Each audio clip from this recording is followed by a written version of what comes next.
Welcome to moistcritikal's compilation to fall asleep to relax. Time to let your brain clock out and your body settle in for serious snoozing.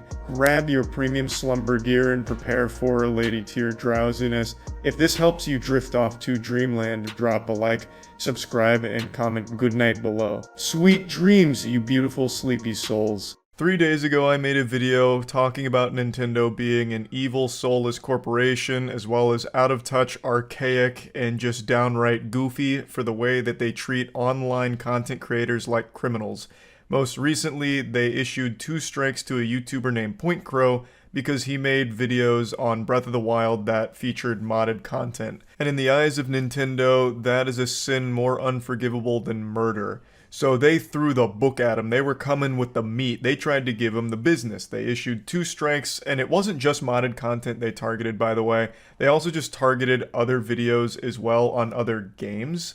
A lot of it did feature mods, but some of them were just vanilla gameplay videos that they absolutely had a conniption over. Nintendo for a long time has historically shown that they hate their fans and absolutely despise when people play their games or enjoy their games in ways that they didn't plan for or in ways that they don't approve of. So for Penguinz0 showing mods and having fun making content around mods, they, started screaming bah humbug and shaking their fist at the clouds and then hired their legal team of assassins to do as much damage to him as possible. And if it was up to Nintendo, they probably would have publicly hung Penguinz0 to make an example out of him for daring to play their games in a way they didn't intend for people to play them. Would have had him face the fucking firing squad. The reason I'm even mentioning all of this before talking about today's story is because it's only been 3 days and Nintendo has already upped the ante on how evil they can be and how unbelievably cruel they are. Like they made, I made a claim in that video that they don't listen to the community, they don't care about, negative reputation that they have or community backlash. They don't listen to it, they just kind of brush it off like it's just, little squeaking dog toys that they can just ignore. They don't care what the people are saying, they're not listening. But now, I'm almost convinced they must have heard what the community was saying about how evil they were and said, oh, you think that's bad? Well, watch this. And then they went even harder into degeneracy. So, what they've done, or what was revealed to the public today, is that they have completely ruined a man's life. And I'm not exaggerating. They are putting a man in debt to them for the rest of his life. There's a guy named Gary Bowser, and I'm not making this up. This isn't an alias. His name is fucking Gary Bowser. This sounds like fanfic. This sounds like the plot to the new Mario Bros. Movie. Like, it actually sounds made up, but it's real. Gary Bowser was working with a company called Team Executor. They were a hacking group that would hack consoles for profit, and one of their biggest products was for Switch. They would basically jailbreak the Switch and they'd sell it and make money off it, and Gary Bowser was one of the prominent members of this team, allegedly. And a couple of years ago, he got caught, and he served 40 months in jail. His time in jail is coming to a conclusion now, and he's about to be released, but he's not off the hook yet. In fact, he's on to an even deeper hook. One that is going to be a life of servitude to Nintendo, because they are coming after him for an additional $10 million plus that he will have to pay back over the course of the rest of his life. He is going to have to forfeit 25 to 30% of his income every single month to Nintendo until he can pay off his $10 million plus debt to them, because he was part of that hacking group. That is a legitimate life-ruining obligation that he will have to fulfill. Now, I want to make it clear, Gary Bowser is not a hero. He is not a saint. He was part of a group that was knowingly breaking the law for profit. He wasn't doing anything, just. He wasn't some, holy figure, breaking the rules for the benefit of everyone. They were very much in it just to make money off of all of this. He knew it was wrong, and what he's done is illegal. But I would argue spending 40 months in jail is punishment that fits the crime. I don't think they needed to add on an additional fucking generational debt that he and his grandkids wouldn't even be able to pay. Now, of course, his family's not going to be obligated to pick up the tab on the $10 million plus that he owes when he dies. But you get the point. The amount of money that Nintendo is forcing him to pay back over the course of his lifetime is one that could never be fulfilled by him and his kids working and his grandkids working and maybe even his great-grandkids working. It is an absurd punishment. Once again, I understand what he did was wrong and he's not a good guy, but this is just beyond excessive. Nintendo is a multi-billion-dollar corporation that's now face-fucking one random average guy in particular, forcing him to pay back a debt that he will never be able to repay. That $10 or $14 million means absolutely nothing to Nintendo. They wipe their ass with that amount of cash. Meanwhile, that means that Gary Bowser will never be able to live a normal life. He's going to be constantly paying this back forever. He's going to die with negative $10 million to his name. Like, he won't even be able to afford a coffin to be buried in. Like, it's just so far into the realm of lunacy here. And I actually imagine Nintendo celebrating this victory with handshakes all around and then laughing at the misery of Gary Bowser, who now has to send 25 to 30% of his income to this company every single month. Where once again, I imagine once they receive those checks, they throw it right in the trash can and forget about it because that amount of money is completely meaningless to them. Anyway, the situation is wild, but this is kind of the story, like the general overview of it. I went over it more on stream, so I'll just play some clips of that. You honestly couldn't have scripted a better story, but it's real. And he had been sentenced to jail. Nintendo actually pursued action against him. He had made, I think, like $300K from all of his, like, hacking. And he spent 40 months in jail, and he just got released. And now he's going to have to pay 25 to 30% of his income every single month to Nintendo for the rest of his life. And he will still not be able to ever pay that off. So long, Gary Bowser. Pretty sure chat made that joke when we talked about him 2 years ago, too. Which is still a fire joke, by the way. So he's paid $175 of his $10 million plus debt. So he's chipping away at it. He's making progress, ever so slightly. They wanted to send a message to other Switch hackers. It was a very significant moment for us. It's the purchase of video games that sustain Nintendo and the Nintendo ecosystem, and it is the games that make the people smile. It's for that reason that we do all we can to prevent games on Nintendo systems from being stolen. Heroes. You guys are such fucking noble saints. Thank you, Nintendo. Ensure that this man will never live his life without the fear of Nintendo down his neck. And then also, while you're at it, why not strike a few more YouTubers who make videos on your games? You guys love to make people smile. The company just got a fine. They didn't, like, lock up and throw in the slammer every single person there. Meanwhile, Gary Bowser, he got the book thrown at him. He got the wood. It must have been something personal because his last name is literally Bowser. I have no doubt Gary Bowser got into hacking the Switch specifically because his last name's Bowser, so he's like, fuck it, I'll do it. Might as well. I'll fulfill my namesake. 100%. Successfully argued that Bowser and Team Executor had caused Nintendo to suffer $65 million in losses due to console hacking software and devices used to play pirated Nintendo Switch games. I don't recall that. 65 million from the console hacking software? I gotta be honest with you, Chief, that seems like a bunch of baloney. I don't know why the number 300K keeps popping into my head. Maybe that's what Gary Bowser personally stood to gain, or personally gained from all of this. Or maybe I'm just way off the mark, but I really thought, or I vividly remember, like a report saying he had made like 300K from it all. But who knows? That could be wrong. So, okay, so that is what he made for himself. He himself made 300K.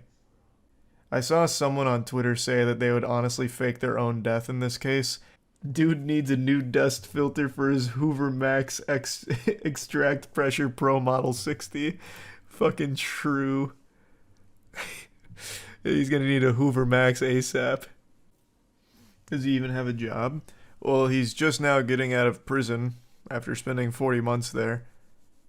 And he had a job in prison where he paid off $75 of his debt. So I would wager a guess he doesn't currently have a job. He's probably still hunting for one. I've seen a lot of gross videos on the internet. Usually nothing phases me. And I know that's a cliche a lot of people toss around, like some kind of hardened, seasoned warrior of internet usage, like, nothing gets under my skin or gives me the heebie-jeebies anymore. Been around too long. And then light up a fucking cigar or something. Like, I know a lot of people say that, but it's just very rare that I find a video that actually unnerves me. And a couple days ago, I found one of those rare cases where a video actually is just so yucky that it put, like, the fear of God back in me when it came to, like, internet gross out content. And it wasn't like a planned shock video. We're not talking about, like, you know, Goatsy, Lemon Party, or any of the classics or anything, or new age shock videos. What it was a man in Paris set up cups around a location that people were using to publicly urinate. And the cups people would go up and pee in. And then he would scoot in there like a thief in the night, take the cup, drink it, and set it back down and waddle away waiting for more people to fill his goblet.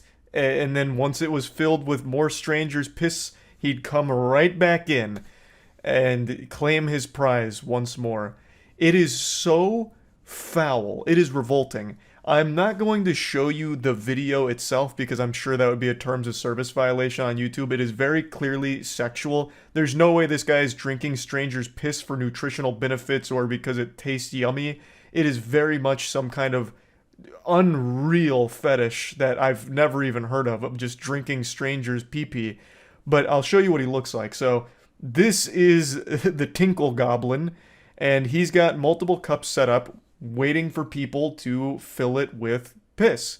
And I'll show you him about to claim his trophy. This is him approaching the cup in one of the videos here. And he drinks pretty much all of it because he doesn't want to waste any of that sweet nectar that he works so hard to collect here in his cup. In the video, you can see two men pissing into that cup at the same time. They are turbocharging it. Like, it is actual urine. It's not like some kind of staged video. This isn't like a fake CGI experiment or anything, I don't think. It's all one continuous shot from a guy that is just filming from inside of the building and catching this guy in the act, drinking strangers' urine. He sets up these, like, booby traps for piss, so that way he can drink it. It's so weird and gross. I don't even really understand why it's so disgusting to me. I've definitely seen objectively more disturbing and gross videos, but there's something about the repeated nature of him doing this and the idea that he does this often. Because, like I mentioned, in this video there is, once again, another cup that he has strategically placed to catch more piss, but that one's empty, so he must have already had his fill. But, like, it might be more than just these two cups. He might have cups all around the city. He could be like a Batman tier villain who's trying to suck Gotham dry of their piss. Like, it's just so bafflingly weird and gross to watch him drink all of it after watching the men piss into the cup. It's strange. It's just so odd. I'll show you clips where I talked about it on stream with chat, and we just kind of went over it for a little while. Again, don't show any of the clips of it because I do think it would be a violation of the rules too, but man, is it wild. You see about the guy in Paris stealing strangers' pee to drink? That is actually shocking that you mentioned that because I still have that video pulled up in a tab. It is one of the most bafflingly disgusting videos I have ever watched in my life. Like, it's on the same level as, like, my initial impression of Two Girls, One Cup. Like, the emotions I felt watching that for the first time, I felt again when I watched this video a few days ago. It's so gross. And there's a cup that's filled with fluid. And some old guy walks up to it, fucking chugs it, like literally just skulls this bitch, drinking all of the stranger's piss, and puts it back down as like this communal urinal, and then he walks away. So I believe this guy sets a cup down in a position where people will like piss in it, like if they have to publicly urinate, and he collects it all in this chalice, and then he goes and collects it every now and then to drink. It's so wild. Like, someone like that exists. Not only do they exist, but they're part of the same species as the rest of us. Like, I don't know what has to go wrong in someone's brain to lead to that. Also, in the video, there are people that are visibly peeing into the cup. I totally forgot about that in the beginning. There's two guys that are crossing streams on the cup, like the Ghostbusters with their proton beams. So two dudes are literally pissing in the cup right when the video starts. And then about a minute later, the old guy walks over. He's got a plastic bag. He reaches down, he picks up the cup, and he just fucking goes to town. He just goes to town. Sets it back down, walks away. And I imagine, if you haven't seen this video, I bet you have a mental image of what this guy looks like in your head. And I bet you are right on the money with what he actually looks like. He looks like a piss drinker. You look like the piss boy. Well, I mean, like, he actually just does, though. Like, he looks like he's just up to no good at all times. What's even weirder, though, is that this whole area seems like it's a designated piss pot. Because there's also another guy who's near the cup but not on it that's just urinating too. And it's just in public. Is that not like a crime or something in Paris? Public urination? You know it had to be sexual. It is. It is very clearly sexual. No one's drinking strangers' urine for the flavor or fun. This is some kind of weird fetish. Can't find the video. What's it called? So it's on Reddit. It's called "Man Sets Up Cups for People to Piss in and Drinks Them." Is it possibly fake? It'd be quite a wild fake, because it's a continuous shot here. From the men peeing in the cup to the man walking over to the cup and drinking it. That would be a pretty impressive fake. And it'd be a weird thing to fake, because they get actually nothing out of it. People don't usually piss in the street like that. This video was taken during one of the biggest public protests in 50 years. Oh, is that why there's so many people here urinating on this building? I guess that would make more sense. So he's getting angry pee. Maybe this is part of his protest. I'm gonna keep drinking urine until you revert the retirement age changes. And you can't stop me. I'm gonna keep doing it. You better change your ways. But here, I'll bring this part down. This shouldn't be toss. So this is him leaving the scene of the crime there. But you can see all, like, the piss dribble streaks everywhere. It's, oh my god, it's so fucking revolting. It's so bad. I wonder how many bait cups he has scattered throughout the area, because this is probably not his only spot. He's probably dropped cups in all of, like, the hot spot corners of public urination. So that's where he's running to right now to go claim his prize from another area. He's like a fisherman with, like, lobster pots, so he's going to collect his his haul. The guy filming it showed an empty one under the window. No, that was that one, I'm pretty sure. It was just before the other two guys came in and defiled it. Well, not even defiled it, it's exactly what he looked for. Fed him. Oh, you're right. Oh, yeah, no, you're absolutely right. Nice. That's cool. No, that's the shit cup. Oh, yeah, maybe the one in the corner over there was for pee and the other one's for poop. Right. You might be onto something. Like a rain catcher. Mm-hmm. That makes sense. Now it's all coming together. Now he doesn't even seem crazy anymore. I've got a piping hot meal fresh out of the Olive Garden microwave straight to your dinner table here. This news is fresh off the press. The CEO of Twitch has announced that they're stepping down. Emmett Shear has been with the company at the helm for 16 years, apparently, and today has decided to move on. So he's quit his position and passed the torch. This is really interesting because it happens so soon after YouTube just experienced something very similar with Susan stepping down. Back to back, these two major companies had their CEOs walking off into the sunset together.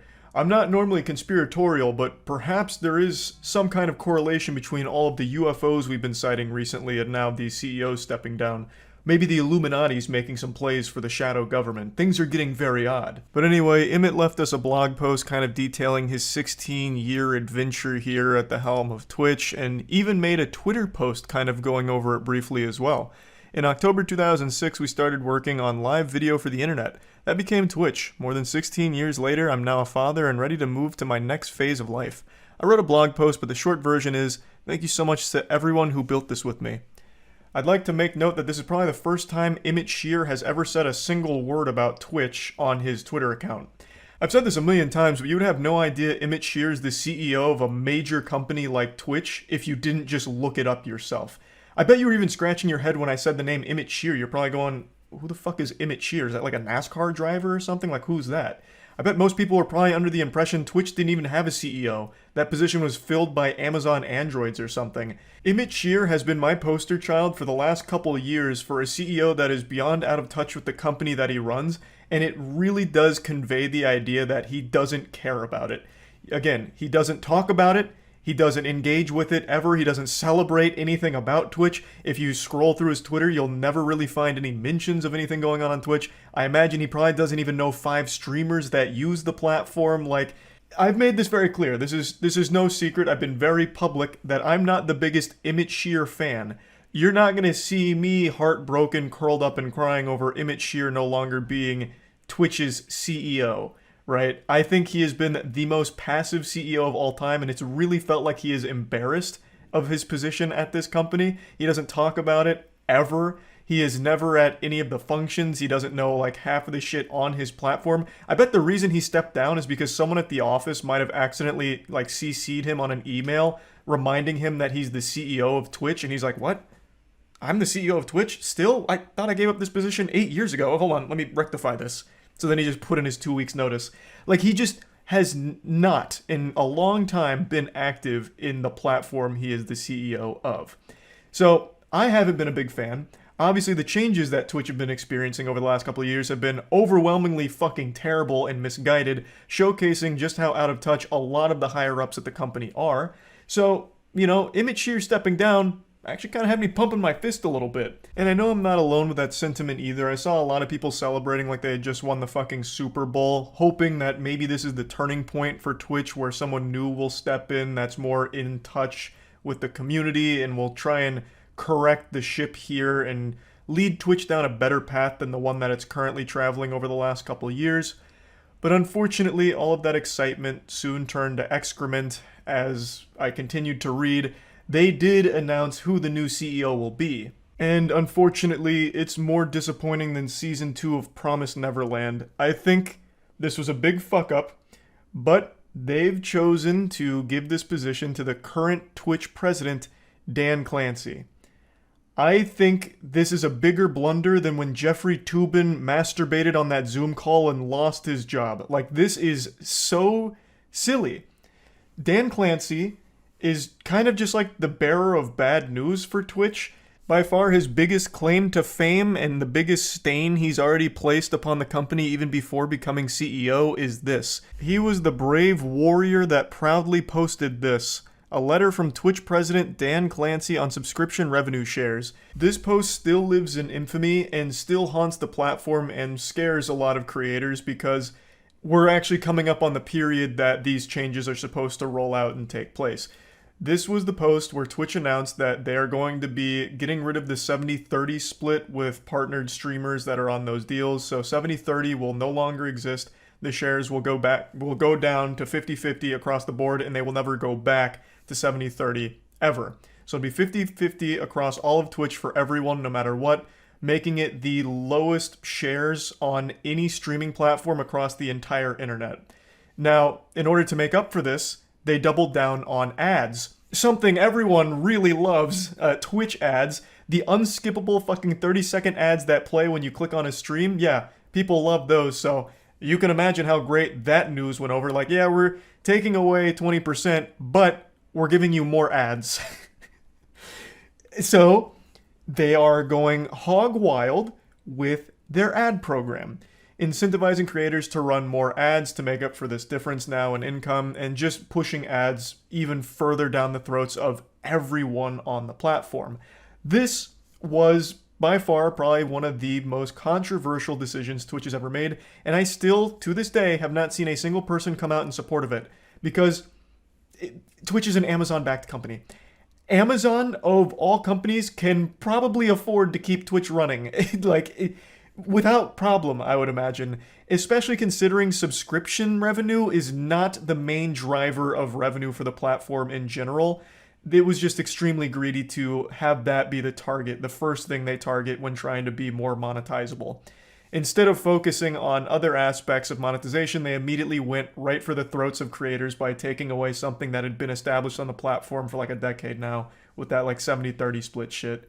So this was a big deal. It is still a big deal because it's supposed to roll out within the next couple of months, and Dan Clancy was the one who announced it publicly.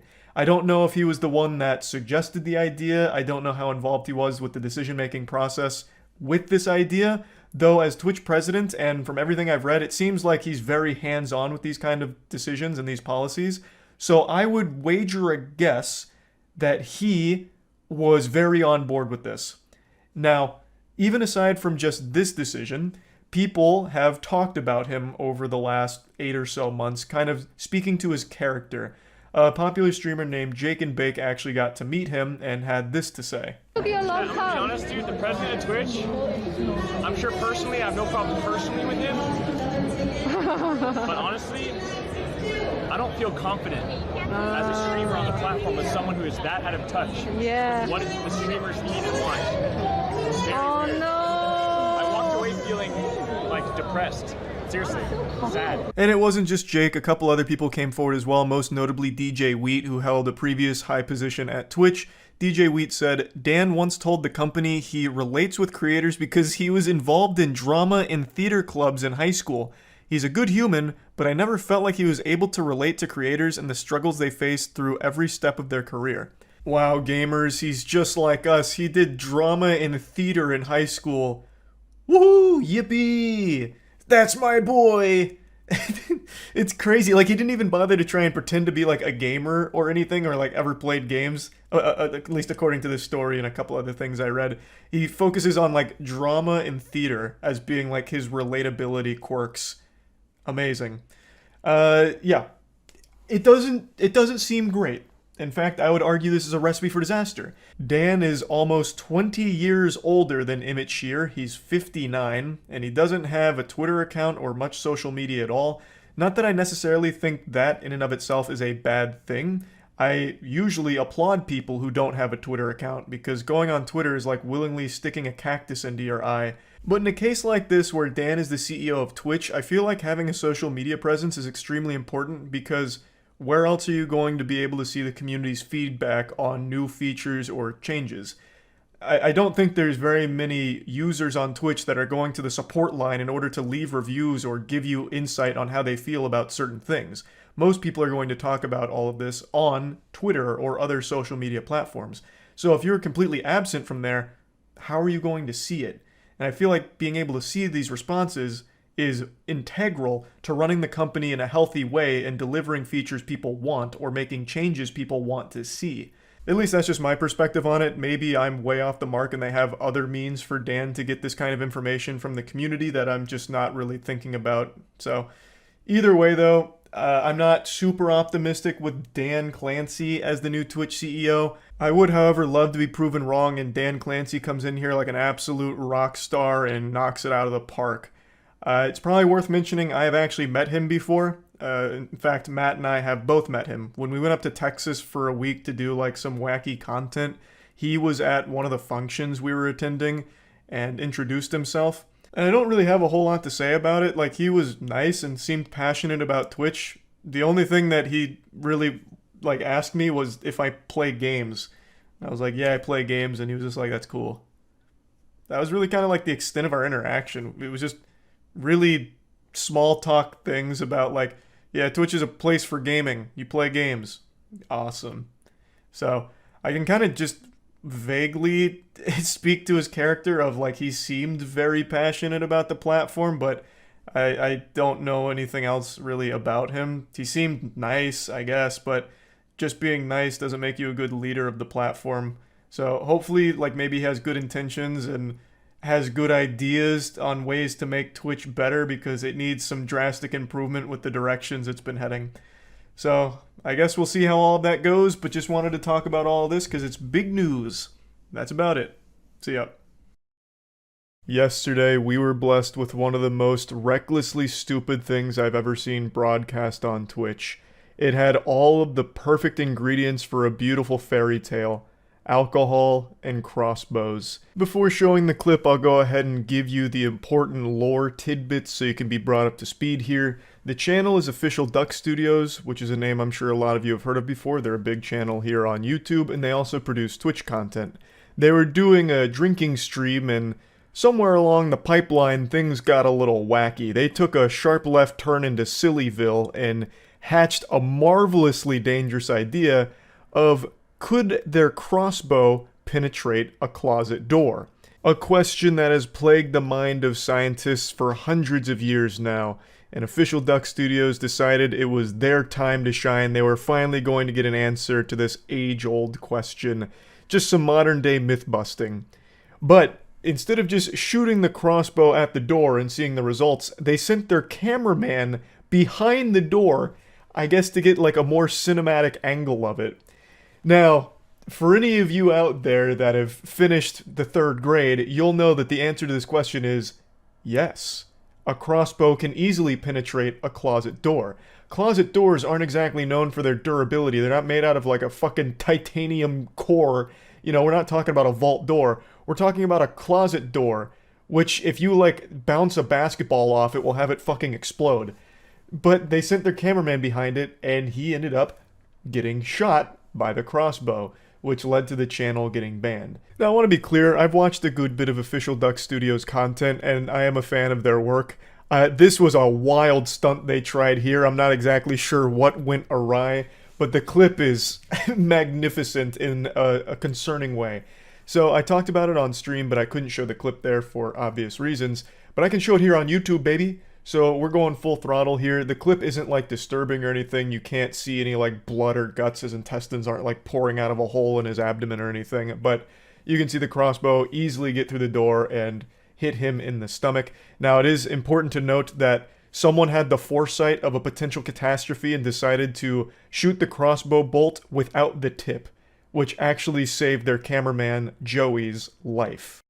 You don't have to make a poll, just type chat yes if you think it'll go straight through, or no if you think it'll get stopped in the door.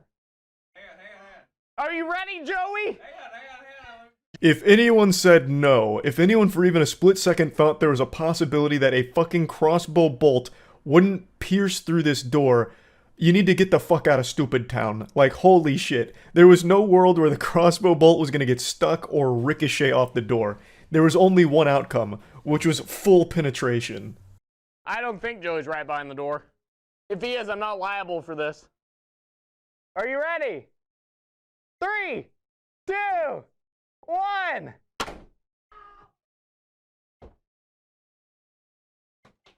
Are you good? All right. Are you actually not good?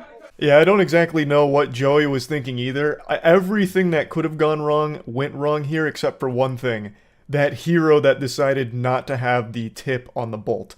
That was the difference between a Mortal Kombat fatality and just a big boo-boo. He showed the aftermath on stream. There is blood, but it's not gruesome or anything like that. It's just something that's going to be painful for quite some time. It's probably not even going to need stitches or anything. I don't think. It doesn't seem deep enough for that.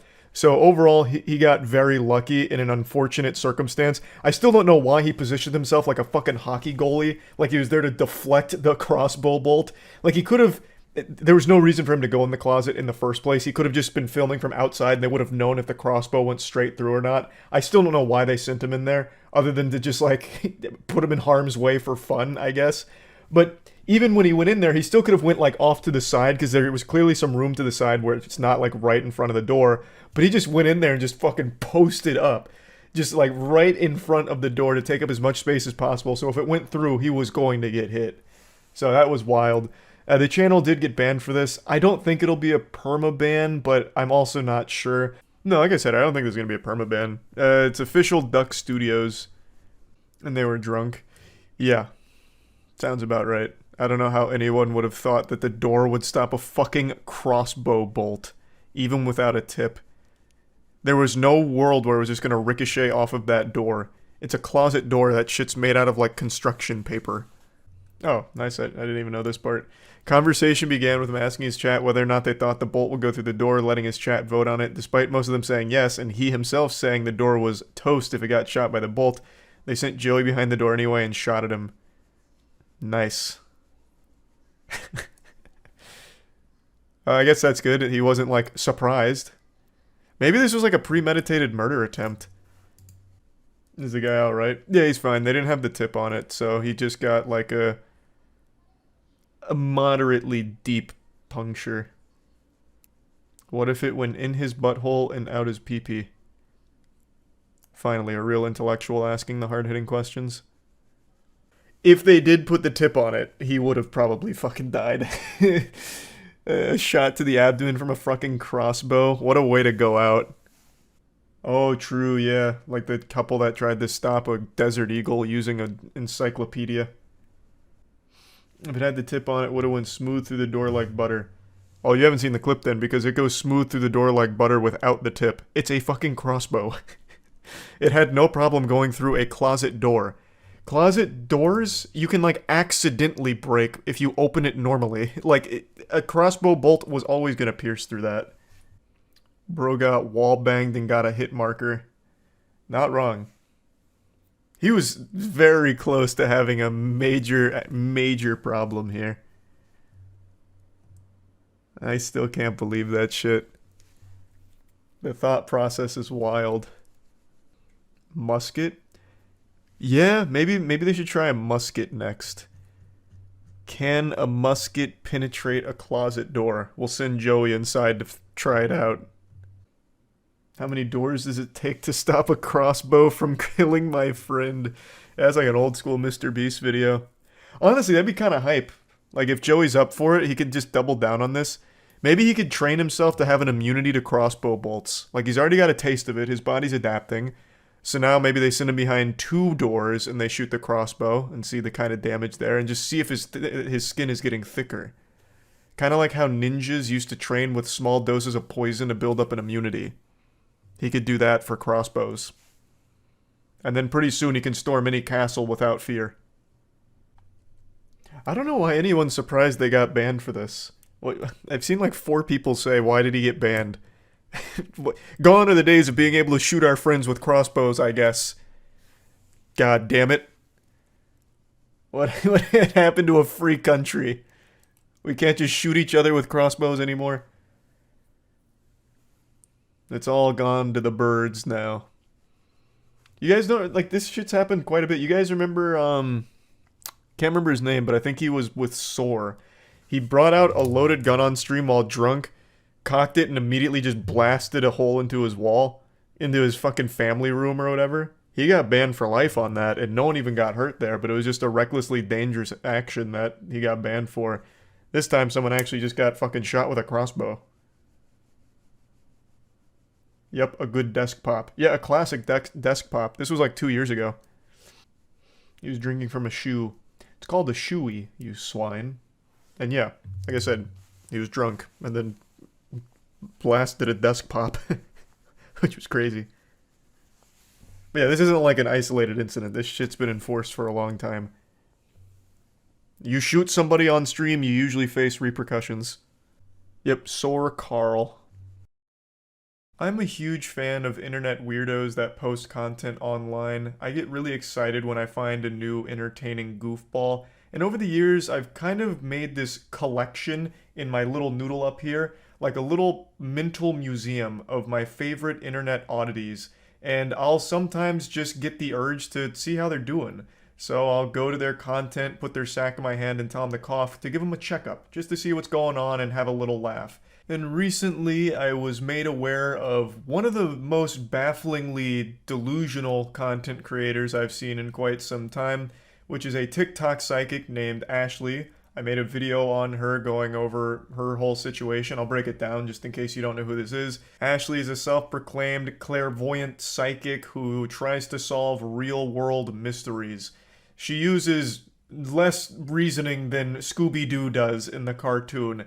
Like, she doesn't even bother actually investigating. She just makes up fan fiction that she pulls out of her ass and then tries to portray it as the truth. So she recently made like 100-something TikTok videos accusing a woman named Rebecca Schofield of being the person responsible for the murder of 4 University of Idaho students. This is a complete baseless claim. She used tarot card readings as well as her own patented method of tapping into the universal consciousness, surfing the cosmic vibes of astrology or whatever, and accusing Rebecca Schofield relentlessly of being the murderer. She's now being sued for this because, as it turns out, Rebecca Schofield is completely innocent. It seems Ashley is going to need to spend a little more time mastering the avatar state to get the proper information, because here's the main suspect, Brian Kohberger. Now, even if it somehow turns out by a crazy plot twist it's not Brian, even though there is a ton of fucking evidence behind it being him, it is still 100% not Rebecca Schofield, as Ashley has claimed hundreds of times now.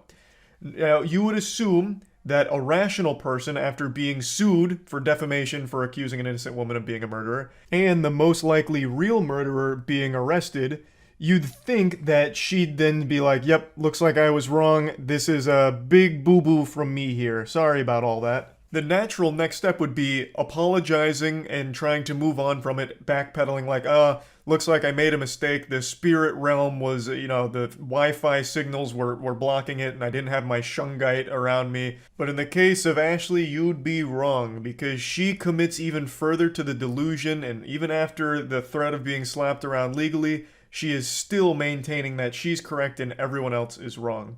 I'd like to show you some of these TikToks, and I already did talk about some of these in the last video I made, but I actually want to bring this out to a bigger topic, and that's people's inability to accept responsibility even when faced with the absolute truth.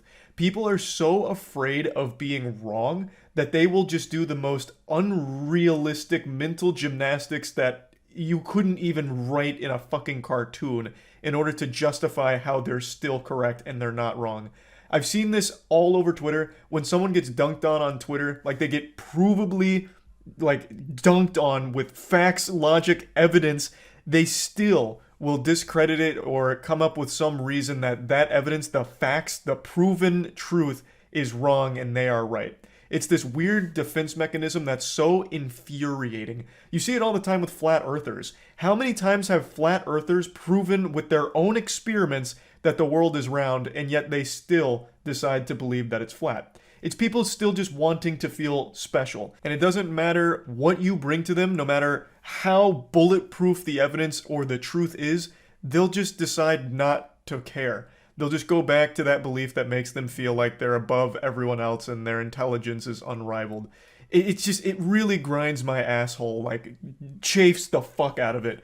I went on Ashley's TikTok today because I thought it'd be fun just to have a little giggle. But as I watched her videos, that smile quickly turned to a frown, and I just got so frustrated listening to her try and justify how she's still right. Also, let's pay attention to the statement the University of Idaho gave regarding the lawsuit that Rebecca Schofield has against me, but also the accusations that I made that she was the one who ordered and who is responsible for the murder of the 4 University of Idaho students. It says, while this lawsuit is a private matter, U of I does not condone spreading false information and find this particular allegation to be one of the worst we have seen. That sounds reasonable. Straight and to the point.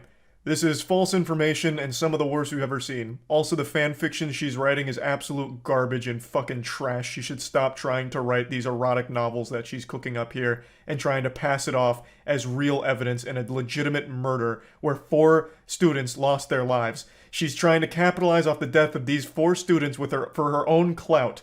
So there was a lot more they could have said to really just, drive the nail in, but they made a very generic boilerplate response that still just kind of covers this, the whole situation. They've made it clear that they do not condone the spreading of false information. That's one. And for this one, they believe that the allegations I've made is the worst they've seen. Let's pay attention to what they didn't say, which is they didn't say that they agree that Rebecca Schofield didn't know these students. They didn't say that they agree that she didn't teach these students. And they didn't say that they agree that she didn't advise or mentor any of these students. This statement is carefully written. just in case she's guilty. Getting your arm caught in an escalator and having it crushed to fucking pieces in front of you would be less painful and less traumatizing than listening to her speak about this situation. I don't even know where to begin. Let's start with the obvious. What the fuck are you even trying to say? Here's their statement.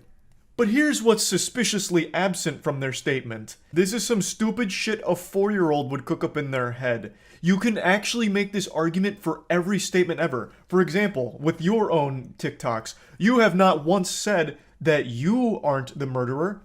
Should I start suspecting you as a culprit in this case, as one of the chief suspects? You've made hundreds of TikToks, and I don't think you've mentioned being innocent here. Where were you on the night of the murders, Ashley? It's very odd that you've chosen not to proclaim your innocence or mention where you were on the night of the murders. Now I'm starting to, furrow my brow a bit here and wonder, what's going on behind the scenes, Ashley? Why hasn't that been part of any of your statements?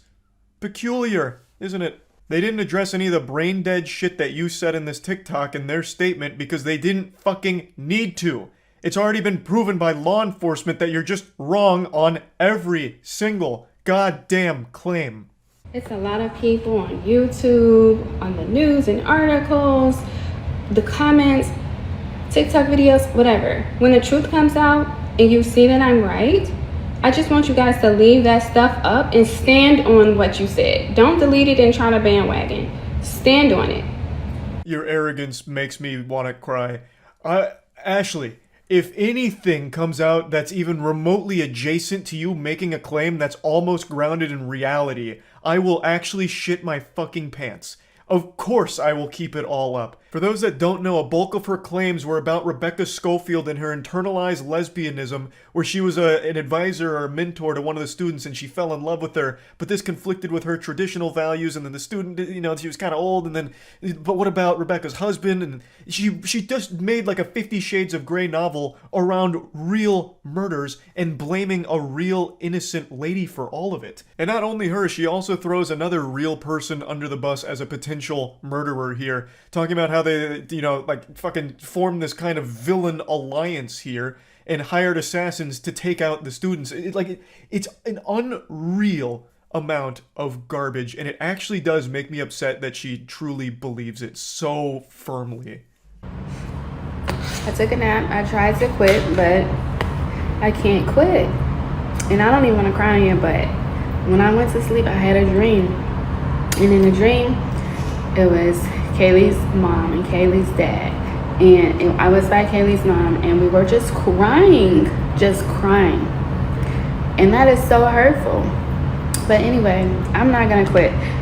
I've mistakenly let them lead me into masculine energy, which is protective energy, because of the lawsuits and all the negativity and the media and the comments and things of that sort. I've let them force me into masculinity, protective energy. But I should have continued to focus on what I know, which is feminine, intuitive, receptive energy. Absolutely disgusting. She's now talking about how one of the victim's parents came to her in a dream and they were crying together over all of this.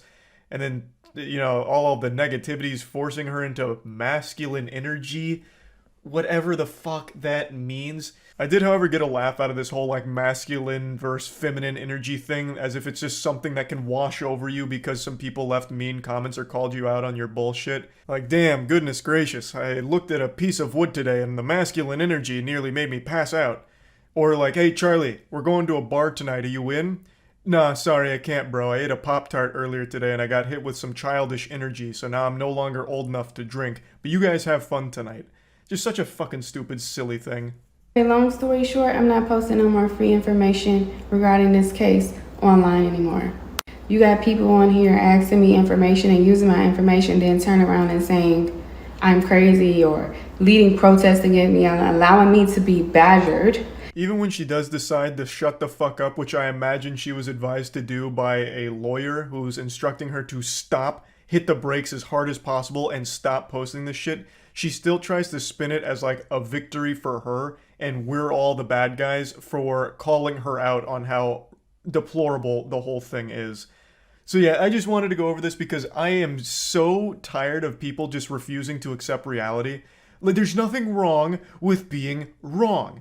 Like, changing your beliefs is a natural thing. It's healthy. You should change your beliefs. You shouldn't have the same beliefs right now as you did 10 fucking years ago. You should be evolving as you're getting new information, you're learning new things. Your beliefs should also be evolving as well. There is no reason to stick to something that is provably wrong and false. It just makes no goddamn sense, and it made me upset today, damn it, and I needed to rant.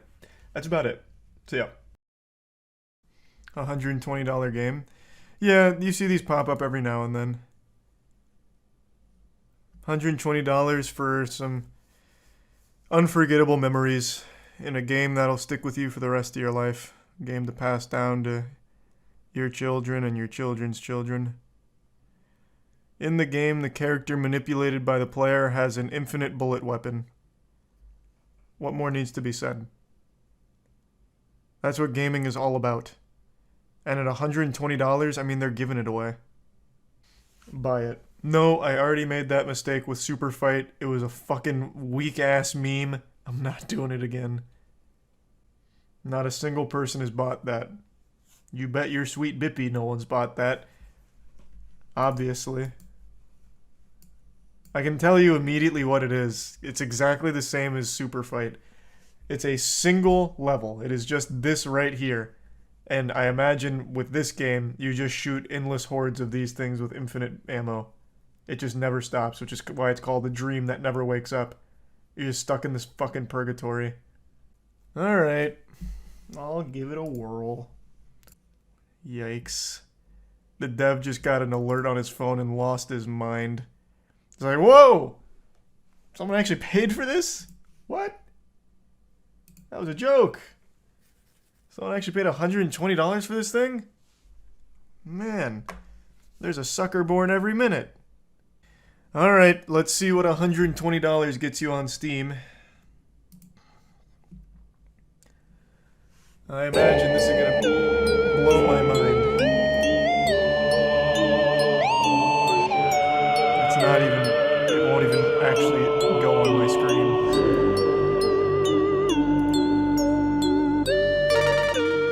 Okay, I'm gonna have to run that in windowed because it won't go, like it actually won't go on my screen. Good start.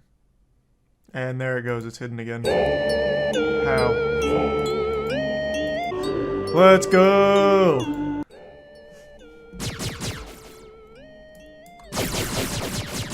You can really feel the fun of the infinite ammo. Whee! Get out of here, teddy bears. Yeah, yeah, yeah, yeah. Picked up the piercing bullet upgrade 3 times now. Something tells me it's the only upgrade in the game. Too loud? It's $120. If it doesn't blow out my eardrums, then I didn't get my money's worth. And look, heaven's right on the other side. We're getting closer to God here.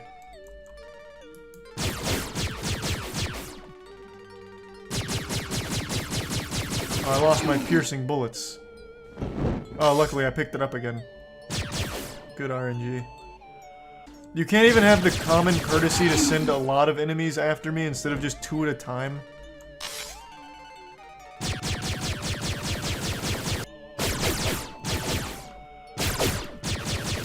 At least, oh shit!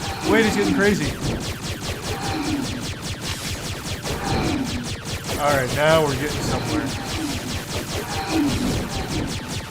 Already there's been more gameplay in this than Super Fight.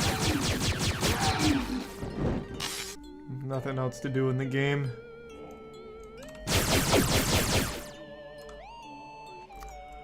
I think he forgot to spawn enemies past wave 1. That's so big. Let's go. Man, I hope this guy enjoys the $120.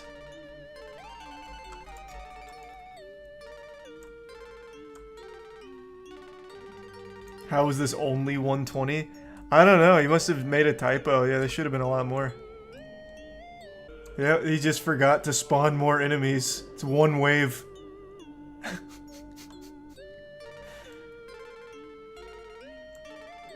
Man, this is what gaming's all about, though.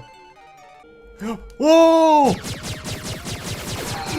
I may have been wrong. They're just taking their sweet time getting here. Let's go.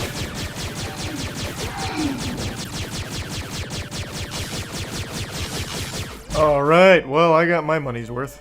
That's enough, enough dreaming there. Let's get back to reality. 5 minutes of gameplay? That's not bad. A refund incoming. That was good, though. That was good. We needed to check it out just in case. You never know. There could have been a lot of potential there. I went over to my family's house for dinner a couple nights ago, and my father was raving and couldn't stop talking about a case I'd never heard of that apparently is just wrapped up. The Alex Murdaugh murder case. And in fact, it extends beyond that. The entire Murdaugh family murders. This is a very high-profile case that I just hadn't heard of until my father started lecturing me on it like I had just taken a criminology course. He apparently followed every single piece of evidence that dropped. He watched every trial, everything. My dad studied the tits off of this case like he was going there to prosecute Alex Murdaugh himself. And it piqued my interest. It made me want to learn more about it. So I went to the best goddamn channel on YouTube for things like this, Legal Eagle. Legal Eagle recently made a full, beautiful breakdown going over every single piece of evidence and every single key point in the entire Murdaugh history. So I'm going to put a link to that in the description, but I just kind of wanted to share it with all of you because this is one of the more deep and disturbing cases I've learned about in quite a while. So I just wanted to share kind of the gist of it with all of you, but I highly recommend watching Legal Eagle's video on it if you want to learn the most about it and see how everything unfolded. You see the Murdaugh murders. So my dad just told me about that. I didn't know anything about it. And he was apparently embezzling money for a long time, a pathological liar, an oxy addict, and he snapped and killed his son and wife. My dad was telling me all about it, apparently. Or, not apparently, my dad was telling me all about it. Apparently, it was a wild case, and I didn't hear shit about it. Yeah, apparently the prosecutors had a video that the son had recorded that proved that Alex Murdaugh was lying about his whereabouts on the night of the murders. So I guess the story was they were killed at like the dog kennels on their property. Alex Murdaugh claimed that he wasn't there that night at the kennels, and he had like a couple alibis because they had his whole phone record. Apparently he called a ton of people to try and get a couple alibis. And eventually the prosecutors showed a video that his son had recorded literally minutes before he was murdered. His son he killed also got in a boat accident that killed a girl named Mallory Beach, and also was the only witness to his housekeeper dying, and he embezzled her life insurance. Oh, what the fuck? Close. Los Angeles area double murder expert O.J. Simpson predicted that the Alec Murdaugh jury would acquit the Low Country lawyer of double murder. It turns out that Simpson's powers of prognostication don't really work for murders he wasn't directly involved in. It wouldn't surprise me in the least if this guy beats this case. So before I explain... It's crazy. It is crazy. We have O.J. Simpson on Twitter dropping reaction videos, giving his opinion on how another murderer could potentially beat their case. That blows my mind. Randolph Murdaugh Sr. was elected solicitor in 1920 and served until he was killed by a freight train in 1940. Sounds like a murder. That sounds like an actual old western murder where they tied him to the train tracks. Don't know the situation, it literally just sounds like he was murdered. Now, some people suspected that the freight train incident was a suicide because no one could figure out why Randolph's car stalled on the tracks. But Murdaugh Sr. was succeeded by his son, Randolph Murdaugh Jr., known as Buster, who held the position for 46 years Cool from nickname. 1942. On two separate occasions, 20 years apart, He told jurors that if they didn't impose the death penalty on a criminal defendant, he would use his power as solicitor to release other rapists into the community. Yes, you heard that right. What? It's hard to imagine a worse thing a prosecutor could say in court, but I'm sure prosecutors have. And he got to keep the position? He would make these threats like, okay, if he doesn't get the death penalty, 5 rapists will go into Gotham. He sounds like the Joker. What? Elected official, so he just campaigns and pays off the right people? Yeah, but I'm sure there's still systems in place where if you're threatening to release rapists out of like a grudge, you can get fired. Like you can get like taken out. Like you lose your position, I would think. Because it was the 70s. It's not like rape was cool in the 70s either. I'm sure people weren't like rallying behind him like, yeah, that's fucking Buster right there. That's how Buster plays. Give the death penalty. Or 50 rapists. Buster, release 50 rapists into the neighborhood. The guy really had rapists in the queue to join the server. Oh, you're talking about Buster still, yeah. I'm just going to take a guess that the other Murdochs didn't use the same tactic. Alex Murdaugh, the now convicted murderer, is Randolph III's son. All of this information is to show you that the entire Murdaugh line is fucking evil, basically. Now that you're brought up to speed on where Alex Murdaugh comes from, let's talk about his kids, because his kids are no saints. Legal Eagle goes into more detail surrounding some of these cases, but I'd just like to give you a quick breakdown. If you want more information, obviously watch his video on it. But one of Alex's sons, Buster, who is named after, of course, Buster Murdaugh, who came before him, is actually a person of interest in a 2015 death. A young man named Stephen Smith was found dumped on a Hampton County road. There wasn't a whole lot of indicators to suggest that this was a vehicle crash, and in fact was even ruled a homicide by a couple of people, most notably the county coroner. And interestingly, Buster Murdaugh is mentioned dozens of times in the investigation. Also, Alex Murdaugh and his brother Randy visited the crime scene, passing through the crime scene tape, and there were rumors that Buster Murdaugh and Stephen Smith were in some kind of relationship, and this case actually just got reopened after the entire Alex Murdaugh investigation. So that's all a bit peculiar. That doesn't seem good. Something smells very fishy over there with Buster Murdaugh. And he's not the only one. In fact, Alex Murdaugh's other son, Paul. In 2019, Paul and his friends were partying on a boat. At one point, his friends say Paul and his girlfriend got in an argument where Paul assaulted her, and then eventually the night culminated with the boat crashing, everyone surviving except one person, Mallory Beach. Paul was blamed for the death because he was fucking driving the boat. He received 2 charges, 1 boating under the influence causing great bodily harm, and 1 boating under the influence causing death. So as you can see, the Murdaugh family is known for more than just financial crimes. There's a lot of death linked to the family as well. And there's still more. There's still one that I haven't even talked about, one that happened before Alex Murdaugh killed his son and wife. In 2018, their housekeeper Gloria Satterfield allegedly tripped over one of their dogs and fell down the stairs and died at their hunting lodge. Alex Murdaugh then instructed Gloria Satterfield's sons to sue him for insurance money. However, he neglected to inform them that he had already collected on 2 settlements and basically robbed them of about $4.3 million from the insurance here. The man is just pure evil, just a shriveled, pruny, fucking ghost-looking motherfucker whose entire bloodline seems cursed and is nothing but bad news. It is disgusting. His lawyer said he planned to sue Alex and Maggie personally, because they allegedly kept a beer refrigerator at the hunting lodge and underage kids were free to drink up. Given the scale of Alex's financial crimes, discovery of his assets would have revealed years of Murdaugh's criminality. Later that same night, Alex allegedly found Paul and Maggie dead outside the kennels at the Murdaugh's sprawling hunting estate. I'm really trying to break this down into the most concise form possible just to convey like the general story of the situation, but again, I can't recommend checking out Legal Eagle's full video on it for the absolute like best breakdown. In a nutshell, years and years and millions upon millions of dollars of stolen money and financial crimes were about to be brought to light, all of which Alex Murdaugh was panicked about. So the main theory behind his motive for killing Paul and his wife Maggie is he needed some way of buying time to weasel his way out of this situation. I shit you not.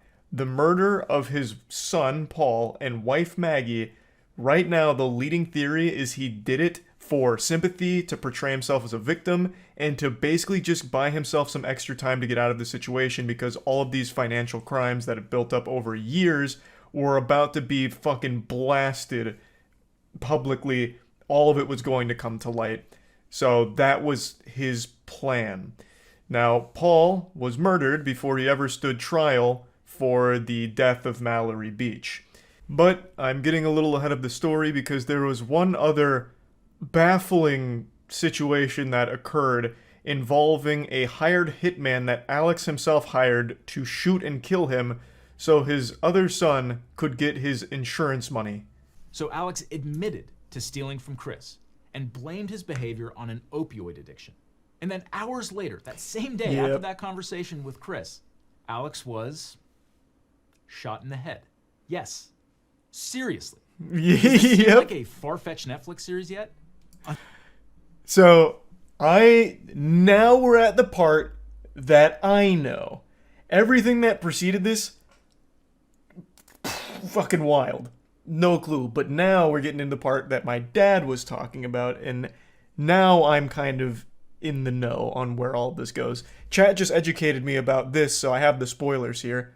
But I guess I won't drop the spoilers. But I see now what has happened and how things have got to this point. Yes, but I mean, I'm okay. Alex later admitted that he hired his cousin Eddie to shoot him. So Alex's remaining son Buster could get the life insurance. $10 million life insurance policy. But apparently cousin Eddie wasn't up to the job because the gunshot wound was National just a phrase Lampoon that temporarily blinded Alex. Eddie would also turn out to be Alex's oxycodone dealer. Alex later admitted that he stole from his law partners and clients to fund his addiction to painkillers. According to Hold on, then my dad's calling me about the Murdoch shit that I just sent him with this. Hold on. Yeah, well, did you even know about all of the Murdoch shit with his family? Like how his son is most likely responsible for deaths as well? Yes. You And his son that, like, was in the boat accident. Yeah, the boat. Yeah, the whole deal. I mean, yeah, I know all the background of the whole thing. Yeah. And then how he tried to set up, like, his own... Yeah, I just got to that point. Cousin Eddie to, like, a hitman to shoot him for the life insurance policy for Buster. Yeah, and then they fucked that whole thing up. Okay, I didn't know if you knew any of that because you didn't mention it. That shit's crazy. Well, see, that's why I haven't been playing any games. I got so into this shit. I'm like, I can't stop. It's like, see, that's why I said this is 10 times better than the goddamn O.J. Simpson. Yeah, no, this is absolutely wild. I had no idea it was like so deep reaching. I know. See, that's what I'm telling you. So you think it's pretty cool, right? Well, cool is like probably a weird word to use for it, but like it's fascinating. Like it feels like it's some kind of crazy movie. Yeah, he's really into the whole Murdoch shit. He got like encyclopedic knowledge on this whole thing apparently. He didn't even mention the family stuff, so I thought that'd be news to him. Yeah, no, this whole family's rotten. Although I haven't heard anything about the mother, so maybe she didn't do anything terrible. I have no idea. For violent schemes. Real quick though, was his plan actually to die?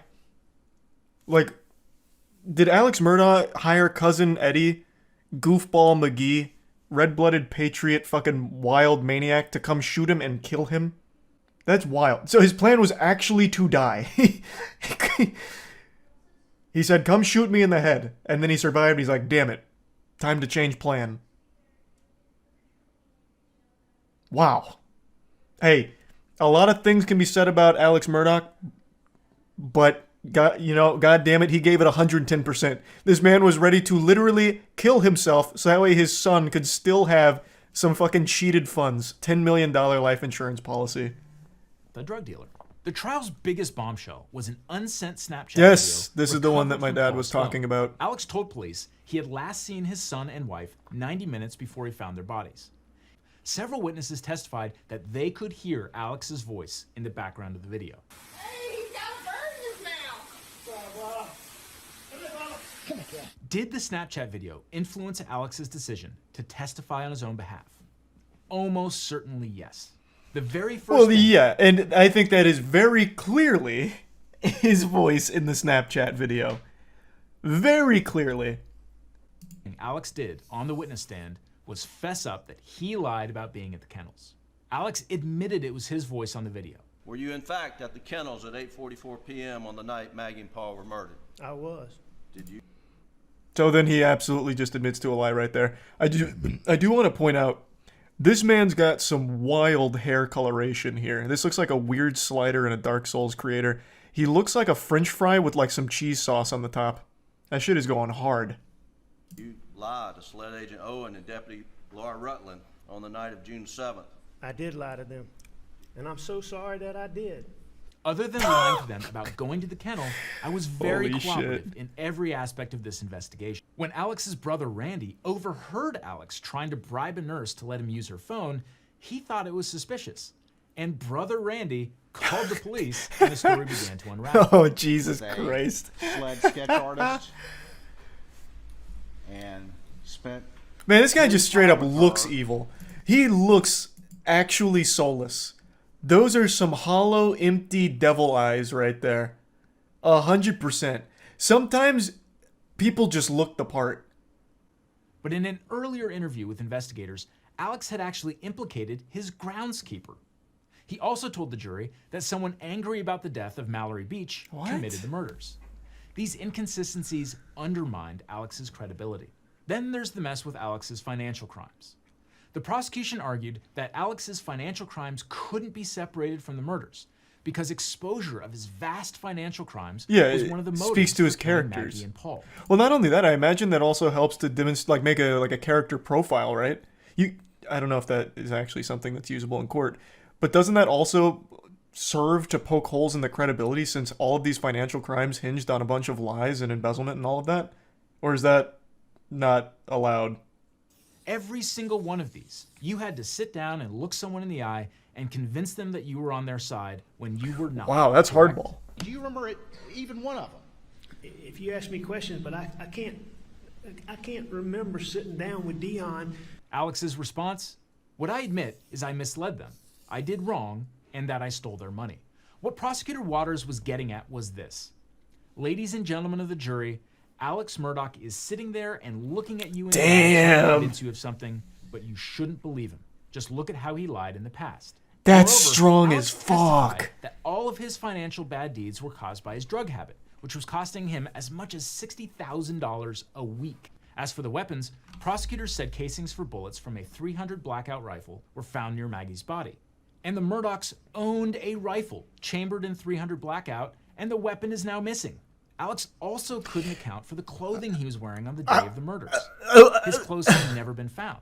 His mother's caregiver testified that after the murders, Alex tried to remind her about what he was wearing. I guess it's easy in hindsight, but I feel like even if I was in the court as this was unfolding, the second it came to that point, both of those in conjunction, I'd be like, well, he fucking did it. Oh, what kind of coincidence is that? Oh, so they were killed with .300 Blackout rounds. Oh, you have a weapon with .300 Blackout. That's a weird coincidence. Can you bring it in so we can just make sure like everything's, all good? Oh, it's missing. Well, what happened to it? Oh, you don't know. Oh.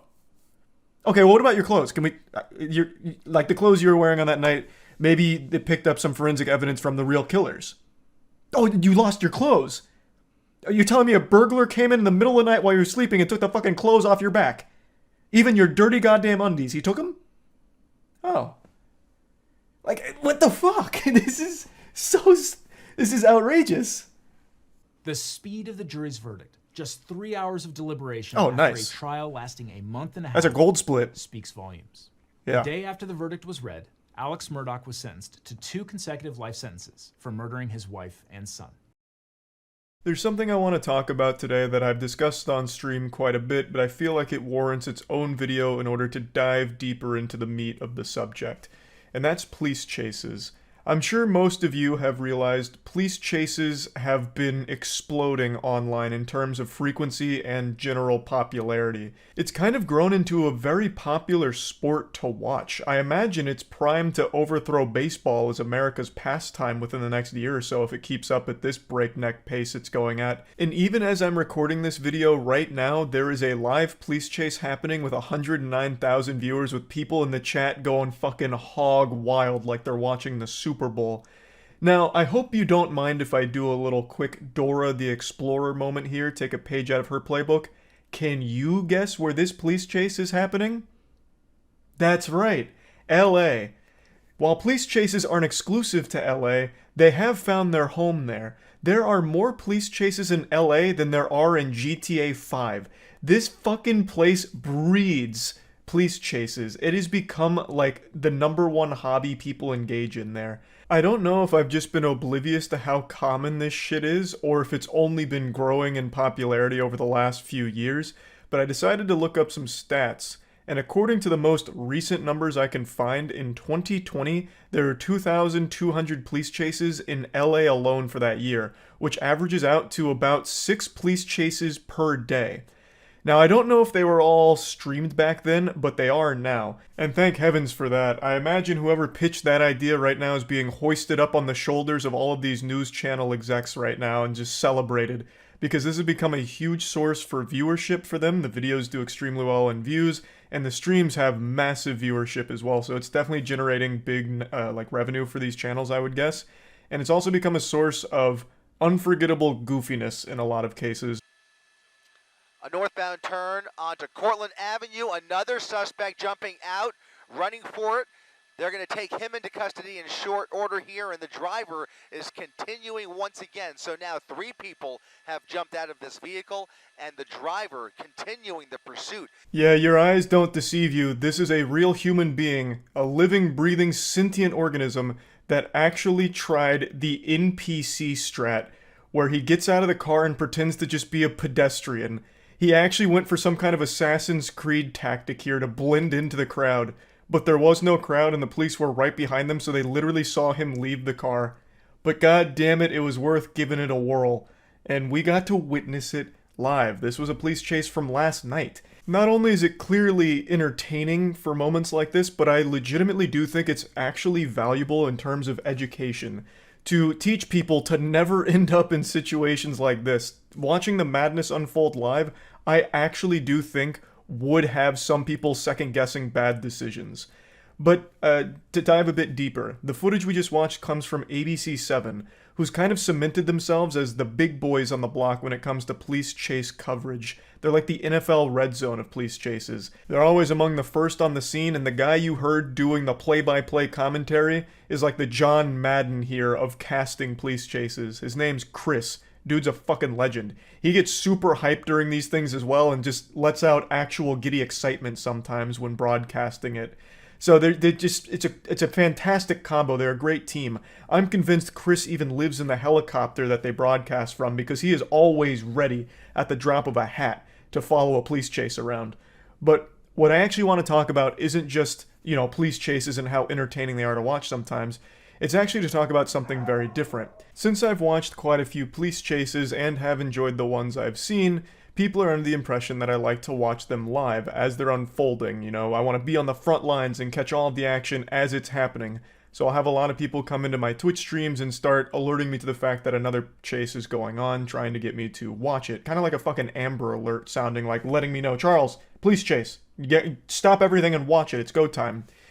But here's the reality of it. I don't like watching police chases live, and the reason for that is very simple. Because the police chases I like to watch are the ones that don't end in tragedy with like someone dying or some shit. I watch the ones that have very silly endings, or the whole thing is very goofy and no one ends up getting like seriously injured or anything like that. I don't like the ones that end with someone dying or other people getting hurt. So I don't like watching those, and when you're watching a police chase live, anything can happen. For example, earlier this week there was a very popular police chase that people were watching, and towards the end of it, the suspect that was being pursued opened the driver's side door while they were still speeding and being chased. They jumped out of the vehicle and hit their head on the pavement, which killed him.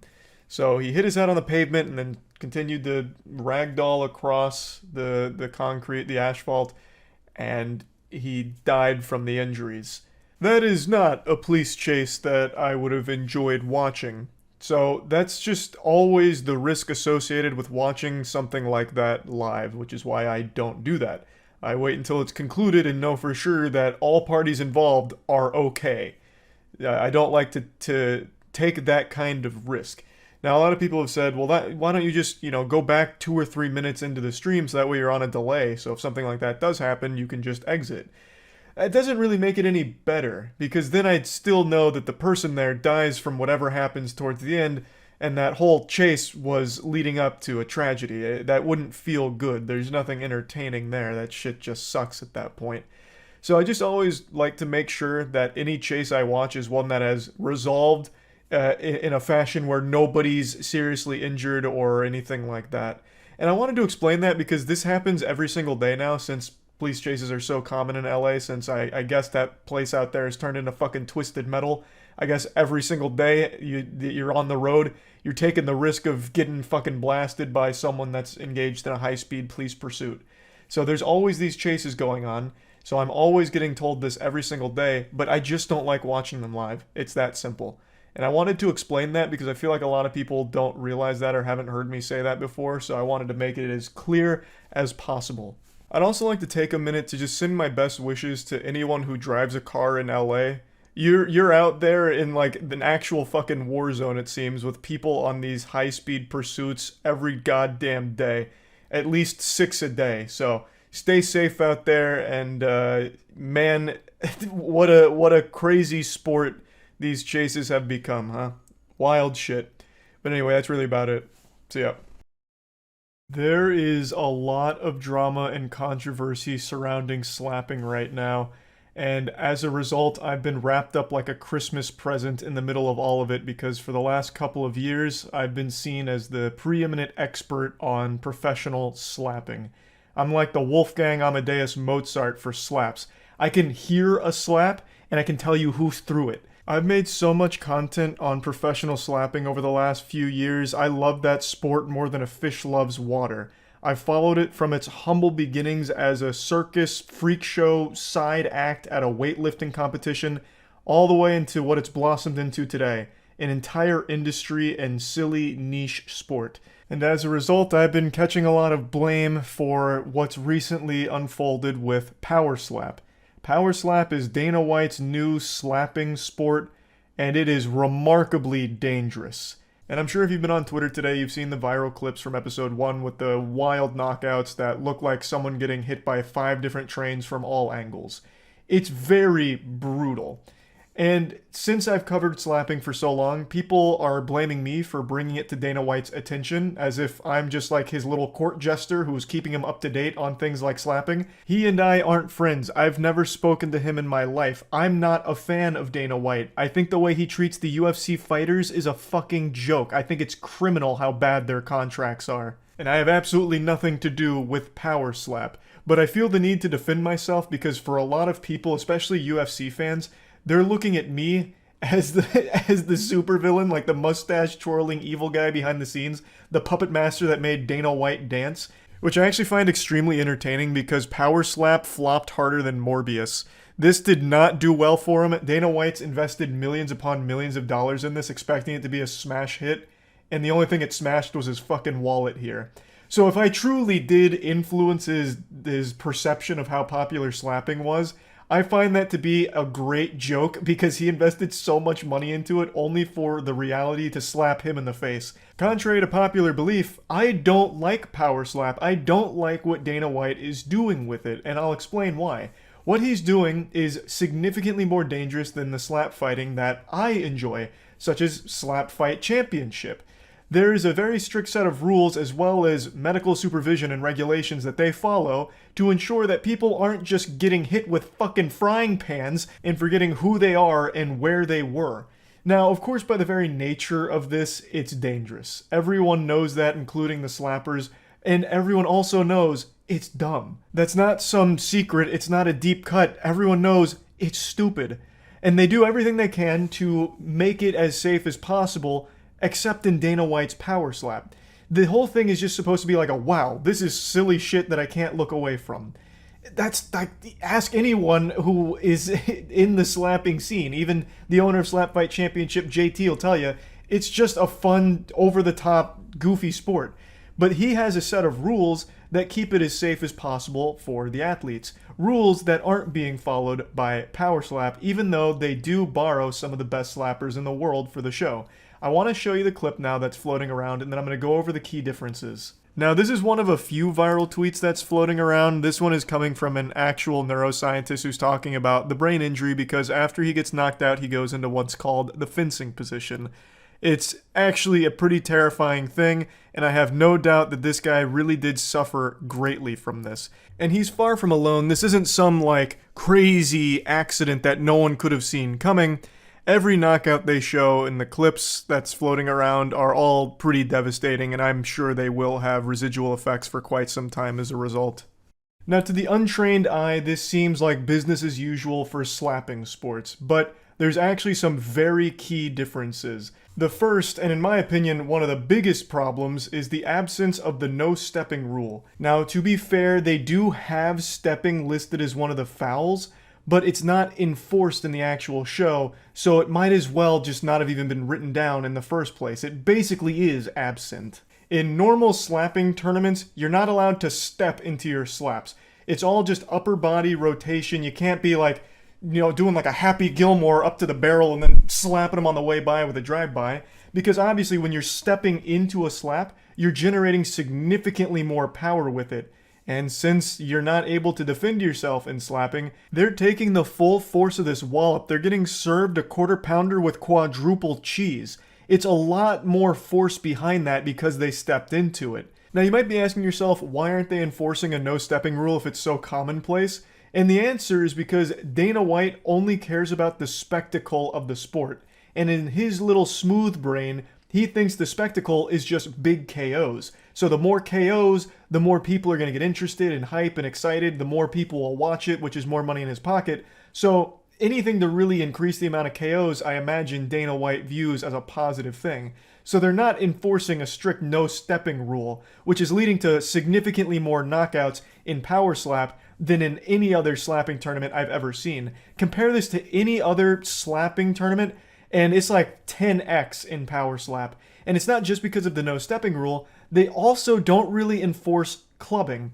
Another common rule in slapping is no clubbing. That refers to not hitting with like this part of your hand. Because at that point, you're basically just fucking punching the person. It's like a monk strike, like a monk palm strike to the face. What you're supposed to be hitting with is up in here. You know, I'm giving the anatomy of a slap right now, but this is what you're looking to actually hit someone with when it comes to slapping. You know, it still generates power, it's still nice, loud, Looney Tunes level noise with a slap, and it's still exciting, but it's not nearly as dangerous or potentially fatal as getting clubbed like this. That's very serious, by the way. There actually has been a fatality as a result of slapping tournaments where a famous strongman from Poland named Artur unfortunately passed away due to the injury he suffered in a slapping tournament.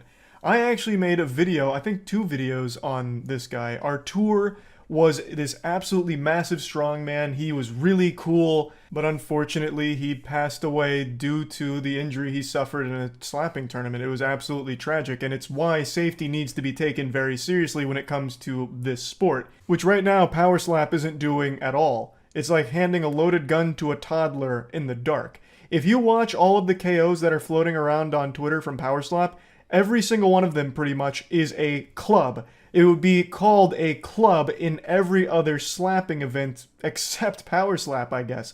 It is just non-stop clubbing there. So the fact that Dana White's wiping his ass with any level of rules that help the fighters not suffer life-changing injuries is pretty disgraceful. It's not because he didn't know about these rules either, by the way. He's someone who's clearly done his research on it because he's emulated and even taken things from, like, Slap Fight Championship.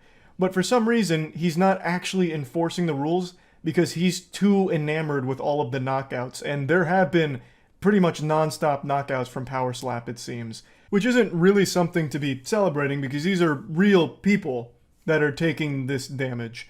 So I don't like Power Slap, and I don't like people assuming that I do. I really think there's a world of difference between something like Slap Fight Championship and what Dana White's doing here. Like, I wouldn't be surprised if in the next episode they have like a halftime show where two people just hit each other in the face with baseball bats until one of them loses their entire fucking head, just gets decapitated. Like, it's just very clearly designed to just maximize the amount of knockouts, which I just don't agree with. So to all of the UFC fans that are upset at me for talking about slapping and making content about slapping for a couple years now, I really think you and I are on the same team. I don't support what Dana White's doing. Yes, I do love the novelty and the thrill of watching a slapping tournament, but one that's handled professionally, that does have the slap fighter's health in mind. Of course, I just recently made a video about one that was equally as dangerous as Dana White's slapping tournament, the one where that guy's face got like actually completely rearranged. But that one I was talking about it being extremely dangerous too. But anyway, point is, I don't like Power Slap. So yeah, that's about it. See ya. This evening I was deep in thought while taking a shower. With my bare bottom pointed towards the shower head, I began to ponder, is it possible to actually sustain a show just from it being hated by everyone? To produce a show that nobody likes but everyone tunes in because they like to make fun of it. The scientific term for this phenomenon is hate watching. People that watch something knowing full well they won't like it, but they can't help but watch it anyway. The reason why I got into this little existential crisis wondering about this topic is because last night news broke that Velma Season 2 is reportedly already being worked on, which is without a doubt the worst news the world has received since the bubonic plague. Velma is a show that's unanimously hated by every single person on this planet with a pulse. So the question begs to be asked, why would they even consider making a Season 2? Even critics hate this show. So who is this for? No one wants it. Is it truly so popular from hate watching that they can justify another season just to continue rage baiting? It's an interesting conundrum, and I've seen it being discussed on Twitter. I believe the big tweet about it says something to the effect of, you hate watched, but you still watched, and that's all that matters to the suits. And I think there's a lot of truth to that statement. We've known for a long time journalism actually thrives off rage baiting articles. I'm pretty sure GameSpot is kept afloat entirely from their dog shit movie and TV show reviews because they come up with the most contrarian and most baffling reviews I've ever seen. For those that don't know, GameSpot gave Resident Evil the Netflix show a 9 out of 10 and the Halo show an 8 out of 10. There is no dimension in this fucking multiverse where that makes any sense. If you spit in my face and kicked me in my nutsack and then showed me these GameSpot reviews, I would be more offended by the reviews than your disrespect to my sack in my face. It's just unreal to think that these are real articles that got published. And it's not just these two, but these are by far the most egregious examples that I can think of off the top of my head. And this concept of profiting off anger extends to everything in the journalism field. There are so many articles written with the sole purpose, it seems, to incite controversy and spark hatred. Because when you get upset, you're clicking the articles, which I guess is good for their bottom line.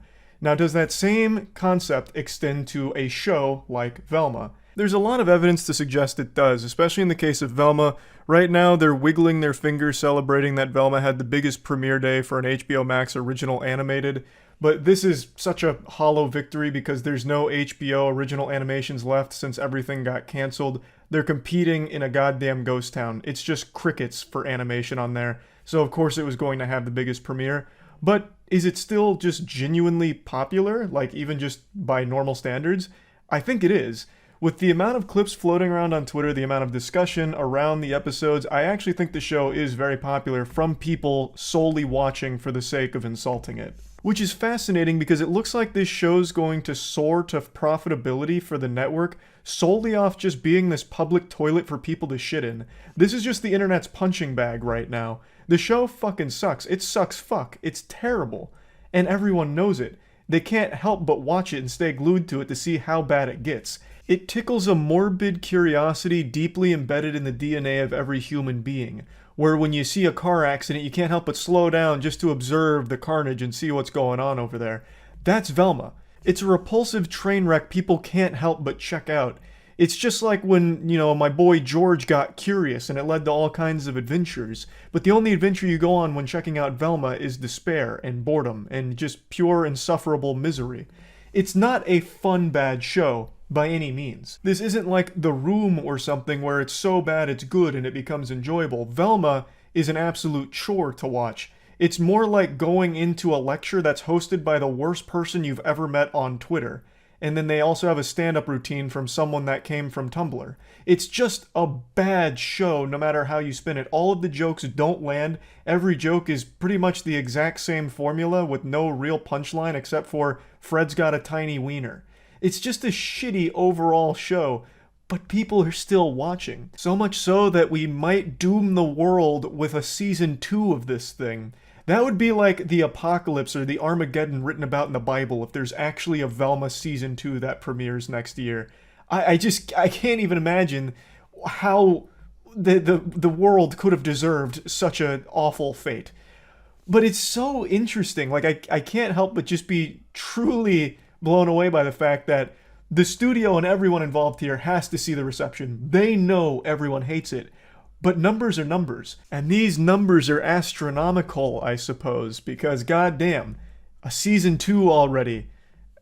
Very bold strategy, but I mean, maybe this is an actual legitimate thing that studios might start doing, is just making shows with the sole purpose of making people angry from watching them. I decided to do my due diligence and check against another recently hated show. This was universally slapped by everyone that watched it. This is The Witcher Blood Origin, and it was the #1 show on Netflix during its opening week, it seems. So, regardless of the quality of the show, it looks like as long as you can make people talk about it, whether it's positive or negative, it really does just benefit the network overall. Maybe when it comes to shows like this, there really is no such thing as bad publicity, because these are 2 very recent and very quick examples of shows that everyone despised, nobody defended, and it had no fans or supporters. There are more fans of Catching the Common Cold than there are of Velma or The Witcher Blood Origin, and yet they both pulled good numbers, it seems, solely from being hated. It's interesting. So, going forward, here's what I propose. Stop hate watching. Let me do it for you. I'll watch all of these stinkers and I'll let you know just how bad they are. I don't think shows and networks should be rewarded for churning out poop like this. So, I'll be the only one to watch them. Let Velma Season 2 roll around and it has a single viewer. Me. I'll fill you in on all the nitty-gritty details of how awful the show is, no problem. I don't mind doing that. I'll bear the burden of their sin and I'll carry it for all of us. I'll watch these god-awful shows because I love watching terrible shit. Even when it's not fun, like Velma, there's no fun to be had. That's a word that's forbidden to be used in the same sentence as this show. But I still do it because there's something about the way that I'm programmed that just has to watch awful media or play awful games. I feel this compulsion to do it, and I can't fight that demon. If there's something that has a 1.3 on IMDb like Velma currently does, I'm like a moth to a flame. I'm like a dog chasing a car, except I know exactly what to do when I catch it. I fucking watch the goddamn show, and I'm upset the entire time. I wear a frown on my face, and it's this vicious cycle, and I just love it. I don't know what to tell you. So just let me do that for all of us. I'll be the only hate watcher from now on.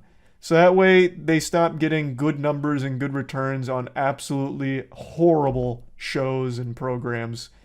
So yeah, I just wanted to talk about this because I found it very interesting. Assuming, of course, Velma Season 2 really is in the works. That would be very upsetting, but also, the more I think about it, not surprising because of just how popular it is to hate on it. So I'm guessing there is a lot of people that continue to watch it. Though I do imagine they're going to experience a significant drop-off in viewers. Those numbers are going to absolutely plummet like Netflix stock last year. It's because now everyone knows it's not fun bad. Everyone's given it a chance to try and be entertainingly shitty, and it's not. It's just not entertaining. It's just shitty. So they're not going to continue watching, or at least most of them probably aren't. So there's not going to be as many viewers going forward, but maybe they still just had enough already from just the 2 episodes. Couldn't tell you, but just thought this was something interesting to think about, and that's about it. So yeah. My voice is still messed up, so it's going to sound like I'm going through puberty a few times throughout this video, and that's just the way it's going to be. I'm going to state something obvious now. Everyone finds different things fun. That's a core component to remember about life. I feel like in the age of Twitter, that's just been lost, where if someone finds something shitty that you enjoy, they take it as like a personal attack on their honor, and they'll fight tooth and nail to prove that they're wrong for not liking what they like.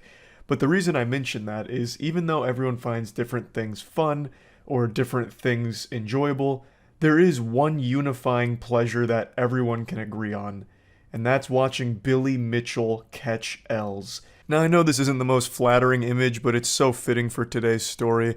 Someone said it best, Billy Mitchell looks cel-shaded and his hair looks like he's perpetually wearing a hoodie.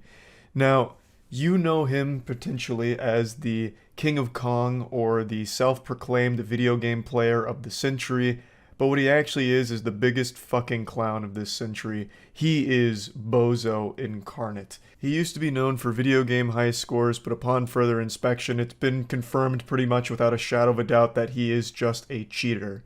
They're not legitimate achievements that he's obtained. It's all fraudulent. So Billy Mitchell was outed as a cheater, and instead of just fading away into the shadow realm gracefully, he instead started lashing out, and now he's become known for frivolous bullshit lawsuits against anyone who makes fun of him or even really talks somewhat negatively about him. That is his claim to fame now.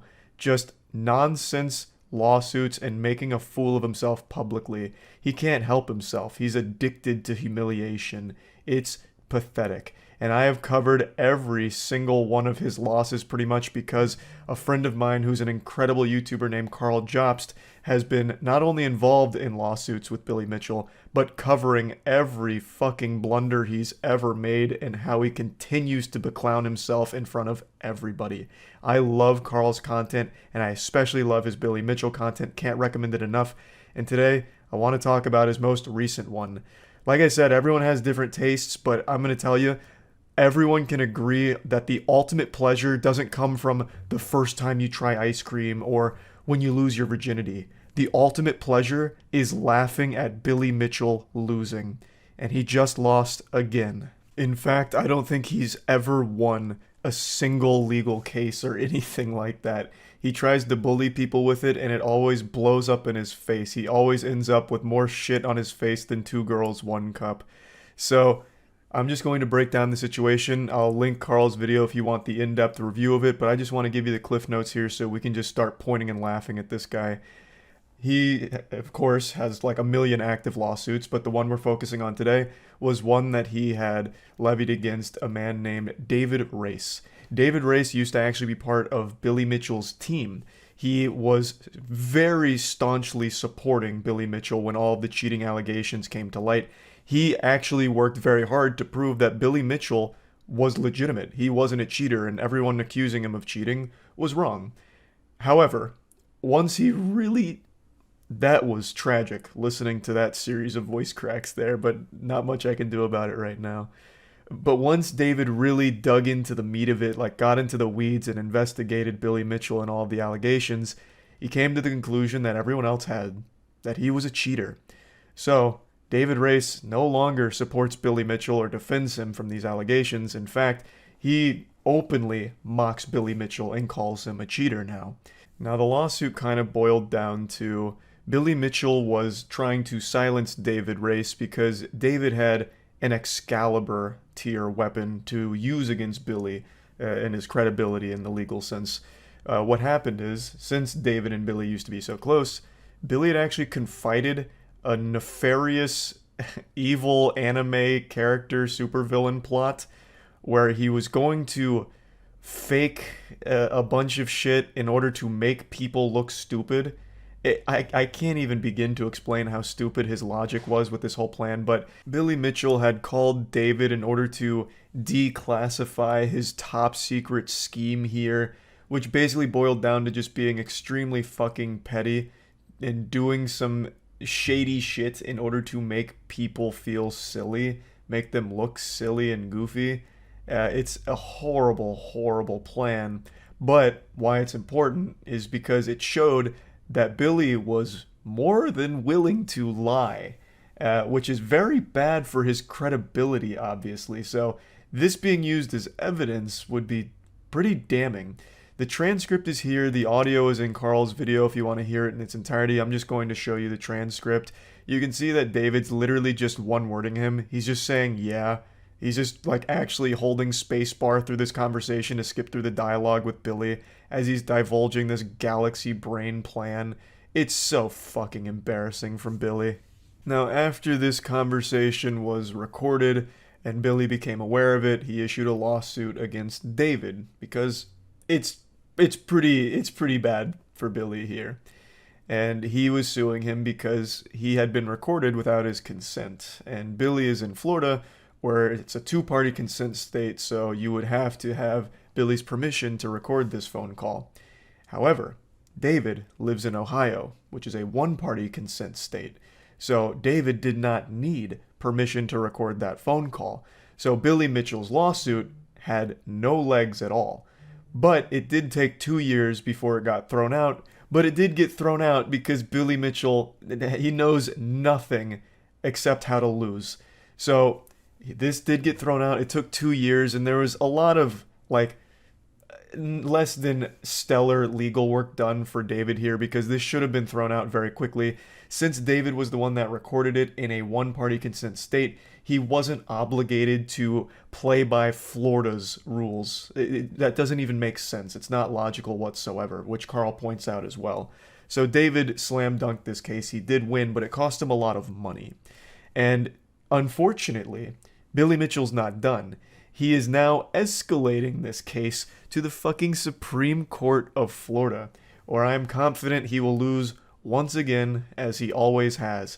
He has actually been born in this world to be a loser, to be laughed at.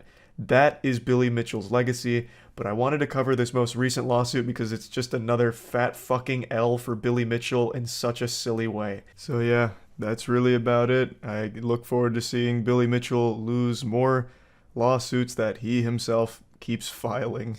Yeah, that's about it. See ya. Chris is back in the hot seat, casting yet another chase. Good to see you, Chris. I also would just like to point out real quick, breaking news streaming now. They actually do treat this like a legitimate sport. Where's this one taking place? Do you even need to ask? You have to wonder whether the person it's LA, in their right man. state of mind. Are they under the influence? That's where like every chase happens now. Or is this a larger crime spree? Driving in LA right now is like driving in Spy Kids 3D. It's all just like a giant fucking race. Is he going somewhere? I don't know. I don't know what his plan is. I'll wager a guess he doesn't have a plan. Okay, time to go full cam. I'll take Chris's job for a minute and tell you what happens here. I know that it's around this point. Yep. What happens is the driver slows down, leans out of the window, and fires a fucking machine gun at the police behind him. So he leans out and fires, I believe it's just like a assault rifle. That's what it looks like, at the cops. And then he speeds off again. Rifle that just came out of that driver's side window, shooting back at those units. He just shot in the direction of those law enforcement units. That is believed to be Corona PD. I can't confirm that. That's believed to be Yep. Corona. Right around a ton of just cars everywhere. Ton of very, very not good. This is not a good guy. If you can believe that. Guys, we are dealing with, obviously, I mean, it goes without saying, we are dealing with a major, major criminal behind the wheel of this pickup truck. Right you are, Chris. A major criminal indeed. I would be inclined to agree with you there. I'd even go as far as to call this guy just a downright jerk. Look at this. Pardon my French. I'll say it. Getting off. And coming at us. He's coming at us. Now he is, look at this. Is he wearing a uniform? Is he wearing a uniform? I can't tell for sure. Or is it maybe a sports jersey? What uniform would this be? What? I don't think he's wearing a uniform, Chris. I also don't even think it's a jersey. I think it's just like a normal shirt with some kind of brand on it. A civilian uniform. Either a sport, maybe it's a. Okay, it's just a T-shirt. Okay, I thought I saw an arm patch there. Excuse me. Yeah, it caught me off guard there. Obviously, an older gentleman with a goatee wearing a baseball cap. Man, is that a wait? What the fuck, Chris? I think I know who this is. Isn't this the guy from Orange County Choppers? Yeah. Fuck is his name? Oh man, wait, wow. That looks. It actually looks like shockingly close to that guy. What is his name? I can't remember it now. It's not fucking Fred Durst. Don't be ridiculous. Fred Durst would never do this. Well, not like the Orange County Chopper guy would, though. Why can't I find his name? I'll type in Orange County Chopper's main guy. Paul John Teetle. Tell me this doesn't look somewhat close.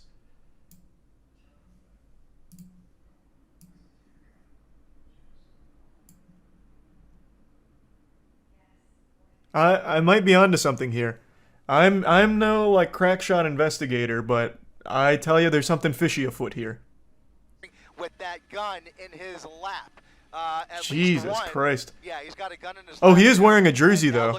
You were right about that, Pickup Chris. truck next to him, the driver rolling down the window, taking his AirPods out. What the fuck is happening here? With another driver. Looks like he's asking for directions. He's asking for directions. He's at Tustin Avenue, just off of the 55 freeway, and it looks like he was trying to figure out where he is or where. What the fuck? This is real life.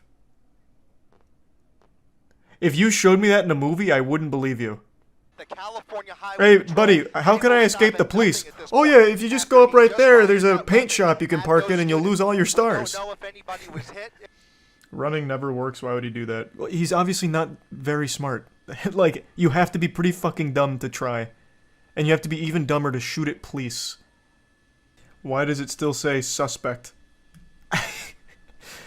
It reminds me of what I read today, where Chris Brown picked up, or not Chris Brown, Travis Scott picked up a fan's phone and threw it, and it was videoed the entire way of Travis Scott picking up the phone and throwing it, and they still said allegedly through the phone, even though you can see it. It's verified, it's confirmed, but you still have to say suspect or alleged, which I think is very silly.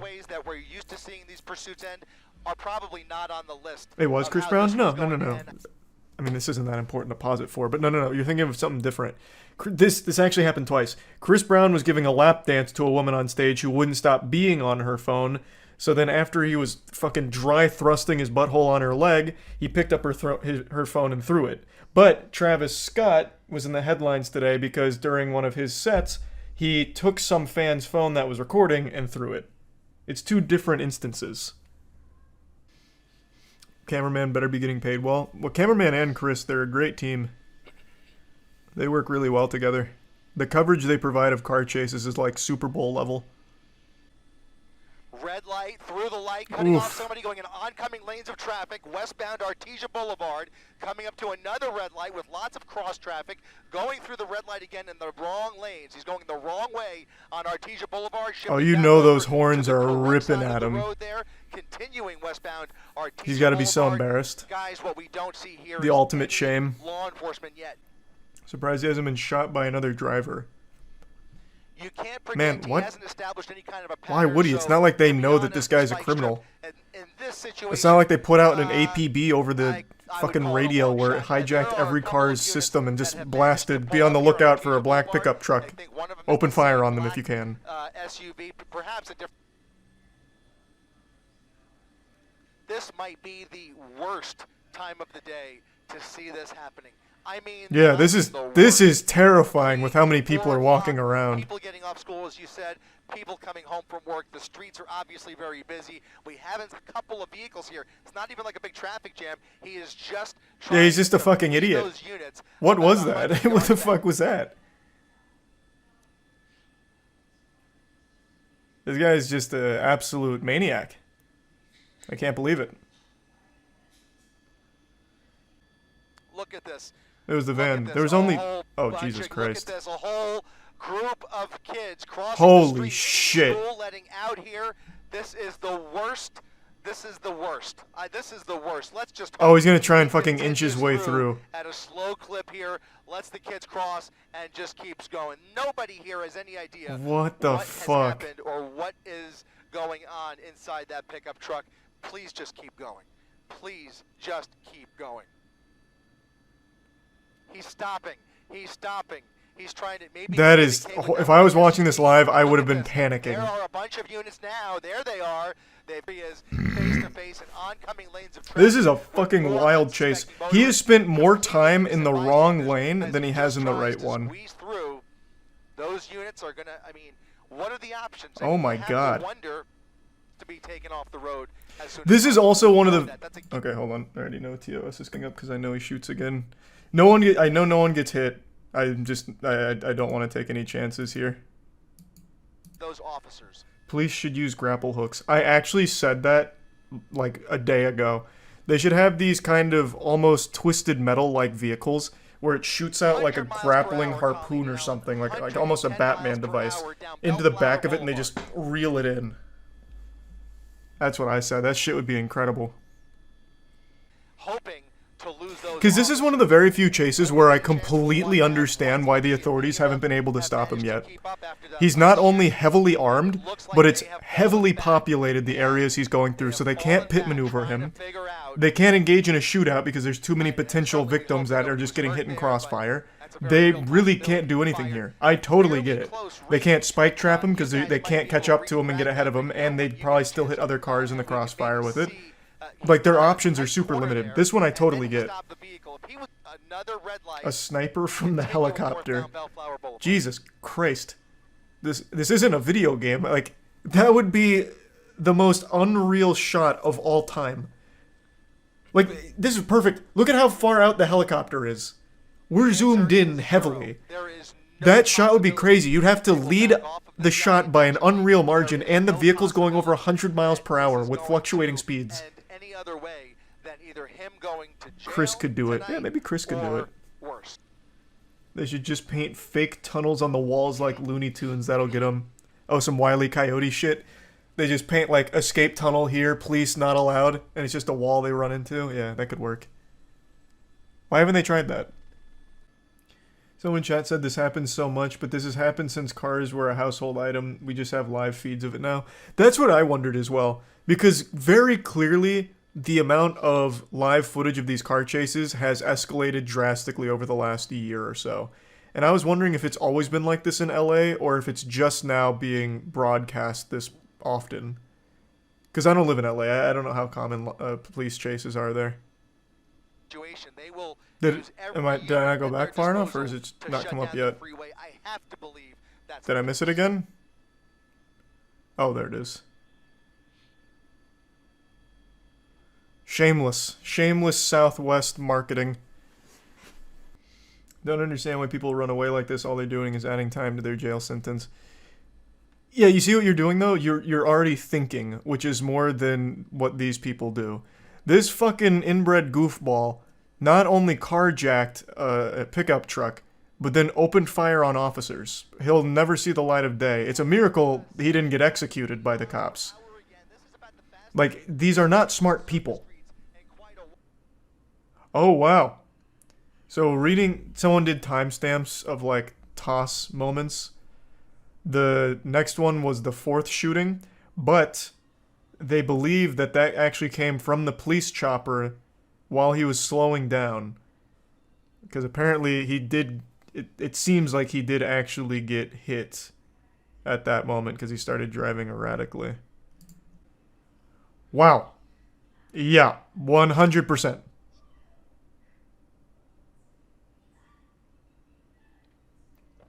Holy fuck, they blasted him with a goddamn musket. Jesus Christ. Obviously can't show it on stream, but just seconds ago, a giant, like, blast came off of the truck, and you could even hear it through the scuffed audio from ABC here since they're having audio problems. It actually sounded like a goddamn elephant gun. It's coming to a stop, coming to a stop. Oh, actually, hold on. I don't think I can show this because apparently he was bleeding from it. Oh, wait, that's not yet. Yeah, I don't know what they shot him with. It must have been a fucking blunderbuss, though, because the shockwaves... Newscopter has to come down. Take newscopter off. Damn, Chris. The shockwave on top of the truck was huge. So the chatter who said sniping from the helicopter was right. Yeah, I guess fucking so, actually. They're all following, okay. Oh yeah, I'll eat crow on that one. I'll eat some shit there. Yeah, apparently the chatter who said why not just snipe him from the helicopter 100% was right. They actually did that. Which is a crazy shot. Well, to be fair though, he wasn't really moving when they pulled the shot off. So they might have just been waiting for the right time. Ooh! Ooh! Alright, hold on. Now I know this is coming up. Damn! I don't even think that officer knew there was a chase going on. The dude was just kind of hanging out. He was like, man, today's been really uneventful. Not much going on in the department. Oh, Jesus! Jeepers! Zoinks! Alright. But yeah, he apparently gets out and there's some blood, so I need to skip past that. Oh, it's after he gets taken down is where the blood is? Oh, yeah, you're right. It's okay. So everything up till the takedown looks fine. Right. I'll tell you one thing. This guy was no star running back for his football running team. Running without the gun. They're going to take him down here. He's now that on is Western Avenue. rough Oh, my form. goodness. Oh, my goodness. He's on foot trying to carjack But he immediately somebody goes else. to try and carjack Trying to someone somebody else. Whoa. Yep. Okay, now I've got to stop. They dogpile on top of him, though. And then you can see some blood on his shirt. Okay, there's no blood here. What the fuck? Is this a... Hey. I'm not familiar with normal protocol, but do they usually do this like a... Get him up here like a wild hog wrangling? The fuck? It's like a prized fish.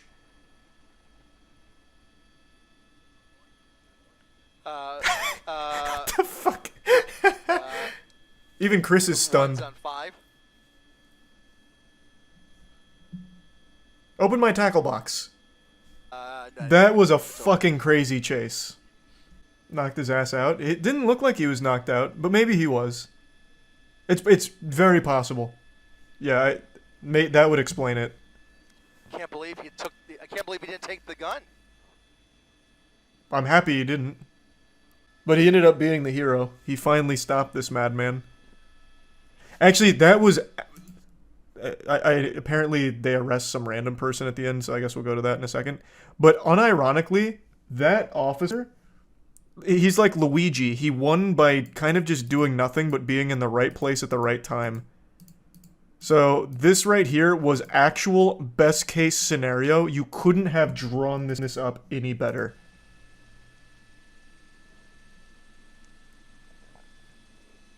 I'm pretty sure he doesn't even clip the civilian vehicle to his left. Nope. Doesn't even hit the truck to his left. Only the side of the police car and then right into the pole. Only him. Only the criminal. That was actually the best possible scenario for that. He was trying to block him, was he? Let me see. Oh, you're right. Yeah, he turned his car into him. I thought he was just in this other lane. Yeah, you're right. No, he does make an effort to turn the car into him. Either way, the man's a fucking hero. I'm not sure how much of that was calculated, but it worked out beautifully. I have no doubt that probably saved lives too, because this guy was unhinged, just actually shooting into crowds. Well, shooting at cops around crowds. So that man really did save the day. There's only 2 words that I can think of whose names are like Voldemort on the internet, where you hear them and it sends a shiver down your spine just at their mere mention. One of them is James Corden, obviously, and the other is Machinima. Before getting into the meat of what I want to talk about today, I think it's important to set the stage here. I need to put all the plates on the table so that way you can get ready to eat my big idea. I want to tell you the whole story and lore of Machinima, so get ready for a roller coaster ride of nostalgia. Machinima was the first major gaming-related YouTube channel that really blew up. It became this hub for all things gaming-related, and for a long time was one of the top 10 biggest channels across all of YouTube. They even had spin-off channels like Machinima Respawn, and I'm sure all of you can remember watching their content. They were posting like 50 videos a day across all their channels. The catalog of content they had was longer than all of the known digits of pi. And everyone wanted their videos posted by Machinima, including me. When I was still but a wee lad, stars in my eyes, having big dreams, I wanted my clips posted by Machinima. I was young and naive, going through puberty, my body was experiencing changes, not so much in the height department unfortunately, but in the hormones and vocal fold department. But one thing never changed, my desire to be a part of Machinima. But I never got that opportunity. I uploaded so many videos to their website hoping that I'd be picked up as a creator. I even wrote them emails, damn near started sending them handwritten letters in crayon to their P.O. box, begging to be part of Machinima, but I never was. I had friends that were, and I was always jealous, but Machinima didn't choose me, and for a while that made me upset when I was a kid, and I swore revenge like an anime villain. Oh, you want to treat me like toilet paper to wipe your ass? Well, watch this. I'll turn into sandpaper and I'll irritate your ass. Like, I wanted revenge. But I never needed to get revenge because I'm sure you all know how this story goes. It turns out Machinima was actually a very horrible company to work with as a creator.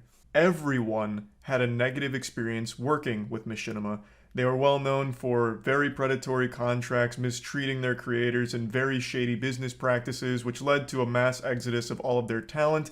And by the time 2016 rolled around, they were kind of a shell of their former selves. But in 2016, Machinima was bought by Warner Bros. For just shy of $100 million. It was a huge acquisition, and this was supposed to be like a big rebrand for Machinima where they come back to their former glory and once again take the internet by storm. There are huge plans to revitalize the channel, bring new eyes to it, and really pop off once again. Hop back in the saddle and ride this horse right through the fucking gates of Valhalla. But unfortunately, I think we all know how that story played out. In 2019, mysteriously, every single piece of content on Machinima and every Machinima-related channel was pulled overnight without any warning to creators or their audience. A decade worth of content all vanished in an instant. And they said that this was because they were going to start pivoting and doing content in different ways that didn't involve legacy channels. It all just got really messy, but this was almost 4 years ago, and there's still nothing from Machinima or anything related to Machinima. So what happened? No one really knows. I have been trying very hard to figure out exactly what all went on behind the scenes here, but it's kind of all talked about in hushed whispers, and no one's really entirely sure on the full story or scope of what exactly happened between this 2016 to now 2022 time period. But one thing is for sure, they removed all of that content and people lost years and years worth of their work because they didn't know it was going to be taken down. So there's so many creators, some of whom that you probably still watch, or they are still popular on YouTube, that had a ton of their videos just removed, and I know for a long time they've wanted it back. So what I wanted to do is buy Machinima from Warner Bros. Because they're not doing anything with it. Right now, the channel still exists. It still has over 11 million subscribers, and there's not a single piece of content on it. There's not a single video. And it's the same sad story for all the other Machinima spin-offs like Machinima Respawn. They just link other people's content from their channels. They don't have any of the original content that used to exist on the Machinima brand. I want to purchase these channels and be able to give the content creators their videos back. I imagine they privated all of the content, which means it'd be very easy to unprivate all of it. However, if Warner Bros. Doesn't like that idea for some reason, if they're apprehensive about opening the floodgates here and rebuilding the Library of Alexandria, known as Machinima, well, I'm fine with not unprivating them. I can still download them and send them to the creators that I know want them back and have wanted them back for a long time. I don't think they deleted all of the content. I really do think they privated it. That's just a theory, a little game theory here, a hunch, but I really do think it is still there, just privated or unlisted, and that'd be a very easy fix if I owned Machinima. Right now, Machinima is earning as much money as National Treasure on DVD earns. $0. They are generating $0 in revenue for Machinima. Warner Bros. Is making nothing on it. So let me buy it. I'm very flexible on whatever terms you'd like. I'm up to negotiate. We can kick back and smoke cigars together as we talk shop, get down to the brass tacks. I'm open to anything. I just would really like to have these channels and be able to give the creators their videos back. But then even going forward, I would like to actually use the channels for something. I don't know what yet. But I've been trying really hard to get in touch with anyone that would have information on who to talk to about making this kind of deal happen. This has been an idea I've been cooking up for months now, but it's just been radio silence. I imagine every office we call has been extinct for 6 years now. It's just literally dilapidated buildings where Machinima used to be. There is nobody we've talked to that even has a connection anymore to the Machinima or knows anyone that does. There might be like one single hotline still available somewhere, but we can't find it. We can't get in touch. We tried everything with Fullscreen, but apparently Fullscreen is defunct. Fullscreen took over Machinima once Warner Bros. Bought it. It eventually ended up in the hands of Fullscreen, but now Fullscreen no longer exists. That's been wiped out like the dinosaurs. Like Fullscreen is gone, which I didn't realize. So we've been trying to get in touch with Warner Bros. Directly about this kind of deal, but still haven't really heard anything on that front either. So I'm making this idea public, at the risk of someone coming in and stealing it from me, sweeping it out from under the rug here, which would be very upsetting because it's something that I'd really like to do and I'm pretty passionate about it because I had such a close connection to Machinima. It was such an integral part of me growing up when I was a young man on the internet and still learning everything. And I know a lot of people that got fucked over by having all of this content deleted, so I'd like to be able to give that back to them. A little late Christmas present from old St. Nicholas over here. I also just don't see a world where Machinima itself ever comes back in any meaningful way because of all of the negative baggage associated with it. It is a word that has a overwhelmingly horrible connotation surrounding it, so I don't think Machinima could ever do what it did again, because no one would sign up to work with Machinima. So I just feel like it's kind of a not dead on arrival, but a truly buried IP right now that I don't think could even be brought back if anyone wanted to. So let me have it, and I can do something with it. I don't exactly know what I'd do with it going forward past giving everyone their content back, but I'd figure something out. We've toyed around with a few ideas, call it Moist Cinema, do something cool with it. Talked about making it a Moist Esports channel where it's just all about Moist Esports, and that would literally make us the biggest esports YouTube channel by a large margin. Probably the biggest esports social media presence ever, just by pure numbers, which is an extremely entertaining thought. But we would think of something to do with it going forward that is currently better than what it's doing right now, which is just festering. Right now, it is just this blemish. So, like an old reminder of the internet from 15 years ago. It's not doing anything, but it can. So let me buy it from you, Warner Bros. Or let me work with you and we can do it together. If you want to retain ownership of it, that's fine. Just give me control of it to do some shit with it. So yeah, this is like a public asking for open communication with myself and Warner Bros. So that way we can all talk together and come up with something cool to do with the Machinima channels. So yeah, that's really about it. See ya. Here, let me see the spike. You just don't know who's. So chat said it's very slow. He got off of Rosecrans onto Willowbrook, then turned around. Yeah, he's not exactly drifting around anywhere. U-turn, so the ideal speed for a pit maneuver. Now, of course, he's going to speed up the speed bit, limit. That was a goo. This is by my house. I can hear the helicopter. Well, get out and do something. What the fuck? Back on Alameda, and it doesn't look like they made contact. Are you with him. serious? You thought for a second that they were going to pull up right behind him. Protect your and execute community. that pit, but it does not look. Bro, this is the slowest chase. Yeah, it's not very fast. Boxed in here. Look at this. They're going to make it with. This is So such a right turn common now occurrence in onto LA Compton now. Boulevard, but for some reason, the driving has slowed down dramatically. It's almost like a police escort at this point.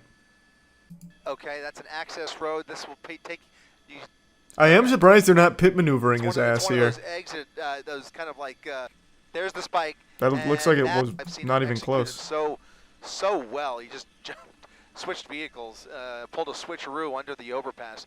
But in any event, Oh, that was pretty close. Yeah, nice. There's the spike, and that looks like it was this again. Hopefully he does. Hopefully he's using this time to think about things a little bit more clearly. Yeah, I'm sure that's what he's using this time for. Man, what was I doing? Why did I do this to myself? We'll see what happens. Can't believe I've done this. Those right tires are now done. We're just gonna sit here and slowly watch him run out of gas. Awesome. Why even bother? Just hit this. Just pull over. Just be like, hey guys, I didn't see you there. I didn't know I couldn't do that. Maybe he's banking on like staying up super late driving around and everyone falls asleep in the police department. So the helicopter pilot's like, all right guys, I gotta go home. I'm ready to snooze. Same with the cops, and he's like, all right, I win. Just a war of attrition. And this is still going right now?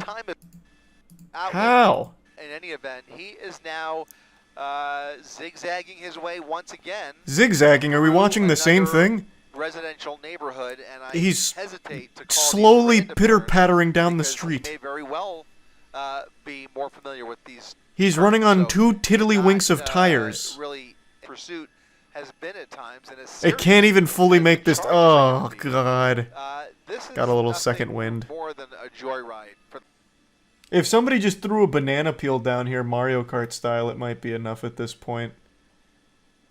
Hey man, at least he's being safe. Yeah, just pull over at this point. This car is, it's like going jogging speed. Like, just why even bother? 50cc. It's a 50cc chase. I mean, while we're on the topic, something very similar happened to me many years ago. Seeing my own car pull out of my driveway. Oh, I thought he was going to say his chase. My car drive in the opposite direction, only to be found days later in pretty similar condition, unfortunately. Oh, that sucks. It was Damn. 87 Monte Carlo, but we won't talk about that. Wait, I'm getting so much lore on the caster. I see why he's so attached to these police chases now. He's like Batman. The thing he feared most was his car being stolen, so he became a car chase commentator. That's LA living. Yeah, I guess so. Seth Rogen loves it, though. Remember he made that whole tweet about his car being broken into 15 times and how he's always excited when it happens or whatever? Not what I would expect. I kind What a of saint. based on the driving and the circling this pursuit, you see some of the neighboring jurisdictions here. It's like the world's saddest Macy's Thanksgiving Day parade. Like all the cars are just stopped and they're all just like waiting for him to slowly fucking dinkily drive by. Fucking wave on the way. Christ. Just stop. God damn. I think one speed bump will be the end of this story. Can we maybe try and like funnel him towards like a speed bump? Because there's no way this fucking thing makes it over it like the little engine that could. That's in game. Now let's just set up like a little blockade. Push him down one of these side streets that likely has a speed bump and call it a day. Almost every time that we've even been able to peek through that driver's side window, he's had that phone on, whether he's texting somebody, calling somebody, or like you said, maybe streaming ABC7 at this point. Who knows? But that is most likely what those watch commanders are doing. I really like this commentator. Back at the CHP station, he probably is watching the stream. Picture right now. Oh, here we go. There could be a speed bump here. There could be a speed bump, which may as well be a landmine at this point. Because that car will be fucked on it. To run on foot, and he's now going through a major red here. It is. This is the 20th fucking intersection where all the cars are just stopped, knowing it's coming and just waiting. He's been hesitant. Like, come on, Bozo, can you fucking hurry this up? Which would put him into Linwood. Can you just drive by now? But in any event, This is gonna be a fucking 3-hour chase. This car is running off of I dreams. guess we're now actually we're in combat. It's transcended In any gas. event, southbound Long Beach Boulevard. Oh my god, it's fucking cruising! Putting a little Where bit did this come maybe from? more than a little bit of distance between himself and that primary. Did he unit run horse over marked like line a out like of a the right like a side? gas Well, pump right or now, something really that quick, I wanna gave get him an some idea, how far juice? back is that lead? You just hope it ends in general. So This now car may never North stop. Dallas Road, off of It's like the Collins, train from continuing slowing Snowpiercer. down a bit after we saw more sparks flying out of the right side. Just of the pit maneuver him here. There's nothing. There's nothing. There's fucking nothing. God damn it. Oh, that was the slowest turn of all time. Just put him out of his own misery here. This car, like the car's gone through enough at this point. Please. What is this thing? A Kia? Have mercy on it. And now his next major here is Rosecrans. He'll turn westbound onto Rosecrans. this guy's leaning out clapping. So you already That must have been a fucking fire angle there. This has actually turned into a sport in LA. Pursuit, and just as we were saying, very well may be enjoying his last beer. You never know. It seems like that might be the case. Oh no, wait, he's doing whippets. He 100% just did a fucking whippet, didn't he? That is my man, that is not a beer. This guy is doing whippets.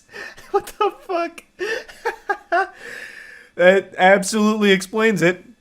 That's why he's shaking it. Yep, wow. Is this live? Yeah.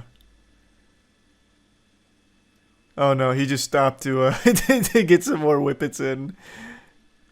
Look at this. Oh, they're This so is what we're excited. afraid of, right? Because this has now been going on long enough. Get a glimpse of it. He's a little local celebrity now. Or social media post. Whoa, Jesus. Look at this. I mean, What was that plan? absolutely unnecessary. What Actually the approaching fuck? the vehicle, almost as if she wanted to give him a high five.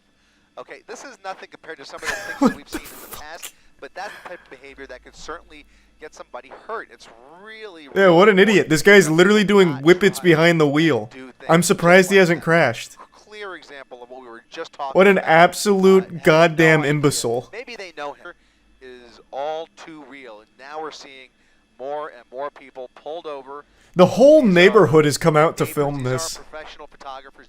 I also just can't believe they haven't bothered to just spike the tires again. He's going 15. And he's doing circles. Same pattern for a while, and so I'm starting to wonder why we haven't even seen another spike strip. That's what I just said, yeah. Those left tires, and able to maintain Can't someone control just of the pull up vehicle. next to him and slash the tires? Probably What do you think they are?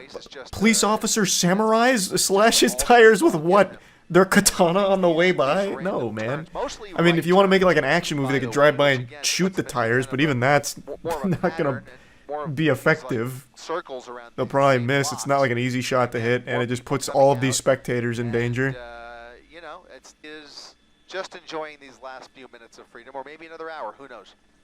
Gee, I hope it's not another hour, man. Like, here's just a really good opportunity. You can just pit him here.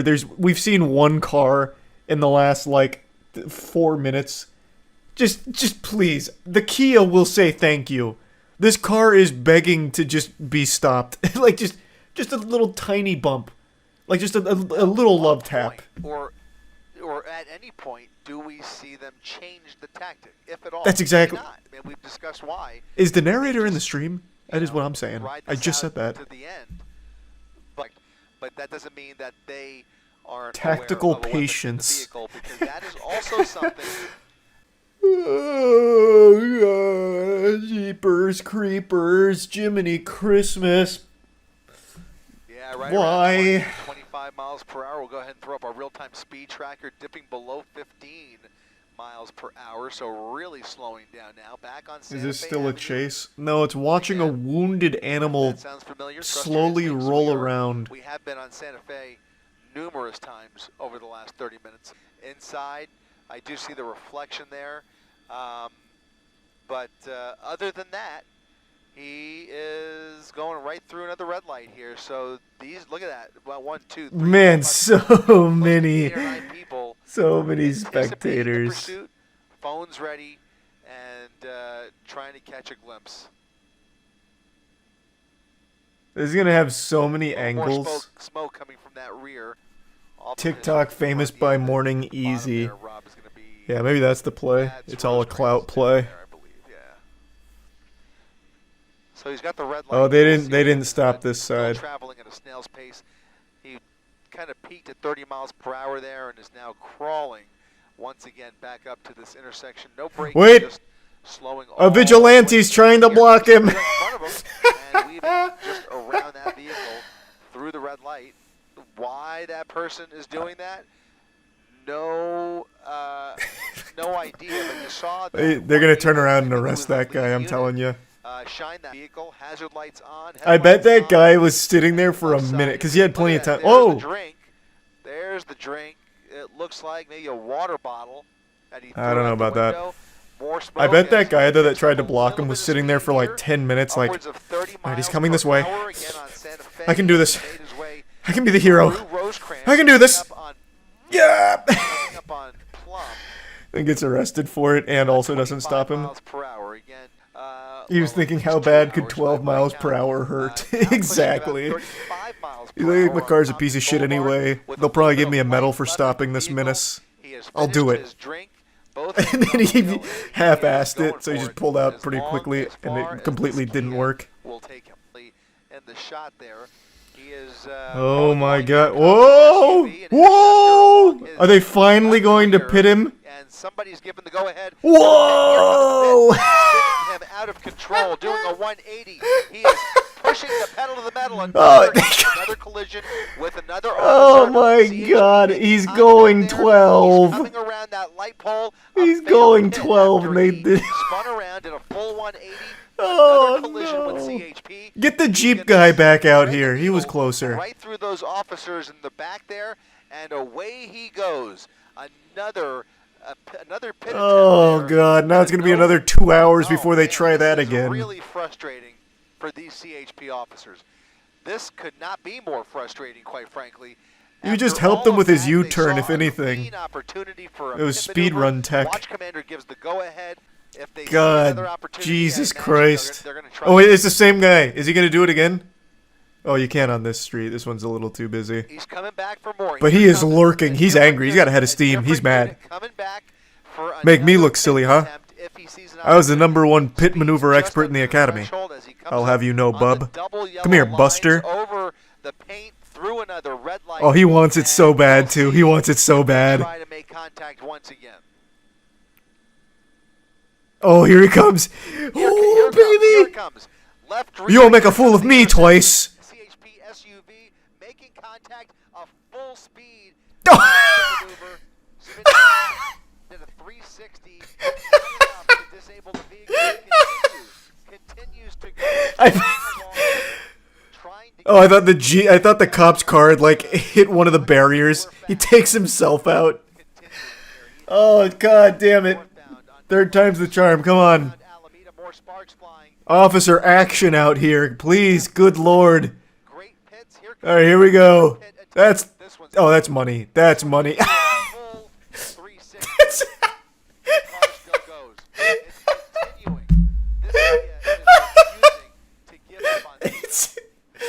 He's immune to pit maneuvers.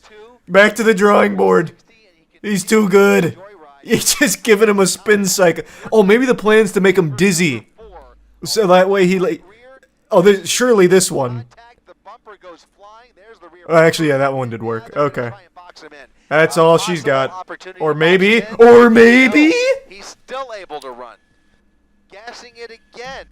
He's doing about 5 miles per hour with Hey, that's more than 0. Sometimes that's all you need. 10 miles per hour, coming to a slow crawl, and that is probably it. Yeah, that'll probably be all she wrote. This Kia is Give him one more pit maneuver on the way out. another possible A little tap on the ass for good luck. Number 6. Oh, he's going way... Look at that radius! Ooh. Oh, slow No! under the overpass. That is Alameda. No, it's been censored by the overpass. Alameda and Rosecrans. There he is. Officers with their guns drawn. The vehicle placed What a under chase. arrest. What a chase. Oh boy. Well, that couldn't end much better or much safer because the potential for... I love this commentator. He's very clear he is enjoying it. It couldn't have ended any better. He takes it as entertainment. 6 pit maneuvers. It is literally a to bring sport. This suspect coming up in just 8 minutes. Reporting live from Air 7 HD, I'm Chris Christie, ABC 7 Eyewitness News. Great work, Chris. Great work, per usual. Chris is like the John Madden of LA police chases. Excellent, as always, Chris. I think what he needs next time, though, is like one of the NFL boards where they start like drawing on it, like, here's the potential play. What Andy Reid's most likely looking to do here is going to be a slant route. Like, he could do that for these police chases. Like, the suspect's going 25 miles per hour. He's got a couple of options here. If he wants to take the correct route, he's going to want to go down East Compton, where there's less speed bumps. You know, really get into it. I've just been told they're letting him off with a warning. Oh. 6 pit maneuvers and your car can keep going is the best Kia ad I've ever heard. That was a very impressive Kia ad, both for endurance and durability. That was impressive. It was eating pit maneuvers like cereal. It was getting pit maneuvered, but it turned it into like a beautiful ballerina's pirouette. If you've been around the channel for a while, you'll know that I've made a lot of videos on bad Kickstarter projects like the Air Umbrella, which is an absolute timeless classic, and I've also made a lot of content just on bad products in general, and it's just been far too long since I dipped my tootsies back in this pool of bad Kickstarter projects, and boy do I have a doozy for you today. This is a product that aims to solve a problem that modern science has been unable to crack. How to protect our children on Halloween from those villains that are putting razor blades in our chocolate bars.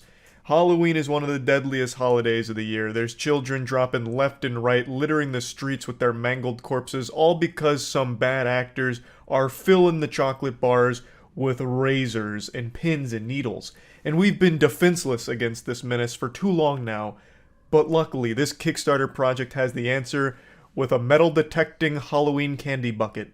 Meet Boo the Ghost, the answer to all your prayers. It's a bucket that has a metal detector built in to alert you when a tampered candy bar comes in with a fucking katana blade mounted inside of it. So it was unsuccessful in its funding, which is shocking. It only raised $213 out of its $36K goal, which, you know, just speaks to the state of society. If we're not willing to invest in life-saving products like this, we're too busy throwing dollar bills on OnlyFans. I mean, this is ridiculous. This would save countless lives on Halloween, and yet it was canceled because it didn't reach its goal. Hi, my name is Sam. We've all heard the horror stories. Holy shit, that stock royalty-free Facebook background music is about to have me acting up. That shit is fucking hypnotizing. But let's talk about this real quick.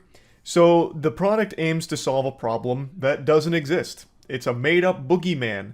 The myth of, like, razor blades in chocolate bars and shit. Razor blades in apples, I think, is where it started back when I was in, like, elementary school with that urban legend of, like, this kid got an apple on Halloween, which I don't know what psychopath gives out apples on Halloween, and he took a bite and there was a razor blade in it, is the story we used to get told. And this actually dates back all the way to the 1950s, where someone even wrote a book on it and then concludes that they couldn't find a single report of a child killed or seriously injured from a contaminated treat received during trick-or-treating, and it's a contemporary legend, and that's all it is. And if you look at the statistics, from 2008 to 2019, there were 4 cases of tampering, and none of them resulted in an injury. And among those, I'm pretty sure a couple of them had very sketchy details around it that seemed like it was there to drum up fear and hysteria. A couple of the articles he pulled up, one in particular with the Long Island 13-year-old who got like a razor blade in the Three Musketeers bar or whatever, that one had quite a lot of media hype and stir around it. No one was injured during it, but I have seen a couple of theories to suggest that this may have been planted there as more just fear-mongering, though of course I can't fully state since I wasn't there and I don't know the whole situation. But once again, there's been no real cases of people tampering with Halloween candy that's led to children getting injured or killed from it. It's just a fucking myth. And also, if we're going to play ball with this whole idea of tampered Halloween candy, Boo the Bucket here is completely defenseless against drugs in the candy. I remember a couple years back there was this big hoopla about, you know, parents, be careful with your kids trick-or-treating on Halloween, there's some scum that's lacing the candy with drugs. And when I read that, I about fell out of my fucking chair. Who's giving away free drugs on Halloween? Are you kidding me? That shit's more expensive than the candy. I highly doubt there was anyone just willy-nilly giving away fucking free drugs in the goddamn trick-or-treat buckets. And if there were, Boo has no protocol to stop that. You know, this fentanyl-laced Hershey's bar is going to fly right under the radar under Boo's nose. That's going to be given the green light. No razor blades, no problem. But then all of a sudden, bang, little Jonathan's got a whole fucking system full of fentanyl, and it could have been prevented if Boo only had drug-sniffing protocol as well built into the metal detector. Boo the Ghost Inc. will stand by no further. We've developed and patented a proprietary detection system that picks up on these dangerous contaminants and alerts the user before any harm becomes them. His name is Boo the Ghost. Could you have chosen a more creative name? This is so remarkably lazy. Boo the Ghost? Holy shit. That name has been used billions of times by now. It could have just been anything else. Like, it doesn't even have to be, like, even ghost adjacent. You could have just called them, like, you know, Glorbus the Ghost. Like, anything at all that's not just Boo for the millionth fucking time. Boo is crafted with a fully integrated, patented detection system. This system consists of a detection coil in the rim that picks up on any metallic objects and uses a vibrating handle with a built-in LED light to alert your child when they are in potential danger. It's pretty simple. It's a metal detector built into the rim, so when something metal passes through it, it has sirens that blare. You know, be careful, metal presence, initiating self-destruct protocol to protect the child, that kind of thing. Except instead of sirens, it just plays like a really weird honking sound. So that's basically the system in a nutshell. Pass through a metal detector, if there's metal, you get a honk. So that your child knows when there's a hazardous object present and that a thorough inspection of the candy should be conducted to eliminate the hazardous pin, needle, razor, or metal debris. So you get the little happy birthday kazoo sound effect there when the metal passes through, and I'd like to digest that for a moment here. Let's assume you have this bucket, you get a handful of candy, you dump it in, you hear a honk. Well, now all of a sudden you have no idea which candy triggered it, so you have to go through each and every piece of individual candy and ruin every single one of them. No one's putting candy in one by one. That's not happening. This isn't the TSA, it's fucking Halloween, and these are kids just reaching in the buckets, or parents taking a handful of candy and dumping it into their bucket. Like, this would never be practical, because if a honk did go off, you would then have to open every single piece of candy, and you'd then probably want to do it in front of the house where this honk happened, because maybe they put a razor blade in there, and now you're about to get into a confrontation with this family here. So you have to break every single piece of candy apart to see which one triggered it. And that just seems really ineffective. There's no way of knowing which one it was unless you literally do it one by one, which isn't happening. Right now, it picks up on all metal objects that pass through the rim of the container. As you can see, when a detection is made, the handle vibrates, making your child aware of the danger. Again, this aims to solve a problem that is completely non-existent and is just made up. But, you know, hats off to them for, you know, trying to tackle it. I always appreciate when someone at least tries to make something that they think will be helpful somewhere, but in this case I think it's remarkably misguided. I think they have been brainwashed by media fear, and even then, this is so rare. Like, it's fine to, like, caution parents, like, hey, there are weird people on Halloween, you should probably trick-or-treat with your kids instead of letting them go all, you know, out in their own willy-nilly. I think that's good advice. Hey, just be with your kids, you know? When they're going out to trick-or-treat, you should just be with them. I think that's fine advice. That's not exactly like being fearful or anything. It's just, why not? Just take that safety measure. I think that's fine. But to try and put the fear of God in everyone, like, you need to be with your kids because there's people putting fucking razor blades and drugs in the candy. Like, then it's a step too far, and then you lead to a situation like this where this guy thinks that, man, I have to protect my kids on Halloween because no one else is. There's razor blades in every piece of fucking candy out there, I guess, and this is an essential tool for it. But anyway, just wanted to talk about this a little bit because I found it to be pretty wacky. That's really about it. So, yep. Fine, I'll look up the German mud wizard. Robed wizard taunts police struggling in mud. What is happening here? Did he deploy a quicksand? Is this guy an earthbender? What is going on? Well, he is very powerful. What is this? Prestidigitation? Like, goddamn. Oh! There he is! The wizard has been summoned.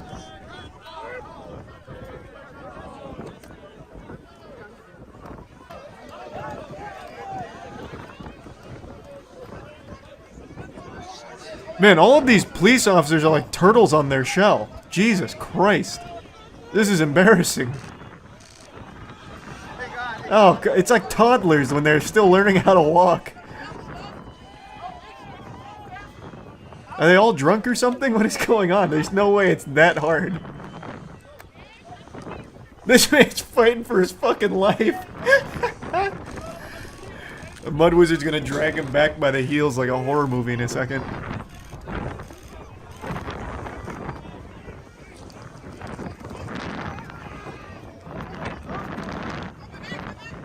Man, at this point, just start doing, like, rolling. Like, it's like, oh, shit! It's like cow tipping. The Mud Wizard strikes.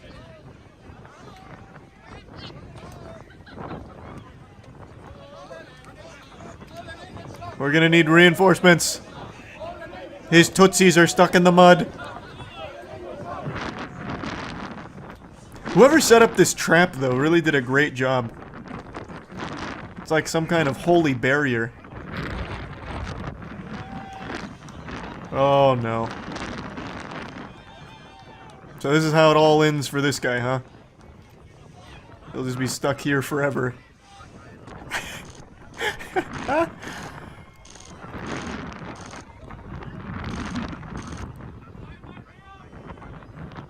Oh, come on! He's almost there, let's go! Oh no, it's like bowling pins. Oh, jeepers. Oh, Jiminy Christmas. There we go.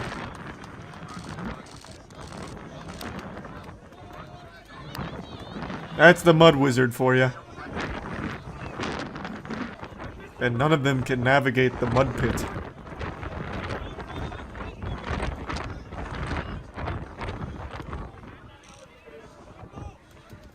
Oh, the Mud Wizard got him with a blast. Oh, there he is.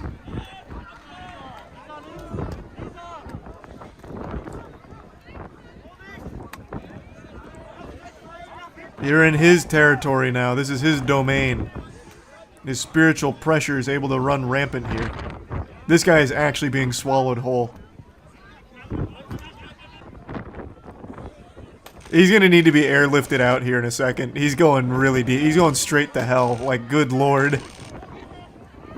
They're gonna need to get the chopper and a ladder inbound ASAP. And the Mud Wizard's coming. Oh god! Oh no! Oh lord!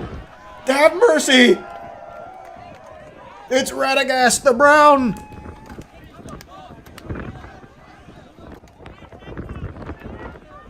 Man, this goes on for so long.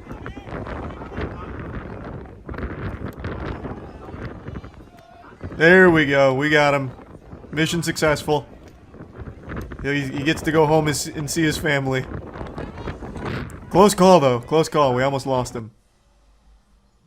Wow. That was fascinating. Jesus Christ. Someone give me the lowdown. What happened here? Was this like a concert or what? Because I do remember there was also a filth wizard at a rave a long time ago. I also think it was Germany. There was a guy who dressed as a wizard and started playing in the mud and twirling around a baton and shit. It was a coal mining protest. Oh. Does anyone remember the Wizard of Filth? Damn, this is too new, so it's overriding the old one. Where is it? Does anyone know what I'm talking about? 2 wizards, 1 cup. Well, that's not the one. It was at a rave. And there was a guy dressed in a gray wizard's garb. It was raining, it was muddy, and he was just busting it wide open. I wonder if it's the same guy. I'd really like to find the video. Does anyone know what it's called? Is it just Rave Wizard? I tried Mud Rave Wizard, but it didn't come up. Oh, here we go. Wizard Gandalf at a rave. I think this is it. This is not the one. How often does this happen? This must be a very common cosplay thing for raves. This is pretty cool though.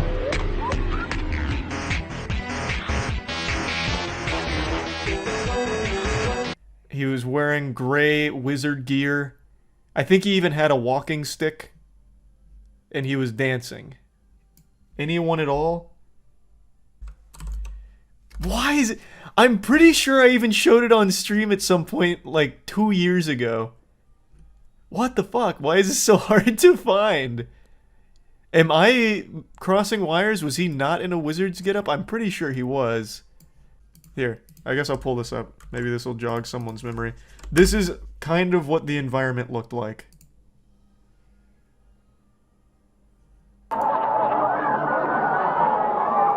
But then there was a guy dressed as a wizard, and he was throwing mud, and he had a walking stick, I'm pretty sure. What the fuck? Are you... What? And... Man, what the fuck? No, it's not the Glastonbury Wizard. What? How does this fit anything I have said? I pulled this goddamn video up on stream years ago. Thanks to Resub Filthy. Why can't I find it? Did it get taken down? Was it not as popular as I remember? Hey, I'm gonna describe a video real quick. Tell me if you guys know what I'm talking about so I can find it. Have any of you seen Is it the Blippy video? No, that Blippy shit video, that was so good. It was a music festival. It was a concert. It was raining. It was muddy. People were throwing mud at each other, and there was a guy dressed as a gray wizard throwing mud at people. Oh, the one in Germany? Yes, that's what I thought. But I can't find it. I can't find it. Wait, I can find it. Okay, wait, cool. at the protest, you mean? No, that's Mud Wizard. I'm talking Filth Wizard. This was like a level 99 Filth Wizard. Oh, Andrew, shit. how could you think this was Mud Wizard? My bad. Yeah. It's not nothing like it. It's fuck, I can't. Very different. Very different. Wait, magic. How can chat not find it? No, I pulled this fucking thing up on stream years ago. He was not the focus of the video. I will say that the video was focused on the concert. Red herring here. Yeah, the wizard was just like a pretty, like, small piece of it, but like he became a meme. They called him the Filth Wizard on Reddit. Messy Merlin?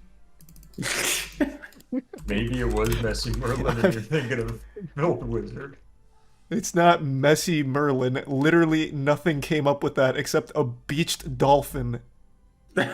Oh. Is it Polish Golem at a rave? That's... Wait, that... What the fuck? So deep. No, God, is anyone even listening to me? It is not Polish Golem. He is not even wearing a wizard's garb. Alright, so describe the video again, but this... like really go into some detail here. Oh, wait, we forgot a guy. How did we possibly miss that guy? So... Wait, we forgot a guy? This seems... just chilling. This seems like a pretty common thing. So it was a rainy day. The video, it was still raining. Everything was covered in mud and filth and shit. And there was a guy in a wizard's cloak who was throwing mud at people and dancing. And I'm pretty sure he had a walking stick. But yeah, this video was cool. Positive it was a music festival? I am 100% sure it was a music festival. Unless they just do like mud parties. Oh my god, look at it.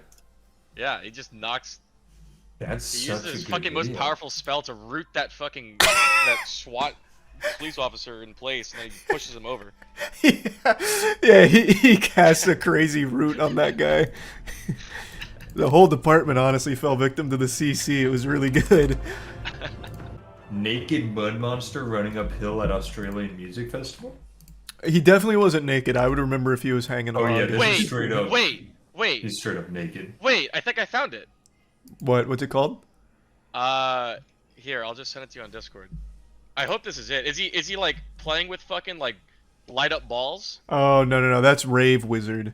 Oh, God damn it! Why are there so many fucking wizards? There's a lot of wizards in the world. You'd be surprised. God. Man slides into girl peeing at V Festival 2012. Oh, that one got promised. Last night in bed, actually. Oh my, yeah, she's peeing on the ground and he mudslides straight under her. Send me mudslide pee. I want to watch that on my own. Look up MrBeast. Okay, last one though before doing this encounter. Actually, last one. Alright, everybody's ready except for Charles, I think, because he's looking up a video. Oh, the Filth Wizard! Yes, wait, that's it. It's in a different language. That's why we couldn't find it. I got everything right except for his cloak. It's not a gray cloak. Put it in the raid group so everybody can join in. Yeah. Hold on, let me drop that in there. You're gonna have one message in this Discord, and it's that. Yeah, it's just Filth Wizard. Here, let me make sure it's not Toss, and I'll pull it up on stream. I don't think it is. In fact, it's actually not even a wizard at all. Yeah, that's just a man with a stick. But they called him. This was so misleading. Come on. If you go into the comments, I promise you, they're calling him Filth Wizard. They're all talking in German. Holy shit! That wall of noise. Whoever this is. He actually only has a stick. Why did you? Wait, he's just drinking the mud? Yeah. So he's not playing with the mud, he's drinking it. That's why I got confused. Wires got crossed. But yeah, this is, they called him... Somebody find this. I don't know, they called him the Filth Wizard, though. I swear to God, they called him the Filth Wizard. Look at that good Samaritan coming up and saying, "Hey man, stop drinking that fucking water." Oh, when I What a good translate MrBeast, it translates to Stink Mage. Oh! Alright. Jesus, alright. Let's restart. Yeah, staff just posted it. The Stink Mage replenishes mana in the Tainted Moon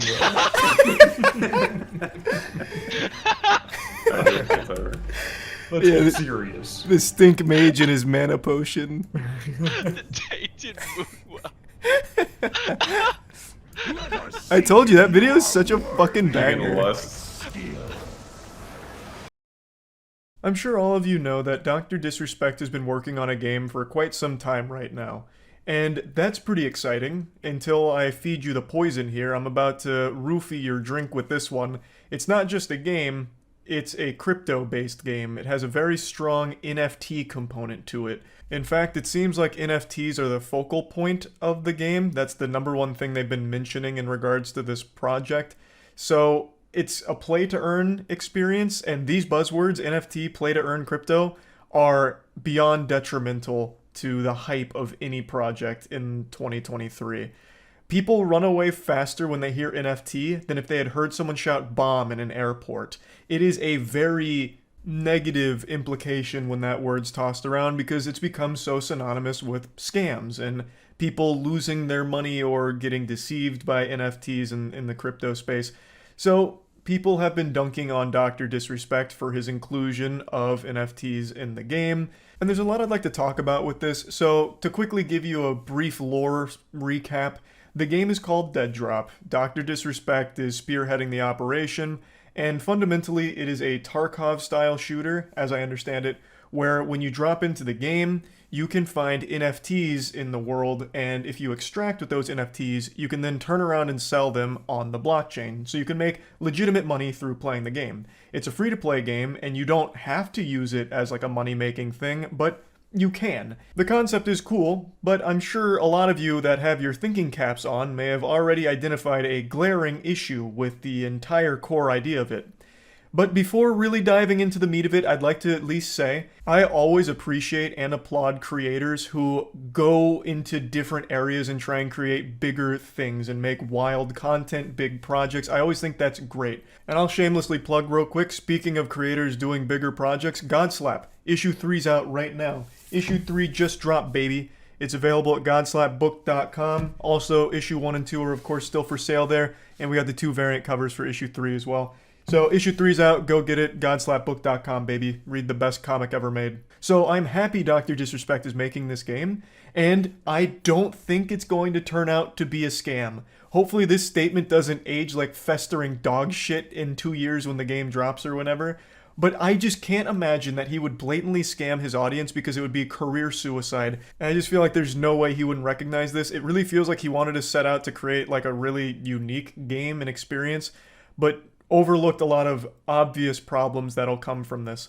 So let's talk about it. He posted this tweet a couple days ago. Imagine trying to extract with an item you discovered worth $100,000 on the chain. Think about the entertainment value as a viewer, let alone player. A new PvP experience is upon us. The concept of digital collectibles in an online game is so exciting to me, especially an extraction type of game. People saying scam and are just brain-dead headline followers. Same people that spend a ton on skins for an annual release game. Same skins everyone has too.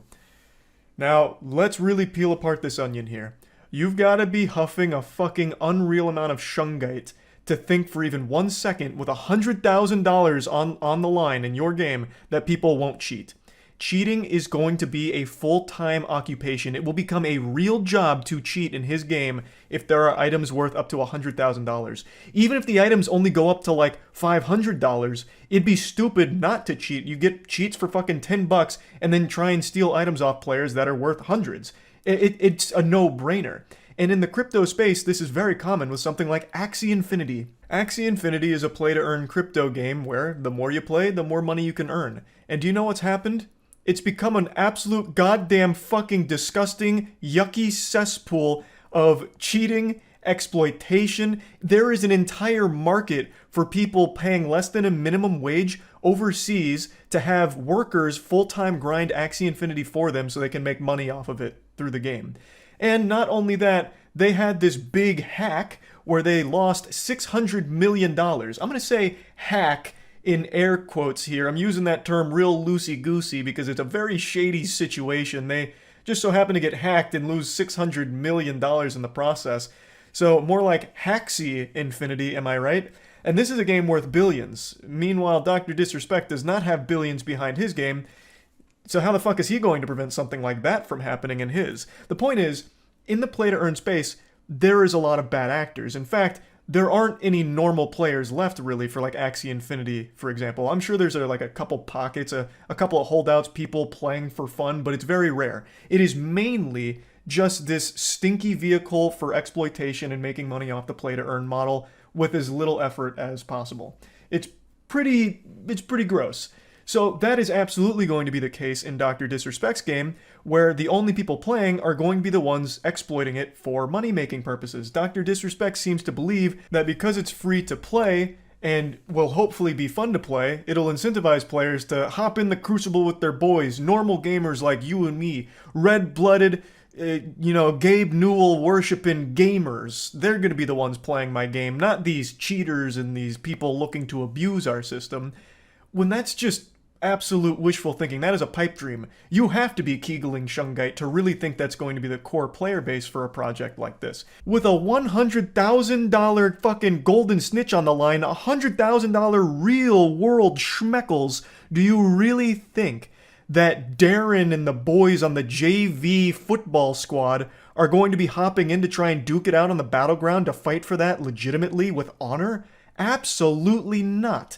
It is going to be cheaters. And since it's an extraction type game, if the normal players happen to be the one to find the item, the cheaters are going to be the one to come around, kill them, and take the item and then extract before you ever even have a chance to fight back or do anything about it. And since it's on the blockchain, it's immutable. You can't really uncheat it. You can't funge the unfungible, goddammit. The non-fungible will stay non-funged. Like, it's a problem that you won't have a solution to. There isn't a single AAA gaming developer out there right now that has solved cheating. Every single developer has cheaters. Billions and billions of dollars go into anti-cheating and to prevent cheaters because it ruins communities and it ruins the longevity of a game. If there's a lot of cheaters, people will stop playing the game because the cheaters push them out. No one's been able to solve that issue. What chance does Dr. Disrespect Studio have of making sure no cheaters exist here? And with this kind of money on the line, can you imagine the frustration, the misery, and the unbearable sinking feeling of finding an expensive item only to have it taken from you by someone that's playing unfair?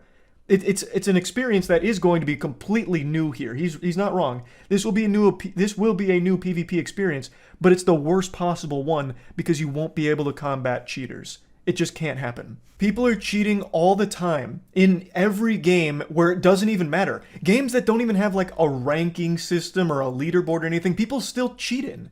Can you imagine how many people are going to cheat in a game where you're literally incentivized to do so monetarily? It's going to be non-stop. You won't have normal players because they're going to be pushed out by the bad actors that are playing the game for nefarious purposes and just greed, playing it to make that money, so they're doing everything possible to cheat and get those items to sell for money. Now let's take for example a game like Counter-Strike, where you can make like an actual full-time living through selling skins in that game. But the difference is, you're not actually earning the skins in-game. You're not competing over the same skin in a match, right? So you're not having to worry about cheaters, which there are a ton of cheaters in Counter-Strike, obviously, but they're not cheating in order to get skins through playing the game. Whereas here, the thing you're competing for is literally real-world money. So it's completely different. The way you make money in Counter-Strike is you're getting cases, you're getting keys, and you're hoping that you get good rolls on your skin, or you're doing some other shady shit under the table for skins, but you're never actually earning them in the game itself through playing against other players, whereas here, you're going head-to-head for those NFTs that are worth the money. It's a completely different landscape. And when asked why he's chosen to have it be blockchain-stored digital items as opposed to a server-side storage like CSGO, he replied saying that he likes the idea of having the digital collectibles have functionality in a different game that comes out 7 years later. That is a cool idea, long-term functionality of the things that you've collected, albeit it is a little unrealistic to assume that whatever you collect in Dead Drop right now will somehow still be able to be implemented in future projects without knowing what those projects are. The developers are going to have to program those things in. It's not just going to be able to slide over. Like, let's say you collect a gun in Dead Drop 2, or in Dead Drop, but the next game they make is a fucking hack-and-slash folk rhythm game. How the fuck is that gun that you've collected in Dead Drop going to somehow make its way into that game? They need to program it, right? That's a lot of development heavy lifting to implement 7-year-old items into a modern game that they're working on that there's really no crossover and probably no actual usage for. But it is a cool idea, and let's say they do decide that it's worth that time investment. This is an idea that can completely work without the blockchain entirely. We'll use Counter-Strike as another easy example. If I wanted my CSGO skins to translate over to CSGO 2 that comes out 7 years from now or whatever, they can deem it worth it to program a way of having those skins be in CSGO 2. It would just take development effort, just like it would in the NFT example. Like, the blockchain just provides the receipts to verify who owns what, but you can verify that outside of the blockchain too. You'd verify my CSGO skins right now for CSGO 2, be like, okay, he owns this, this, and this, and here's what we've done to program them into CSGO 2. Like, you don't need it to be NFTs. It can exist without it. Overall, I don't think this game is a designed scam. This isn't Dr. Disrespect trying to fuck his audience or anything. I really think he wanted to create something special and very ambitious. And he liked the idea, as most people would, of being able to play a game and make a living through playing that game. Like, who doesn't love that as a concept? But all of this assumes that everyone's going to be playing fair, and when it comes to money, when you're putting monetary value on the hours you play that game and the items you find, people are going to take the easiest path to get that money. And it'd be stupid not to, honestly, with $100,000 on the line for some of these items, apparently. Everyone is going to be trying to cheat to get those items. No one's going to be trying to play legitimately to obtain that level of wealth. And I don't blame them for wanting to cheat for that. That's a life-changing amount of money in this game. But yeah, anyway, I just wanted to talk about this a little bit because it's clearly a huge issue with the project entirely, and I haven't seen a great explanation for how they plan on combating the cheating that would come from all of this. So it seems like an impossible task to ensure no cheaters exist in a game like this. But anyway, that's really about it. See ya. Today we're talking about a serious topic that I'm shocked hasn't become a bigger story. Right now the only YouTuber that's covered it is Some Ordinary Gamers, Mudahar. Shout out to Mudahar, he's a sweet, special little angel, a butterfly with a heart of gold. And he's been talking about this story, or talked about it yesterday, and it's been ongoing for a little while now.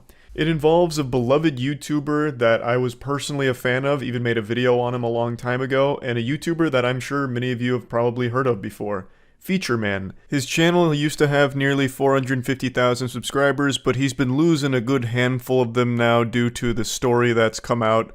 And he's also deleted a ton of his videos. He's purged his whole channel, burnt down his own Library of Alexandria here, so a lot of his biggest content no longer exists, but you probably remember him from going viral a few times for how to eat a watermelon, for example, where he kind of became this wacky watermelon old guy. He really broke the magician's code with that video. He opened everyone's third eye to the truth, the optimal way of attacking a watermelon and consuming it. And his whole channel had always existed in this limbo, this fabric between dimensions, between realms of, is it satirical or is this guy serious? He's an older gentleman, and people are wondering, is he geriatric? Is he senile? Because his recipes, and that was the main bulk of his content, was like goofy recipes, were always unhinged. Like digging out a hole in a watermelon and dumping fucking onion powder and a shoelace in it and being like, yep, this is a good watermelon recipe. Or a fucking pack of Vienna sausages and then putting mustard on it and then slamming it in between 5 pieces of bread and then putting sprinkles. Like all kinds of crazy shit, really. And for a long time, he cultivated an audience where they were laughing along with him. But now nobody's laughing after a series of investigations conducted by the community revealed a very fucked up past. It turns out he's not some innocent, wholesome octogenarian just posting YouTube videos and he's a good saint or anything. He's actually just evil. He, in the past, was facing 3 consecutive life in prison charges due to infamous crimes against nature for his sexual contact with minors. And after this information came to light, Featureman himself even posted a video, which he has now deleted, where he kind of tackled all of it head on, while tiptoeing around the actual specifics of the case. I'll play some clips from that for you real quick, and I highly recommend watching Mudahar's video on this whole thing, because he goes very in-depth going through the actual court documents as well as the newspaper clippings that the community has all put together. I'm just going to be giving you like a general breakdown of this whole situation. It's fucking rough. About 1977, I became involved with the court system once again. I was arrested. I was tried, I was convicted by a jury, and I was sentenced. And the sentence was life in prison. And the sentence was life in prison. And the sentence was life in prison. 3 lives in prison. Knowing what I know now about this man, I can't even listen to him without getting the heebie-jeebies. The way he's talking here sounds like Palpatine when he's going over the Darth Plagueis the Wise story to Anakin. Many abilities deemed unnatural. Like, it's fucking terrifying, especially given what he has done. So, this is him kind of laying out the foundation that he received these 3 life in prison charges. And he maintains that it was a complete corrupt law. This infamous crimes against nature law for which he was tried and found guilty of was a whole bunch of baloney. It was all fucking dirty barnacles and foul play. The supposed victim, you know, it was never a minor, over 18, he makes sure to specify. And without getting into details, I will say that there was a trial, and the witness against me, and he was over 18 years of age, the witness against me admitted on the witness stand that he was lying. Darth Sidious is doing his best to placate and omit important details. He tries to talk about this infamous crimes against nature law as if the reason he fell victim to it is because it was just completely fucked up, right? So he's trying to say, like, back during the time that this happened, which was like 45 years ago now, this law was used as just like an anything goes. They were real loosey-goosey with it. If it wasn't a relationship between a man and a woman, they could slap you with the infamous crimes against nature law. And he tries to present this law as if it was this boogeyman that he himself was on the front lines of justice fighting against. He mentions multiple times that he helped have the law changed around. But he makes it sound like, you know, it was just completely a wild west of law enforcement here. You know, if you kissed your body pillow that had a waifu on it, you would have went right to jail under the infamous crimes against nature law. If you are a furry, they would have thrown you right in the slammer under this law, this and that. And he's trying to make it seem like because his situation wasn't a man and a woman, that's why he stood trial for his crimes. He fails to mention that even though it wasn't a man and a woman, that's not the problem. It was because it was him and a child. But he's trying to make it seem like it was because they didn't tolerate gay people, they were homophobic, and that's what the law was used to, that's why they used that law against him. He just continues to omit the fact that it was a minor. Him saying that the witness was 18 years old is extremely misleading, because while the witness may have been 18 at the time of that trial, he was not 18 when he was a victim of Tom. He was a minor. This happened years later when he was on trial and was 18, but when the actual yucky events happened, he was a child.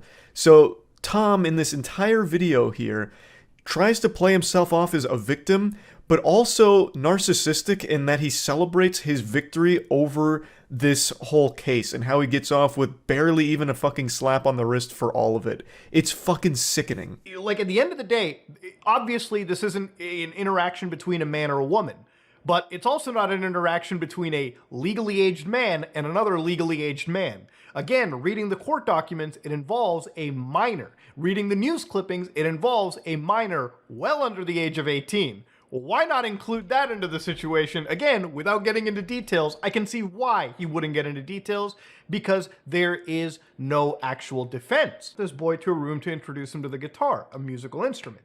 But the session ended in the first act of oral copulation.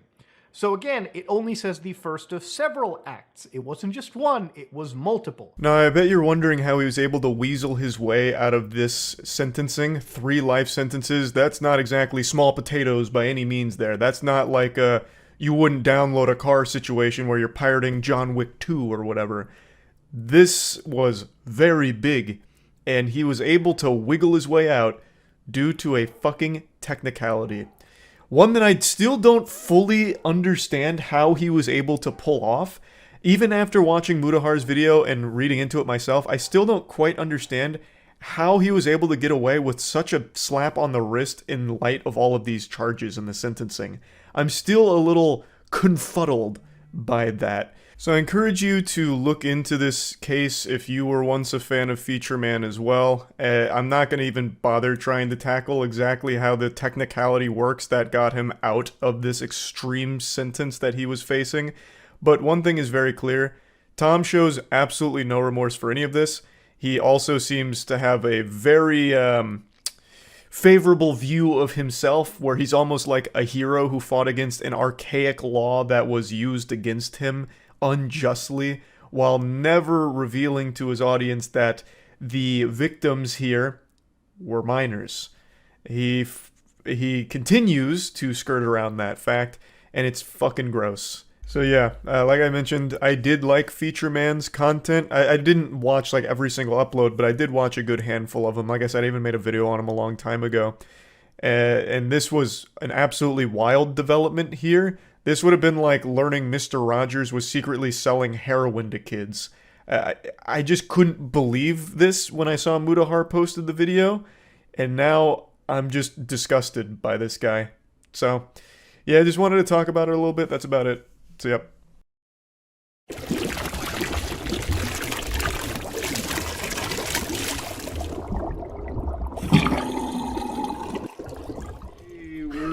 we're revisiting the pizza tier list because You want to put it on top of that block? I'll just slide it up there. Yeah, that's perfect. Like a That's Tetris it. block. We only did like 6 pizzas last time, and people still whine about it. So we're doing every pizza ever made, ever, including like your grandma's home recipe. So it's all encompassing, including frozen pizza. That's gonna make more people whine, I think. Now that we've said every pizza ever, I know. They're gonna be not like Jimmy Bozo up the street. Yeah, we got everything except that, really. Yeah.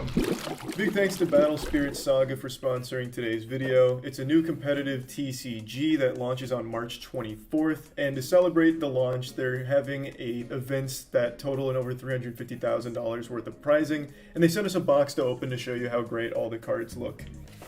You can click the link in the description to get started on Battle Spirit Saga. I'm also going to open a single booster pack here and hope that I pull like the absolute god pack, which would be nasty. Flying turtle, that's adorable. OV Raptidon, also adorable. Nice.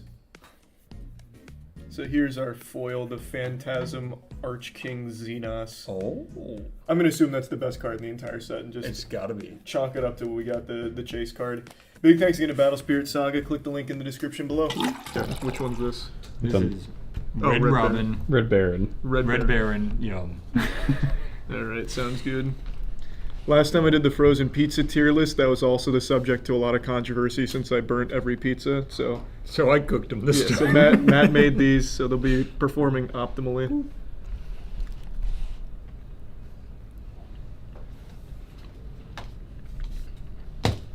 He's awfully strict with his flavors, honestly.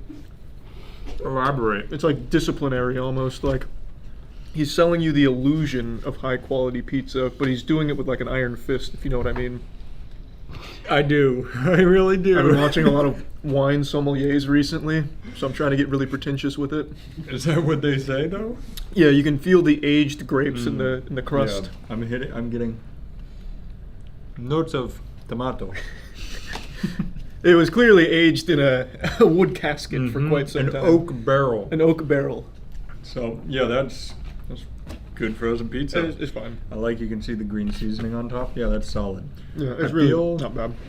B on this. Yeah, I'm on like the upper end of like a C. Like I'm gonna go with B as well, just to be a little bit safer and play it in the middle, because I don't remember a lot of the frozen pizzas now, except for like Totino's party pizzas, which are like extinct, I guess. That's my thing. So we'll get a tombstone in. Very different. Very ass. Really. Vastly different. A lot softer. Do the wiggle test again. Here, look at this. There's no give to that. Like Charlie said, she's strict. Mm-hmm.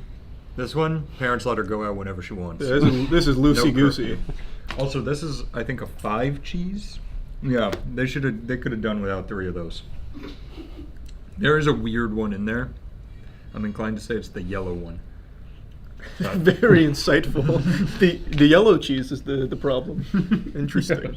I think the whole thing's just kind of bad. Yeah, it's not great. I would say if that's a B, this is a D. Yep. Yep. We're back, baby. We're in sync. Let those comments roll. Matt he does what Charlie says. I'm waiting for my favorite pizza. Okay. I'm gonna just take a guess. Your favorite pizza is Little Caesars. Yeah. It is incredible how you have like the complete polar opposite taste of anything rational. You know what's crazy? Knew it. I knew it her too. favorite cereal is if you just cut up the Little Caesars box and put it in milk. Bland No, fucking it's not. Cheerio. I absolutely knew it would be Little Caesars. You dominated that. You got, this is the DiGiorno. Oh, not delivery. Mm-hmm.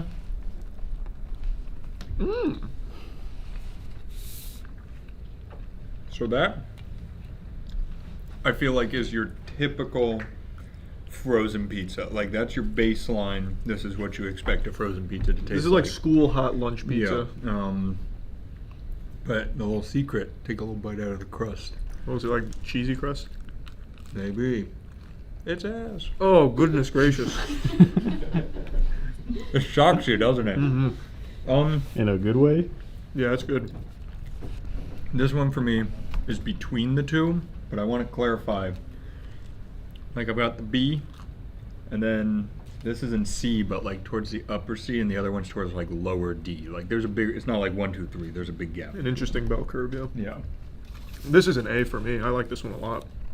You like that more than whatever that one is? What's that one? Is that Tombstone? Tombstone. Oh, Red Baron. Or Baron. Yeah, you I do. like this more than Red Baron? Yeah, this is good. Is that all the frozen pizzas we have? We didn't. Yeah, that's all. No Totino's Party Pizza, no Elios, no Home Run Inn.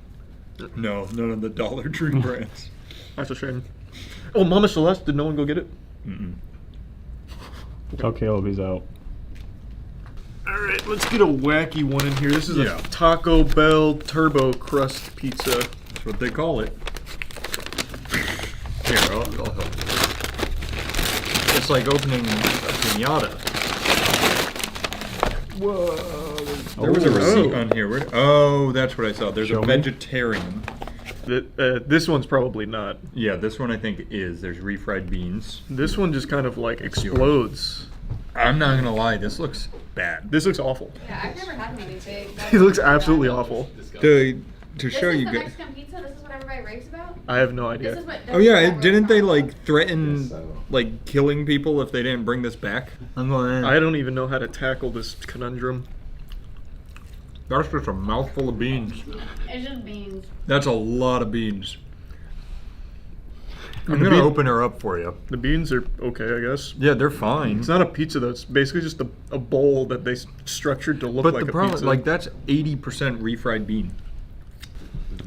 It's not pizza. this is the stupidest thing I've ever No, eaten. it's a pizza. Yeah, the tomato sauce is literally diced tomatoes. I'm offended that they gave this to me with the word pizza. I'm just upset that like it doesn't taste shitty. Like it's like Well, totally it's a taco. Yeah, it's totally fine, but like, why do this? It's quite literally eating a taco in a worse form. Like the whole tacos are convenient. You can hold them and bite them. This is just falling apart in my hands. Great marketing strategy though, calling it a pizza. Mm-hmm. Now Italians will go. That's what they were trying to tap into. Yeah, that's.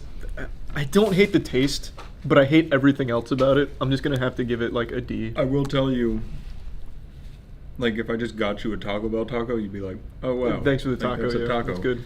Oh, Hungry Howies, let's get food poisoning. Oh god, I'm feeling it already. You guys like the Cajun crust? No, fuck we is got that? the basic We vinyl. have to. Everything I has to know. be uniform. Yep. We're journalists. Okay, fine. Cajun crust is better there. We don't want to lose our journalism license. I still remember when we did the pizza tier list last time. We got Hungry Howies, and they were the ones that gave us the icing, right? No, That was Chuck E. Cheese. That was Chuck E. Cheese, Cheese. Okay. They didn't cut it deep enough. No. Point off. Okay. Pizza. Here we go. Sorry. Oh. It's so dumb. It's so stupid. It's so dumb. Very, very red sauce heavy. Yeah. I would say this is your lowest bar for pizza. I haven't had Little Caesars yet. Sorry, This and Little Kelsey. Caesars go head to head for just I being. do want to. I almost want to do Little Caesars right after this. We should actually. That's a good idea. Because this is like, you're like, okay, it is pizza. I know it's pizza what I'm eating, but it's just, there's nothing to write home about at all. So I don't know what it is, and I'm sure you get the same impression. When you bite the cheese, it feels like you're biting a display pizza that's just supposed to be like a little plastic. Like the plastic advertisement. ones. That's Yeah. a good way to put it. And the dough, it's a little tough. I've been working out. You know, it's really not special. This is. It's not. It is a pizza, and if I'm going by my Taco Bell rating, this has to be a D. It's an F for me. This is the worst kind of pizza. The other one but I wasn't don't. even a pizza. I just can't remember if Little Caesars is worse now. It's a save time machine. Whee! There's a literal hole in it. Yeah. Chelsea, wait. You got to be on Christ. camera for this. I want you to look at that and tell me you find that appetizing. Yeah, I'll eat it. It looks like a war Yeah, zone. I'll eat it. That was I know non-committal. you eat it. I'll eat the holy one. I was like kind of really stuck to it. Little Caesar, are you really putting your best foot forward? How is it? It's so good. It's so good. All right. I can't wait to dig in. Go eat your Cheerios without any honey on them. It is just revolting. Just on first bite, it is just a revolting food. You see any sauce in there? There's a little bit. It's like a tomato farted in it. Yeah. That's crazy. That's crazy. Here, you try my sauce. That way you can like appreciate the one that Wait, doesn't you have have it. sauce? Yeah, mine has it. It's so much worse with it. I don't know which one I can say is worse, to be honest. They're both F. I'll make that clear. I think both are F. I just They're don't- not good. I don't know which one's worse. Like if you were trapped in a desert and it was Hungry Howie's, Little Caesars, or me urinating in your mouth, like what wins? It's just Yeah, such Matt, a, what wins? It's just such a tough that's- call to make. That's so true. I just can't pick. Yeah, Is it you or Hungry Howie's? I just don't know. Yeah, it's fucking awful though. Here's one that we got some flack for not putting on the list. Yeah, we got it now though. That's Jet's Pizza. We never stop hustling, and that's why there's no topping our toppings.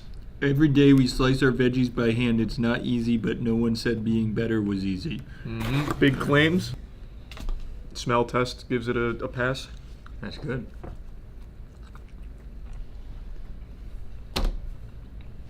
That's pretty good. It gives me hints of like DiGiorno frozen pizza, and I'm not using that as an insult. Like it's actually just pretty good.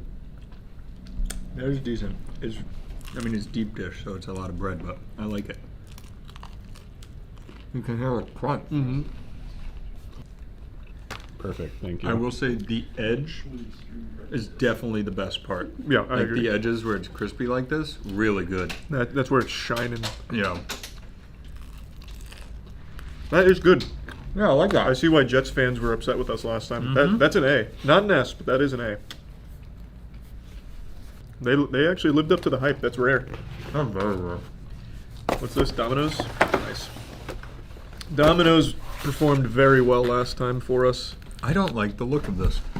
Well, this one's like a smaller personal Yeah. pizza as opposed to like a full large that we got last time.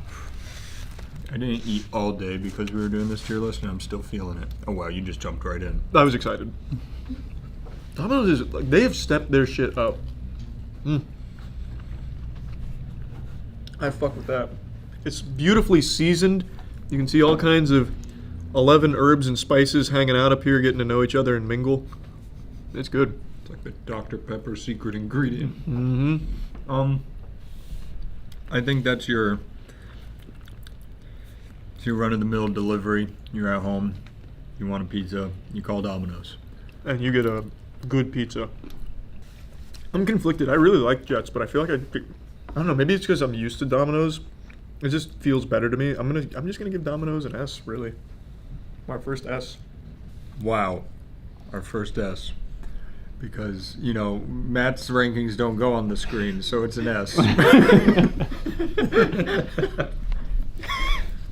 Yeah, no, I think that's truly your I delivered pizza for my child's birthday party. I'm happy. And it's good pizza. And everyone's celebrating. They're not even paying attention to the clown because the pizza's there. Speaking of clown, John Schnatter. Papa I John. love that you just know it. Whoa. That's a different looking pizza. Yeah, you scooped that up real fast. All right, sorry, I'm here. I've just always been a Papa John's guy too, man. If you gave me Domino's crust with Papa John's pizza, oh, they just could do a fusion dance. Oh my you'd God, have the yeah. best delivery pizza. We should start that pizza company. We just order both pizzas, cut them apart, stick them together, and sell it. it's just a for big the same machine that price. cuts the center out of Papa John's pizzas and Domino's and then puts the ring. Yeah, just over like staples it together. That's or pretty something. cool. Sews it together. Maybe a little Velcro action. Oh, that'd be cool. Rip off crust. I don't even want to touch the crust. I already know by looking at it. I don't like it. The crust is pretty underwhelming. Yeah, it's an A. I think Domino's outperformed. I've been more of a Domino's guy as of recently, to be fair. Pizza Hut is the forgotten about delivery company, I feel like. No, That's wrong. Yeah, it's got so many I loyal forget about followers. it. So. Well, it's 'cause it's bad. I wonder. I feel like Pizza Hut's probably the biggest. It's in the top Their 3. stuffed crust, kind of like that bread that you got, slaps. I haven't tried Whoa. this. Yep. Usually, historically, this is like a D for me, but this is looking pretty good This today. looks good. Is there white sauce on this? Yeah, this looks like white sauce. Who ordered this? You're fired. I like white sauce so much more. I This do is too. this is cheating. This is not fair. Is it white sauce or It is. did they just forget sauce? Well, maybe we take points off for sending the wrong pizza. Did they? I think I can't tell. I don't think there's sauce. What we order? You sure? I mean that's white sauce. Oh right? yeah, that's white sauce. Yeah. Right. That's good. No, that is good. Damn. DQ'd. Yeah, it's not even fair. This is really good. You just ordered a better pizza Yeah. instead of just doing the generic one. Fuck. That's good pizza though. That is pretty good. It's such a shame it's gotta be DQ'd. I've never had Pizza Hut's white sauce pizza. Mm-mm. No, those are good though. Yeah, I like that. Their cheese is really good. Oh. And their white sauce. We hypothesize that the thing that keeps them in the absolute dumpster is their red sauce. Mm-hmm. And I think that might be very true. This is now 2 sample sizes, which It is might scientifically be- significant. Honestly, we have 3 experiences with pizza. Wait, no, that was Papa John's before. Don't. It's just all shit, okay? I really like this though. Yeah, I want a piece of the white sauce one. That looks You, pretty you good. do. Damn. Anybody else want a piece? Good shit, Pizza Hut. Really not fair to the other pizzas because in that case we would have just ordered our favorite kind of pizza Yeah. as opposed to like the generic. But it is what it is. I'm not mad about it. You got to make game time decisions. That's going to be an A. Wow, that was yummy. That was yummy. You know what's not very yummy? Marco's. Marco's, baby. I feel like we hated this one last time. I don't even remember doing it last time, but I had this one time in college when I was like, it looks weirdly yellow. The way it's melted. AI thinks pizza should look Yeah. yeah. Chatbot made this, or not chatbot, Chat GPT. That's exactly how I remember it. It's so aggressive. Oh. It's so aggressive. It's like mean. It has like an It attitude. changes. It's like an actual attitude to it. I hate it. I fucking hate it. That is worse than Little Caesars. I fucking hate it. That is fucking bad. It's weird because if you made this no flavor at all, the mouthfeel, it's like it's a more supple piece of pizza. You know, they put more on it. That tastes horrible. It tastes like they made a pizza and then deep fat fried it, froze it, and deep fat fried it again. It also tastes It's like so they shop bad. for their cheese in the dumpster. Yeah, true. The cheese feels like it's well past its expiration And they date. try to trick you with the Parmesan. They're like, oh, we're fancy. That is the worst cheese in the game. Holy shit. I literally bit into it and I was about to be like, what are you talking about? Because it felt nice and then the flavor hit. Yeah, it's so bad. You want some, Danny? No, I'm good, thanks. It's like that. I actually enjoyed the last piece I ate. Chelsea, this might be your favorite piece. Oh, actually, yeah, this fucking sucks. Try it. You'll like this it. just looks fucking It's gross. not good. It's so Really hard. not good. Terrible. literal garbage. I don't remember being that bad No, last time we I had don't it. though. either. How much explodes with salt? It's like a massive pea. That was worse than anything I remember last time. Yeah, so that's far. so much worse And than we I put remember. icing on pizza. So- That's absolutely a super F. Oh, this is LeBron James's. I've been excited about this. Blow his face up on the screen. Did Hey he Matt, make it Charlie, for hope us? you He guys did. like my pizza. I hope so. Can I It's play like ball how with you guys we've been at- sometime? Whoa. Can you guys I still hear don't me? like the look of that. Oh, I'm just Aaron, gonna say it. It's two different kinds of mozzarella. This looks like a healing scab. All right, you're actually not wrong, and now I don't want it anymore. Come on, LeBron. That looks like an Italian pizza. That looks like Yeah, it looks much more pizza. Maybe I'm just used to the good old red-blooded American That looks like a caricature The of a way pizza. pizza was meant to be made. Yeah, proud to be an American kind of pizza. I haven't done this style. I got a bunch of stuff on it. Let's see. Oh. Well, hello there. That's good. Wow, that came out of nowhere. That is good. Their That is crust is good. a little rubbery, but they get points for it because it's a vegan crust. Oh. I didn't see any other option. The only non-vegan crust was cauliflower, which was weird. I like Not that a only lot. is he the all-time scoring champ, he's the all-time pizza champ. Yeah, Blaze stock's through the roof. Yeah, make Oh. sure to really emphasize that so they'll come down and play basketball with us. True. It's Blaze/mods, right? Mm-mm. No, it's different. Yeah. Oh, okay. Fuck, I like that a lot. That's an S. Jesus Christ. Chelsea, you want some? It's vegan. Except for the cheese. Oh, CC's. I don't think there's a single... Chelsea, do you like CC's? The last time I had CC's, I think I I was like literally 11 or 12. I don't think anyone I actually loved it when I was 11 or 12, but I was 11 or 12. You didn't go to CC's for the pizza. You went to CC's because they had macaroni and cheese on top of it, like a bacon potato on top of it. Dessert pizza, like 4 different ways. It was a child's dream. Man, I just don't remember that at all. And now they've it's a child's corporatized, nightmare. Corpo slime. Corpo slime for Fucking children. woke liberals took away our CC's baked potato pizza. Yeah, here's the thing. You're absolutely right. The liberals walked in. We hop on this train too much now. It's all a joke. Here, let's do a little. Oh. Made me feel some type of way. That is not bad. That's not bad. This is not the CC's I remember. I don't think so. Eat your way to a free buffet. Download the app and sign up today. They're getting wacky over there. I got you with a riddle. They have a TikTok. You gotta. Hey, let's check out CC's TikTok. Yeah, I don't hate that. That's pretty good. Oh yeah, I'd give that a B. That's good shitty pizza. See, like that should be the gold standard of like cheap, quick pizza. It's a little more Little expensive Caesars. than Little Caesars, but it's much better. The $3 there's more than $3 of value when you I compare completely the two. agree. That's like a $1 pizza versus a $10 pizza. Yeah, absolutely. That is like that should be the gold standard for You like want quick shitty pizza. Some bang for your buck. Go to CC's Pizza and get a walkout order. All right, Grand finale. taking her home with the I'm old excited. Costco's pizza. This is So another one we big. got a lot of shit for not having. Yeah, do the grease test on this one. What the fuck is this? That's not the pizza I remember. Wait, yeah, that looks very different than I feel like when I go and get it there. So when I used to go get it, the bottom always had bumps on it. Yeah. So I want to see if this is. There's no bumps. Oh, it's missing the vaginal rugae. That's all for today.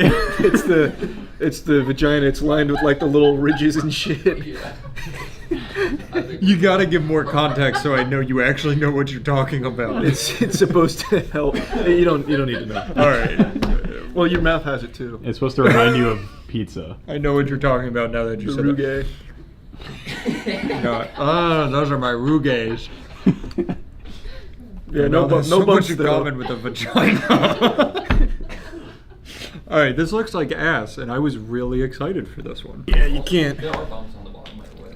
You gotta look for them. Oh, they didn't do those bumpy enough, though. Agreed.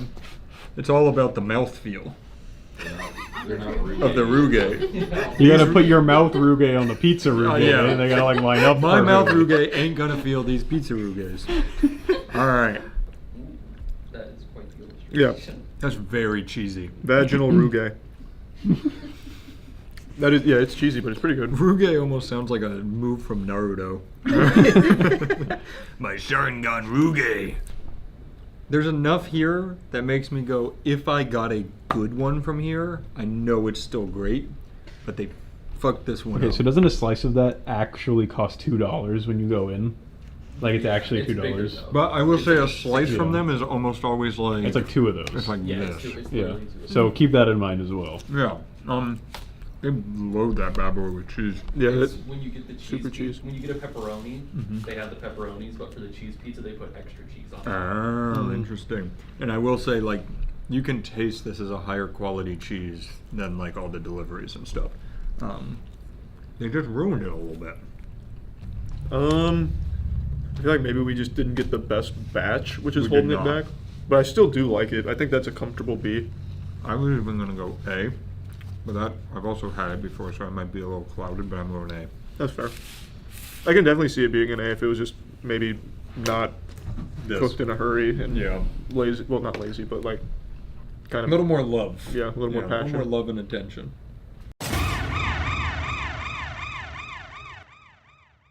Holy shit. Okay, so introduce this one, Charlie. This is actually a crust for a pizza you're supposed to put. Yeah, that's crazy. This is the most nostalgic pizza for me. I used to have these almost every fucking day when I was a kid. It's Mama Celeste. I've never heard of this. I know before. it was a very small brand even back then. I can't believe it still exists. Like, Please I'm remind us I'm of the getting exciting emotional. news where you can get it. Oh yeah, it's a Dollar Tree now. There's like a big announcement. Is that so? So yeah, Mama Celeste, she's back and she's never looked better than hot. I'm going in. Oh yeah. Oh yeah. There's a big old crunch there. She's good. You're gonna like it. Wait, you're not trying this one, man? Oh, that's next. That's next. Don't worry. It's actually very good. Oh, hot. It is hot. You gotta be careful, but it's good. It's like somebody made pizza on a cracker. Yeah, kind of. Here. Well, really good cracker. You hyped this up so much. Yeah, this is a fucking S tier is what it is. That's not an S tier. Here, Danny, take a bite. I'm good. Take a There you go. bite. God damn it. Everyone needs to try Oh it. god. It's not bad. It's like a lean cuisine fucking pizza. it's like when I was chubby, I Who's would buy next? the. Come and get some. Did this come in the box? Was there like a little sleeve that it was on, like a little white sleeve? Can you bring the boxes over here because it looks almost exactly like the picture, which is impressive. Wait, so is that Cheese one? which one's 4 cheese and which is cheese? What can you tell just by? Well, how did this is neither of those? It tastes like a bagel bite, kind of. Yeah, it's good though, but right? like a No. But like a bad bagel. like a bite. Dollar Tree bagel. Yeah, that's fucking great. Don't ask me, Charlie, if I think dollar store pizza is good, because yes. Any Yeah, box, absolutely. any pizza that says microwaves in minutes is not what I want. Have we checked the expiration date? It's fresh. There's no way it's real. It doesn't It expire. expired. Wait, what? No, wait, that's that one. That's the expired one. This is 4 cheese. Right? This is the 4 cheese one? I don't fucking know, dude. I really don't. They probably both expired. I pulled them out. They looked identical. Also, I can tell. Oh, no, this one's not expired. Right? I'm not wrong? It's December not uncommon 2023 for has not happened. It's not uncommon for dollar stores to sell expired food. Yeah, this is January 1st, 2023. No, that's fine. That's- but It's also I'll make you feel better. It's been baked. Everything's fine. It was frozen. We're all good. Looking at this objectively, it's not an S. It's like an S plus, really. When you said it's your favorite frozen pizza, I was expecting a different frozen pizza. Yeah. These are lean cuisine pizzas. Yeah, they are. All right. Yeah, no, it's kind of shit. Hey, it It's was not very good. That was fun, Charles. Well, Charlie still hasn't given his actual rating. It'd probably be like a C. It'd be a C for me.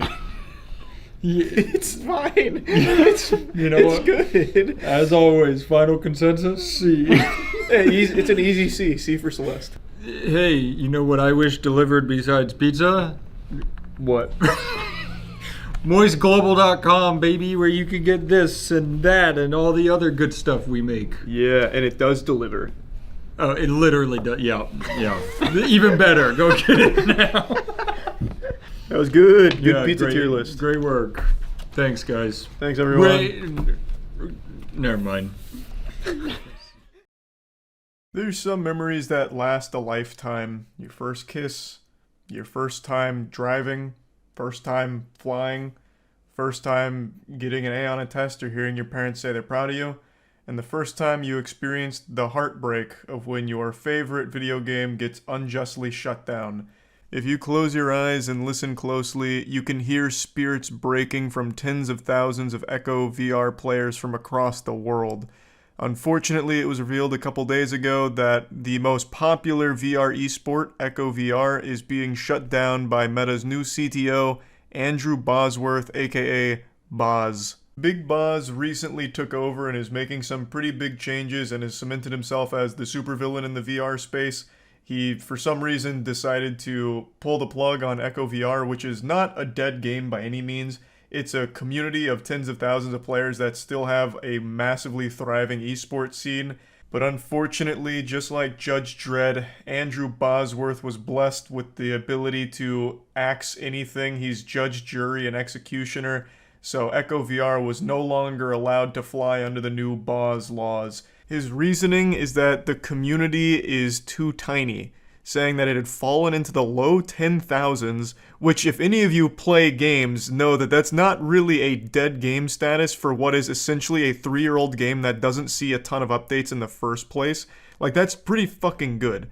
But not to Bosworth. He only deals in the millions and billions. He doesn't get out of bed unless there's a threesome waiting for him when he stands up, you know? Like, this is the kind of guy that only deals with the biggest numbers, I guess. So he said, unfortunately, since these pests are just so tiny and insignificant, I have to crush them. Keeping things alive takes work, Bosworth said. This is not like a return on investment money standpoint, it's just those resources could be put to other uses that I think will be useful to the now tens of millions of people who are in VR. He also says that Meta has some regulatory constraints that make it more expensive to maintain the game. So this is a bunch of baloney. This is horseradish. There's a bunch of fish paste here. That is a sizable community. That is a pretty strong user base for a game that's 3 years old and does not get active updates. You don't have a team that's on this that's dedicated to working on it around the clock. I just don't believe that's the case. I really don't. I don't think there's a ton of resources that are spent on the game as is, and I don't think taking those resources is going to somehow curb Meta's hundreds of billions of dollars that they're losing already. I'll never understand decisions like this from companies that can clearly afford to just keep this running and maintain the goodwill of tens of thousands of players. Because you cut these people off, they're not coming back. Where are they going to go? They're going to go to Horizon? No one goes to Horizon. That place is more empty than a dilapidated fucking insane asylum from the 1930s. No one goes to Horizon. The only people on Horizon are people that are trying to exchange drugs for Bitcoin. Or just like really shady fucking weirdos RPing. So these players are not going to Horizon, and it's not like you have a ton of other products to offer them. They're just not coming back. They were there mostly for Echo VR, I imagine. And now you've made them hate you. So you've lost them. I feel like the goodwill of them is more lucrative long-term than the 4 or 5 developers that you may have been able to take off of Echo VR and put on your ad space, your mobile game ad functionality, or whatever the fuck you're going to use them for. It's a stupid decision. And they go very hard here. They are absolutely making sure the shit stays buried and dead. Like, they are putting it in the casket and sending it straight to the goddamn core of the earth. They're sending it right to fucking hell. Echo VR will never see the light of day if it goes Boz's way. The Boz went on to put his dick in his mouth one more time. He said, I will add one more thing on this. I know people are really focused on it understandably, which is that we looked at if we can open source it, and the answer is basically no. It's very deeply entangled with a bunch of our systems, and there's no. It'd be even less cost effective to do that. Can we spin it out or sell it? No, because we want the Ready at Dawn team to be continued to be focused on these other projects that we're excited about that I think are going to have a bigger impact on a bigger number of people on driving more adoption. I don't know if he realizes how big of an asshole he sounds like every time he opens his mouth. Everything that comes out is all about numbers. You guys are small, so you guys suck, which is why we're abandoning you out in the cold. Fuck you. Find your own way home. Like, it's fucking silly. If the game was truly dead, like it was a really small community, then I'd understand it. Like, that makes sense, most people would understand it, but the game's doing, like, really well. They have, like, 3 other LAN events this year that have, like, $200,000 in pricing. Like, it's not a dead game. It's really not. They could have, like, just, you know, if they want to focus on other big projects for the Ready at Dawn team, you could just keep the game as is and then have them still work on the other shit. The game is not seeing a ton of updates, and it hasn't in, like, 3 years. So if you just kept it the same, just keep it running, just keep the fucking lights on, like that's the bare minimum, people would probably still be fine with that. And then they could focus on whatever other bigger projects you think are going to entice a bigger number of players to come to the fucking metaverse and, you know, the Oculus, whatever. I just don't see why you couldn't have your cake and eat it too here. It just seemed like a really simple move. He even admits openly that the previous CTO, John Carmack, wouldn't have shut down the game. And do you know why? Because he's a guy who fucking gets it. He's not perfect, no one is, but he at least understands basic shit like this. Whereas Boz doesn't, because you know what Boz is? He's an ad guy. Before he was the CTO of this shit, he was just an ad guy. All he did was fucking ads. There's a great video that's made by a channel called Thrill Seeker that I'd like to show you some clips of. He covers this whole thing in depth, so I highly recommend it. I'll put a link to the description. I'll put a link to the video in the description. But I just want to show you a little bit more here about the situation, because it's kind of interesting. Oh, did Thrill Seeker make a whole video on the Echo VR thing? Yeah, I know the situation. Meta shut them down. Why is this happening? Why kill a game with tens of thousands of active users? And is this really how Meta is going to operate? Because that's just Facebook in a nutshell, baby. That's just Meta in a nutshell, baby. Fuck everyone, fuck everything. We're just gonna lose money and you can't stop us.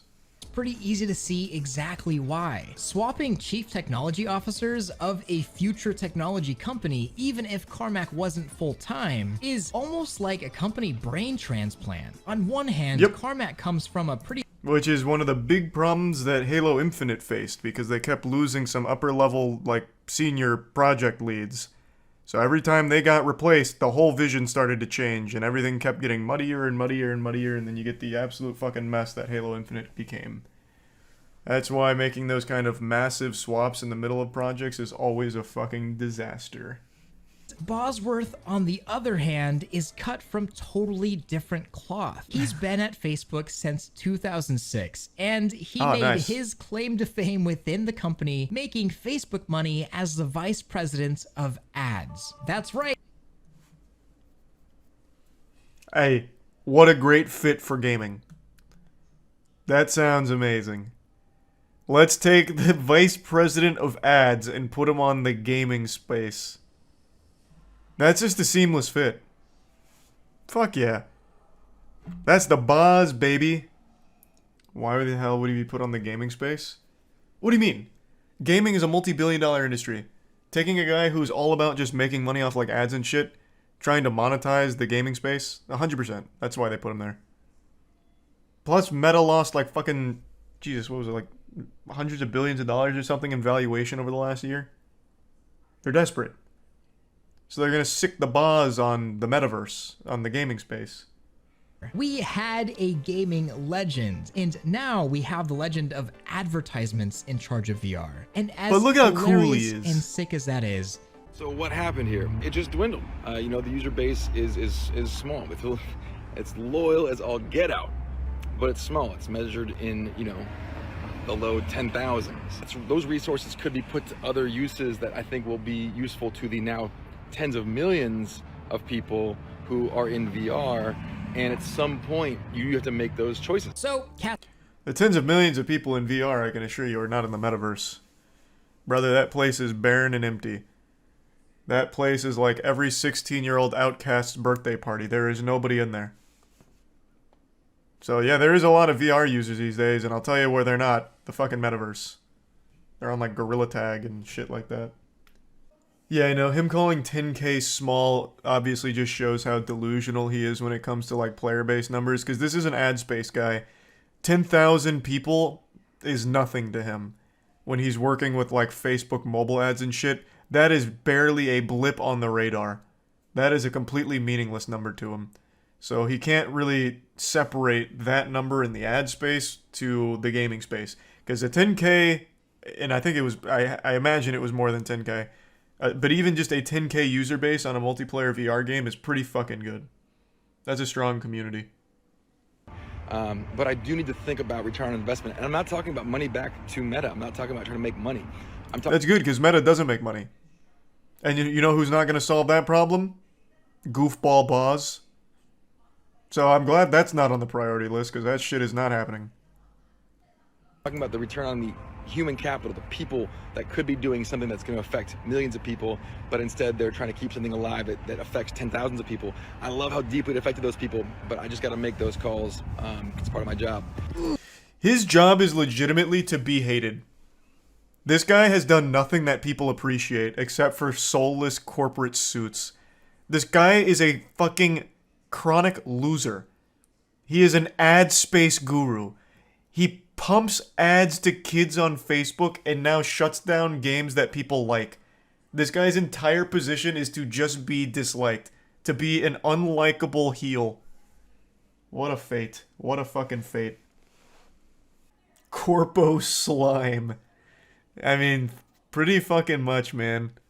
But beyond cosmetic paid DLC, the game hasn't really been updated at all since it came to the Quest 3 years ago. And half the game, I didn't know it was that old. in my opinion, the better half of the game, Echo Combat, just never came to the Quest at all. It's stuck on PC for no reason. And at this point, it's honestly impressive that Echo still has a community as large as it does at all. But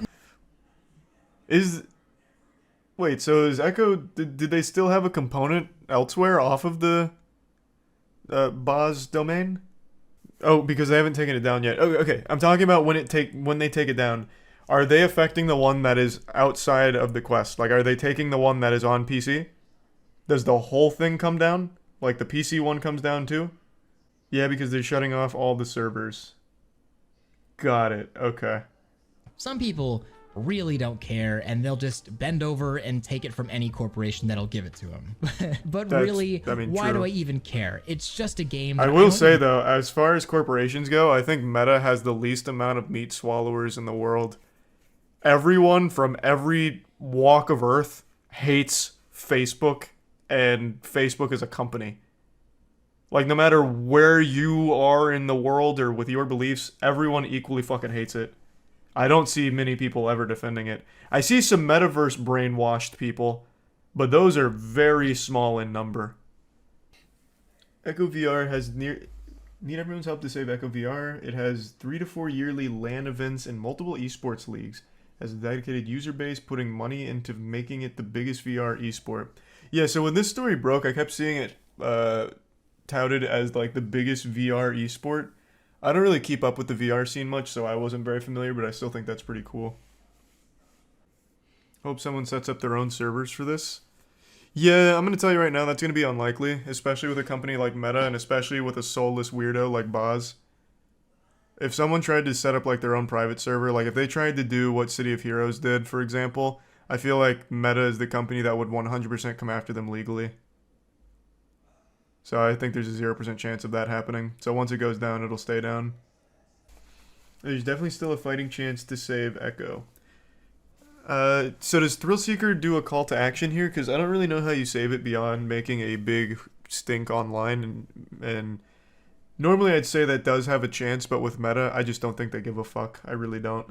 Someone out there has created a functional mod loader for Echo VR called the Vega Mod Loader. This has been used specifically in the past for professional Echo tournaments, mainly to change the server to play in a LAN environment. And those are kind of crazy also setup make some here. other adjustments with the Vega patch. The community is going to eventually reverse engineer the servers, whether that takes months or years to do, which it could take years. They're going to do it. So if they're they absolutely can do it. Like they absolutely could do that, and what would happen is Meta would sue them. It'd be a cease and desist if they keep going.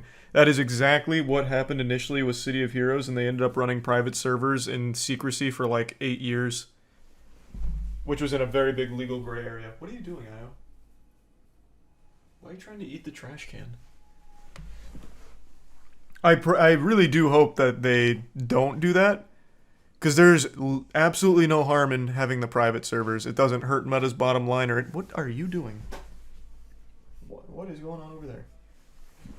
It does nothing to Meta's bottom line. It does nothing to their company. It is completely a victimless thing to just have private servers of Echo VR persist.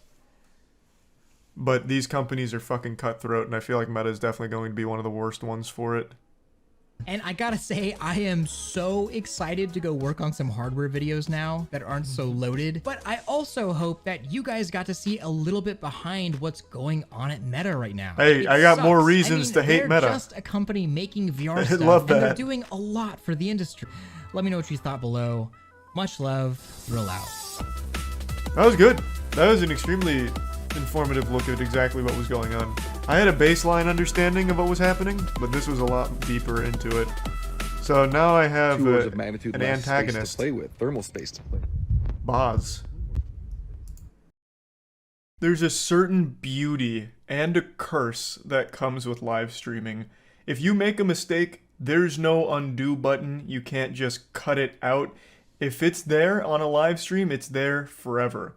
And we've seen time and time again that one simple, single blunder, one little split-second mistake can cost people their entire online career, whether that's from something they say or something they do. In fact, we actually just saw this very phenomenon happen a month ago, where a big streamer named Atrioc was live and alt-tabbed, which for a literal fucking nanosecond flashed his deepfake porn on stream.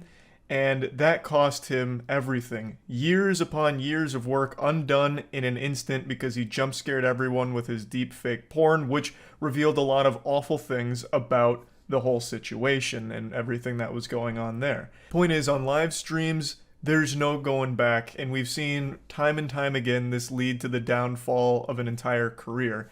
And we almost saw it again last night with Linus Tech Tips. Linus has built an empire online. He is an incredible creator who has done amazing work for so long now. And last night he almost wiped his ass with the entire fucking thing. I mean, it's been kind of eye-opening. I've just sort of randomly here and there picked up episodes of, you know, old shows that I hadn't watched in a long time from like the early 2000s, and just the casual the casual sort of gay humor. We've entered the danger zone here on stream. This is like Chernobyl just waiting to melt down because of something he's about to say. But to paint the picture, what he's talking about here is how not that long ago, things were more acceptable in content and media that aren't acceptable today. He's talking about how things have changed, and in particular, he's mentioning how, like, some shows would have casual gay humor, where back in the earlier 2000s, that was a very common thing. Calling something gay was used pretty much everywhere for everything. If someone got a cheeseburger that didn't have enough cheese on it, they'd say, "That's gay." If you were walking down the stairs and you missed a step and you started to tumble down the stairs, you'd be screaming, "This is gay!" Like, all the way down. If a buddy of yours asked to bring his girlfriend along to, like, the boys' night out, you'd say, "Stop being gay." That kind of shit. That's what he's talking about. And he's saying, you know, it hasn't been that long, and going back and watching shows that still have that humor in it was jarring to him. Casual use of the hard R. Oh, really? It's jarring. Yeah, it's jarring now. And for Casual use of hard R. Yeah. Yeah, absolutely. Like okay, it was an episode of American Dad. And it was just Really? like, yeah, it wasn't for shock value. It was just like used. Buckle your seatbelt because this ride's getting real bumpy now. The train is getting off the tracks. We're going wacko mode here. So hard R, as I'm sure all of you probably understand, is a very serious slur. Like, that's, you know, that's not, you know, empty calories. That's no sack of potatoes. That's a big fucking slur. And he's saying that it was used casually back in the early 2000s, and even mentions a example with American Dad. Now, with my hand on a stack of Bibles, I'll just tell you, I'm not the biggest American Dad fan. I'll just be honest with you. I haven't watched a ton of it. I'm not the biggest spectator of the show, so maybe this episode he's talking about flew under the radar. I never heard of it, never watched it, but that took me by surprise. And I really love Luke's reaction, his co-host here, because you can see him like, hard R, excuse me, what kind of fantasy land are you living in, Linus, where hard R's were casual? Because I and Luke and probably everyone else in the world can't really recall a time where normal TV shows were dropping racist slurs casually like that. Whoa. Right? Well, I mean, here's the thing, right? That was in 2003 or something, like 2002. Yeah. Like, I'm not gonna deny that I dropped my fair share of hard R's back then, because we didn't even, the term hard R didn't even exist. We didn't think about it, right? And it's funny because to me, that doesn't feel like that long ago. As a big fan of Linus, when I heard that, I had to stand up from my chair, hands on my hip. I was like, all right, it's over. I felt like a coach who had just watched his team lose the championship ball game. Like, you take my hat off, you know, put it over my chest and say a prayer for him, because I was like, God rest his soul, this is the end of Linus. And you can see Luke, like, he shakes his head, like, in disbelief, and then he's just looking down. And I already know during this moment where Linus is, like, admitting to using hard R's casually, he's processing this as like, yep, back to the old grind. This is where it all ends, huh? This is the end of our run. He was just seeing all the walls around him starting to crumble, the empire burning to a crisp, all because Linus is just freely loosey-goosey admitting to using the hard R casually often. But do not despair, because not all is as it seems here. But to my kids... Are you talking like N-word hard R? What? No. Okay. I'm pretty sure that's how people use that term. No. I think that's so. That's the N-word. What are you guys talking about? Am I mistaken? I think so. No, the one with the for mental disability. I'm pretty sure people use hard R in a very different way than you just used it. Oh. Okay, either hard way. R means ending I understand. the N-word I with understand. a hard R. I understand what you mean. No, I'm not talking about that. You can feel life be breathed back into the room. Like once Linus elaborates that he wasn't talking about the N-word, he was talking about the word used with mental disabilities, and collectively all at once the whole room comes back to life. This reminds me of a very famous quote from the late great Uncle Ben, God rest his soul, when he sat down Peter Parker in that car and he said, "With great power comes great responsibility." In this case, it's with great power comes great fucking blunders. This was an amazing disaster to watch unfold with like the wackiest plot twist of an ending. I have never once heard the hard R refer to anything other than the racist slur. So when he just started willy-nilly admitting to using it casually, I couldn't believe my goddamn ears, and I know every coworker was panicked texting each other saying like, "Hey, really enjoyed our time together, it's fucking over, tune into the stream." Like, I have no doubt that was probably the scariest moment of their careers, listening to Linus just for some reason admit to using the hard R often. And then, of course, the grand reveal where he wasn't actually talking about racist shit. He was referring to something different entirely. And then this is the aftermath of that. Okay, cool. So I'm glad that I'm we have freaking cleared that Neo up. over here, dude. We're dodging bullets. That was bad. Okay, yes. All right. Right. I forgot about the part where I said, yeah, I just like used it. Yeah, no, actually. We can breathe. Everything's okay. Cool. So right. I hope everyone likes not having a job anymore on Monday, because apparently I'm a giant racist. We didn't lose our money in the bank crash. The bank run. In the audience run. What a journey we went on for about 2 minutes there with this whole section. Yeah, I just wanted to talk about this because this was the closest I've seen to someone just committing career suicide with a smile on their face during it. Big misunderstanding here, I suppose. And yeah, I just wanted to talk about it a little bit. That's really about it. So yeah. Pardon my sweaty grease. I just got back after playing pickup basketball. I was an unstoppable force of nature on the court, a three-point machine, and also my drives were second to none. I was a wheelin' and dealin', squirtin' and squealin' animal out there. But anyway, that's not what I'm here to talk about. I just wanted to explain why it looks like I just took a bath in a vat of cooking oil. What I want to talk about today is E3, and even more than that, gaming conferences in general.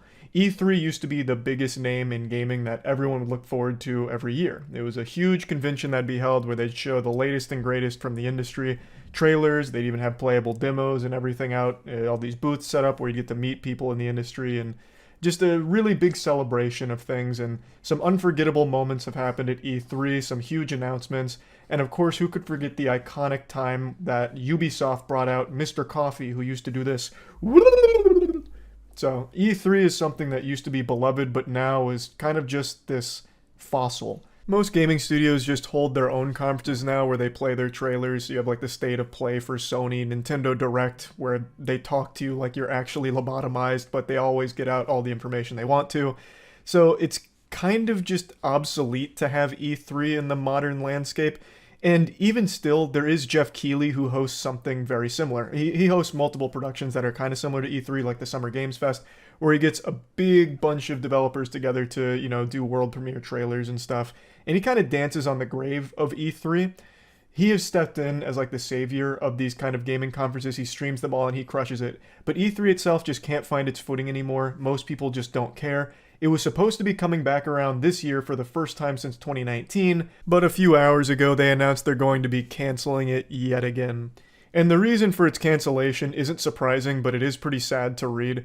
They're canceling it because they said there's just not enough interest in it. And that's super true, but man, reading that it feels bad. Because this used to be a titan. E3, I mean, even non-gamers had heard what E3 was and probably even watched it still. It used to be so big.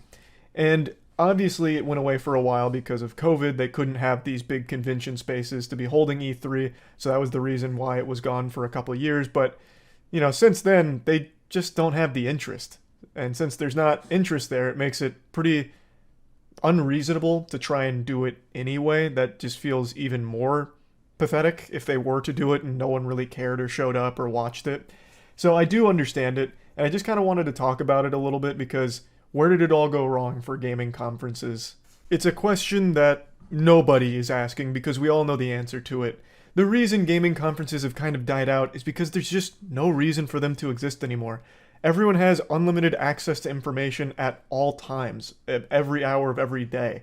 And it's actually probably just more beneficial to just drop the trailer yourself or do it at like your main developer conferences that they all now do, like, you know, Sony with the State of Play again, for example. There's just no reason to wait for E3 to do the grand reveals because you don't really stand to gain too much from it. Back in the day you did because that was the event that everyone would watch. You couldn't really just stealth drop your trailer on, you know, E-Bomb's World or anything. You know, no one would fucking see it. So you'd wait for E3 to roll around to get people hyped, get people interested, and reveal your projects. But now, you just don't need to. It's unnecessary. It's redundant. In the emails, they said that the 2023 version simply did not garner the sustained interest necessary to execute it in a way that would showcase the size, strength, and impact of our industry, but they remain committed to the advocacy work, but it doesn't mention that they're going to undertake the show again in the future. So they don't make a mention like, all right, this year was a bit of a stinker that kind of flopped, but next year, 2024, E3's coming back with a vengeance. They didn't say anything about attempting it in the future, so maybe this really is the end of them trying E3. Who really knows? But again, E3 has kind of become like YouTube Rewind. No one really cared about it and just kind of fizzled out. In fact, YouTube Rewind went out real sad as like the most disliked video on the entire platform, and then they canceled it then. But it was something that was already kind of like on its way out in terms of public interest anyway. They continue in the email saying that it was a difficult decision because of all the effort that them and their partners put toward making the event happen, but they had to do what was right for the industry and what was right for E3. So they said, we appreciate and understand that interested companies wouldn't have playable demos ready and that resourcing challenges made being at E3 this summer an obstacle that they couldn't overcome. And for those that did commit to E3, we're sorry we can't put on any showcase you deserve and that you've come to expect from ReedPop's event expertise. So again, just shedding more light on it. They didn't have the interest, and as well as a couple other obstacles, it just didn't seem worth it for them, and I think they made the right decision canceling it. I probably would have still watched it regardless just because of the nostalgia. It has been a long time since it's come back around, and I would have liked to see, you know, if they brought out the big guns. You know, they announced fucking GTA 7, right? Like, they go crazy. Maybe they finally show something from the new Elder Scrolls, but apparently that was not going to be the case. They also didn't have playable demos at the convention center ready or anything, so it looked like it probably would have just been a weak event if they did try. It probably was the right call not to. And I think the obvious big reason why this was never really going to work out well this year for them is because when E3 was announced, Xbox, Nintendo, and PlayStation all said, nope, we're not going. So taking the wind out of their sails immediately, and then Ubisoft apparently also said they wouldn't be going either. So they already just didn't have huge players in the industry going, so the lineup wasn't going to be strong regardless, which is just, you know, that's rough. You can't really make that work. Like I said, it really is pretty sad that no one gives a fuck about E3 anymore, because I remember how cherished the event used to be and the prestige that it used to have. So it is, you know, just a little upsetting to see where it's ended up, but it's for the best. It really is. The times have changed a lot. It just doesn't offer anything special anymore. There's no real reason for them to keep trying. Jeff Keighley's kind of put the stranglehold on big gaming conferences outside of the developers. So it's just a tough space to compete in now. And I just wanted to talk about it a little bit because I know a lot of people watching this probably also used to love watching E3. So I wanted to give you the latest from, you know, the fallen behemoth here. And that's really about it. So yeah. I'll be honest, I don't usually cover topics like what I'm about to touch on today because it's extremely serious. Usually the stuff I cover is things to point and laugh at, throw tomatoes at, say boo, stinky, yucky, boo. Not this. This is horrifying. It's a story I haven't seen a ton of people mention, and I myself didn't know about it until a few nights ago where just some random chatter during stream mentioned it. And I looked it up, and the information was only a few minutes old. Like, I don't even know how that guy had access to it so quickly, unless he's like one of the chief investigators on the case that just typed it in the chat. But when I looked it up there wasn't a ton of specifics mentioned about the case. But I followed it over the last few days as more and more information has come to the public eye. It is truly evil. And to my knowledge, this is the first case where a live stream was used as an alibi in a murder case or anything of that magnitude. There of course has been cases like with Facebook live streams and even YouTube a couple times where horrible atrocities were committed live, but I think this is the only time that someone has tried to use a live stream to prove their innocence and act as a smokescreen to cover up their crimes. Now, the person I'm about to talk about hasn't been found guilty yet, but they have been charged with murder with overwhelming evidence. Extremely compelling and strong evidence. On December 18th in Ireland, a woman named Natalie McNally was stabbed to death in her own home. She was 15 weeks pregnant at the time of her death. And the person accused of the murder is a man named Stephen McCullough. He is a YouTuber as well as streamer. He mainly focused on toy reviews as far as I can tell, specifically seeming to be a big Doctor Who toy reviewer. So what happened is, on the night of Natalie McNally's murder, Stephen McCullough went live on his channel. And this live stream is still up right now. It's a 6-hour live stream. And this was crucial evidence to prove his innocence on this evening. Because how could McCullough have possibly killed someone when there's proof of him streaming from his home at the same time that the murder had taken place? So they eventually, after bringing him in initially on suspicion of being involved in this case, let him go, because this live stream did serve as a pretty good alibi for him. Plus, this wasn't just streamed to 0 viewers, there were real sentient human beings with a pulse there to watch this stream, so should any of this information ever come to light, there would be a lot of witnesses saying, no, I was watching him stream, he was 100% at home. So that was his whole plan. And while this worked for a brief period of time getting him out of suspicion, it was an ephemeral victory because after the investigators combed through about 4,000 hours worth of CCTV footage, they kind of pinned his whole location. They got his whole itinerary here. They were able to track him around and follow him around like it was a fucking Sims character. So not only did they see him through the CCTV evidence, but they also have the account of the taxi driver. They even took notice of things like a yellow glove underneath a black glove while giving change to a bus driver. And with all of this, they had a really strong case against him being the murderer. But they still had that live stream to explain. Because again, there is a live stream that did span the entire course where all of this took place. So how the fuck does this happen? You know, is he David Copperfield? Like, what, 2 places at once? Is this some kind of prestige situation where he had like a twin or a clone of himself? The actual answer is it's far simpler than you would possibly ever think. The live stream was fake. Yes, the stream went live on his channel during this whole period of time, but it wasn't actually a live stream. It was a pre-recorded video that Stephen McCullough had recorded days prior in order to look like a live stream, to mimic a live stream, so that way it could be used as an alibi for him. And when you watch the live stream, which again is still up on his channel, there are so many alarming red flag moments throughout it, even from the get-go. So he mentions at the very beginning of this live stream that he's not going to be able to read chat for a variety of technical reasons. One of them being it would crash his computer, it'd freeze the computer, it'd ruin the whole stream because of all of these deep tech problems that he couldn't solve. Everything's gone cattywampus, so he won't be able to read your chat. More like, Doctor, who's talking? Because I can't see you, I'm not reading chat. He just keeps reiterating over and over and over again that there's going to be no chat interaction. Because obviously, since this is a pre-recorded thing, there is no chat for him to read or interact with. Well, because this streaming software is kind of up the left, it means I can't check the live chat, which is a real shame.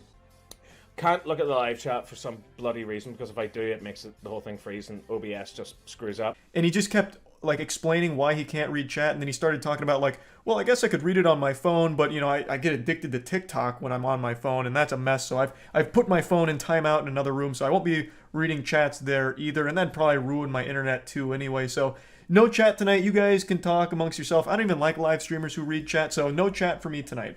There's plenty of streamers who don't interact with chat, but to go this long and this in-depth on things that make absolutely no fucking sense whatsoever to explain why you're not going to be reading chat or reacting to donations is definitely a little odd.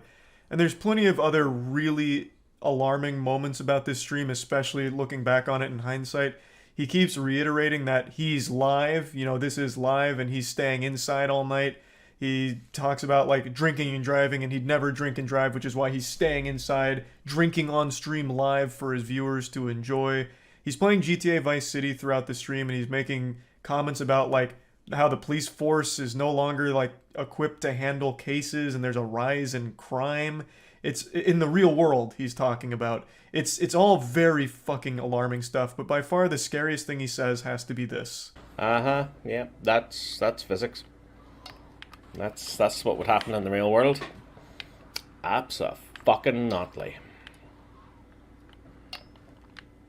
Abso-fucking-notly.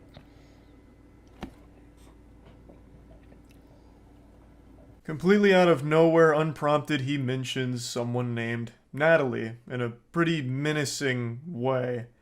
And once again, there's plenty of other things he says in here that are very scary, but I think this one is by far the worst moment. This has been 100% confirmed beyond a shadow of a doubt to be a fake live stream. When authorities seized some possessions, they found the actual video itself and concluded that it was filmed on December 13th or 14th. And also, McCullough himself has confirmed that the live stream was not actually live, it was pre-recorded, but insists that he was actually just drinking by himself alone that night. He completely denies the murder and insists that someone else may have been dropped off in a taxi near his home. This is referring to the CCTV evidence that they've gathered, pinpointing all of his locations throughout the evening. There's also other awful shit here as well. McCullough stayed pretty close to Natalie McNally's parents, and in one case even left his phone over at their house in order to like bug them and secretly spy on them to record their conversations to see if he was a suspect. So McCullough went to the McNally house, left his phone on record, and left, but returned 40 minutes later claiming to have forgotten it, and police were saying that this was an attempt to listen into their conversations to see if they suspected him of anything in this. I can't envision a world where Stephen McCullough is not the person who committed this crime. There is just an overwhelming amount of evidence against him. And he still doesn't have a real explanation for what the possible motive to faking the live stream would even be. Nothing that makes sense, at least. And then randomly dropping Natalie's name during it. I just cannot imagine that this man is innocent, but he hasn't been found fully guilty of being the murderer yet. But yeah, overall, a horrifying situation. I'm wishing the absolute best for the McNally family, and I'm hoping justice is served here. That's about it. See ya. This episode of Moist Meter brought to you by Godslap. Issue 3 is out right now at godslapbook.com. You can find links below in the description. Go check it out. Initiating moisture.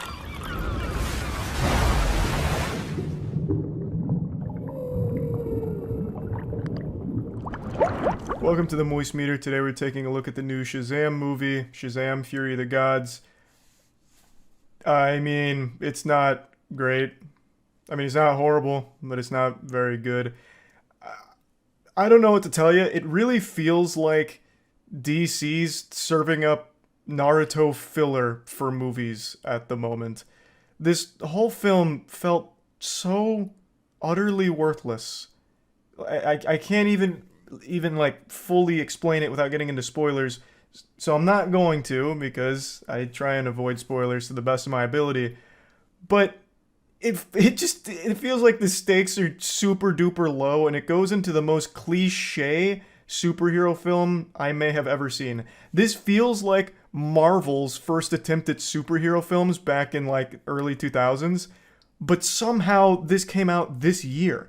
Everything we've learned from superhero films over the last fucking 2 decades is thrown out the window for this one, and it falls back on the most generic shit ever. The villains are beyond bland and forgettable. They literally come out of nowhere and it's like, we're mad, we're gods, and you've made us mad because of this wizard that did this, and we're mad, so we're gonna destroy your world now. Maybe. But they're also just not powerful at all. They're not intimidating or strong. They had to have a little doodad, a little plot device gizmo that's able to instantly sap their power when they get shot by it. They literally have plot convenience darts that they can fire out of a staff. And when it hits them, it steals their power back and they just become normal kids again. Because if it was to be like an actual toe-to-toe fight, they'd lose, and it wouldn't even be close. One of the villain's powers is she can whisper in your ear and make you do things, but she can't even do that half the time. She only demonstrates this working twice. The other, like, 3 times she uses it, a child overcomes it every time. A literal kid. It's supposed to showcase the kid being strong, but really it just showcases that god being weak as fuck. Where she can't even, like, mind control a child. So, and that's all she does. She doesn't even demonstrate, like, super strength or anything. All she can do is whisper, tell you little secrets, and, like, inception you. And that's it. And then, like, the main villain, she can control elements. But all she uses that for is to make a box hit Shazam at one point. Or throw a amalgamation of concrete and traffic cones at Shazam once. And then put up a barrier twice. It's like, it's all so unbelievably underwhelming. They're just not good villains at all. Like, from a writing perspective, a motive perspective, power perspective, they're not cool. There's a dragon in the movie, and even the dragon's not cool. The dragon's so fucking weak. They hype up the dragon like it's the eater of worlds and all that, but we don't see it do anything at all that demonstrates it being anything more than just this flying nuisance like a mosquito. But anyway, I'm focusing on that a little too much. This is, at its core, a movie for children. In fact, the entire auditorium was filled with families and their kids that would cheer anytime anything at all happened with, like, jingling keys. Like, I know Shazam, the first one, is very much a family film, but this one is, like, 10x the childishness of that. From its jokes to its, like, actual plot and things that happen, this is very, very clearly geared towards a young audience. So that was a little disappointing. But even, like, the shit that happens in this film is so goofily non-important that even the main characters, for the most part, don't take it even remotely seriously for even a second. It just never feels like there's any real peril. And I absolutely fucking hate that since this has gone so far back in time into superhero movies, it has this big clusterfuck of bad CGI monsters that get spawned in. Literally like some Power Rangers shit. Just like these monsters that get spawned in, they're super shitty. They don't do anything. They, like, kind of move around a little bit. And I think they kill, like, 2 civilians. Kill, I'm using loosely. They throw them, like, 2 feet in the air, and it's presumed that that civilian got hurt. It's just not very good at anything. I think the actors do a great job with the material that they're forced to work with. Like, the acting I actually thought was even, like, improved. In the first film, it didn't really feel like Shazam the adult was the kid. It was 2 separate characters. Here, they feel a lot more in line, which is clearly what they're going for, and they definitely did a better job of that. But he's not really the main character in this one. Freddy's really, like, the heart of this film and where most of the emotion comes from. And Freddy's actor does a great job, honestly. Like, Freddy's a pretty decent character. Probably the best character in the movie, honestly. Like, he does get a bit annoying, but that's also one of his main traits. Overall, it just feels like this movie served no purpose. It felt like they made it because they felt forced to. I would imagine initially Black Adam was supposed to play a role in this because fucking obviously it's Shazam and Black Adam, but The Rock wasn't really willing to play ball. So instead they had Black Adam be completely separate, which ended up tanking this film as well. So they had to fucking ham-fist and cobble together this mess of a movie. And I'm calling it a mess, but it's not like it's fucking horrible or anything.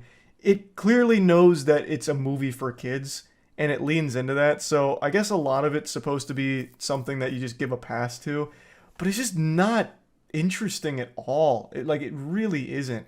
And I really hate a lot of the back and forth that happens, in particular in the middle act of this, where it's hard to talk about with spoilers, but there's a lot of back and forth with things getting taken and then getting taken back and then taken again and then taken back. It's just, I don't know. Not a lot of this movie worked for me. The movie was really at its best when it still had, like, elements of adventure, which were kind of in the beginning, where, for example, they went into a room that had a lot of doors leading to a lot of places. It was a cool little environment and a cool concept that wasn't really explored. But it was a cool idea, you know, is interesting.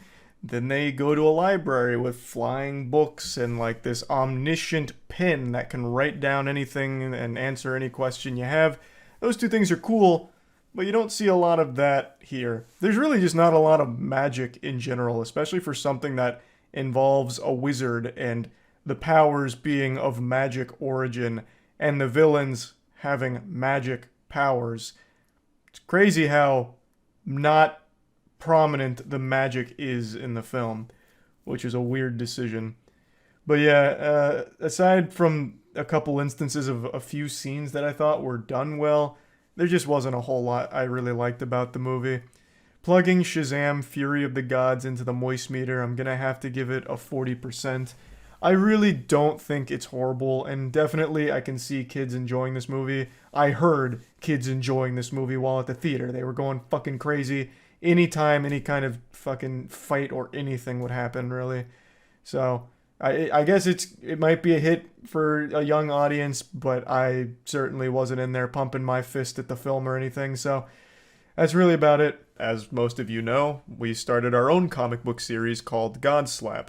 Everyone who's read Godslap so far has unanimously agreed that it's the best comic ever produced, and Godslap is well on its way to becoming the biggest name in all of comics, overthrowing Marvel within the next 5 years, according to recent scientific projections that I'm pulling out of my ass. It's a passion project created by myself, Jackson, Danny, and Matt, and we brought in an industry veteran named Aubrey Sitterson to help write it with us, and we're extremely proud of what we've created.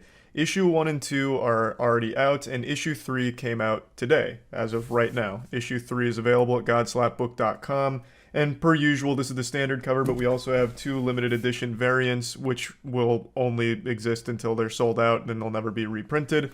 So they're available at godslapbook.com. I want you to really take a good hard look at me right now. You're gazing upon peak male performance. However, at just a glance, you can probably conclude that I'm not the smartest person this planet has to offer. I'm no stranger when it comes to doing stupid things. I once made chloramine gas in my bathtub because I was trying to kill a cockroach. I mixed ammonia and bleach like the world's worst chemist. It's one of the #1 things you're not supposed to do because it creates a poisonous gas. I waged biological warfare on one of the dumbest insects on the planet and lost. I nearly killed myself and put my girlfriend's life in jeopardy because I fucking smoke screened our entire bathroom with poisonous fumes. And it didn't even kill the cockroach. That little bitch was immune to it. I don't know if they have like some kind of natural immunity to chloramine gas or if he just had a little gas mask on under there. But regardless, it was reckless and very silly. It's a miracle I haven't electrocuted myself on an electric bug zapper because I'm attracted to the bright lights on it. Point I'm making is, I'm not the smartest person on the planet, but even I'm not stupid enough to buy this game. This blatant scam. I call it a scam, but it's actually more of like a joke, I'm pretty sure. So this is a $2,000 Steam game called The Hidden and Unknown, and a lot of people are talking about it on Twitter right now, and I've been getting tagged in this post a ton because I have a bit of a reputation for buying these outrageously priced dog shit experiences on Steam just for the sole purpose of being able to wiggle my finger and celebrate that I'm the only person that wasted the money to play it. Thus, I'm the only person to have ever beat it. I've done this for 2 games now. One of them was Super Fight for $200, and more recently it was Dream, Super Dream, Dreamland, fucking Shark Boy, Lava Girl, Super Dream. I forgot the name of it. Like Never-Ending Dream or something, and that was like $130. But then there's this little goofball here, The Hidden and Unknown, coming in at a whopping 2,000 oysters, which is far too steep for me to justify a joke. It's just not happening. And hopefully no one will ever play it, but, you know, you're probably asking yourself, maybe it's worth it. You know, what if this is the best game ever made? What if this game is so powerful it actually makes you taller and more attractive by playing it? And to that I say, bah humbug, why don't we just go ahead and take a look at the gameplay that they've released from it?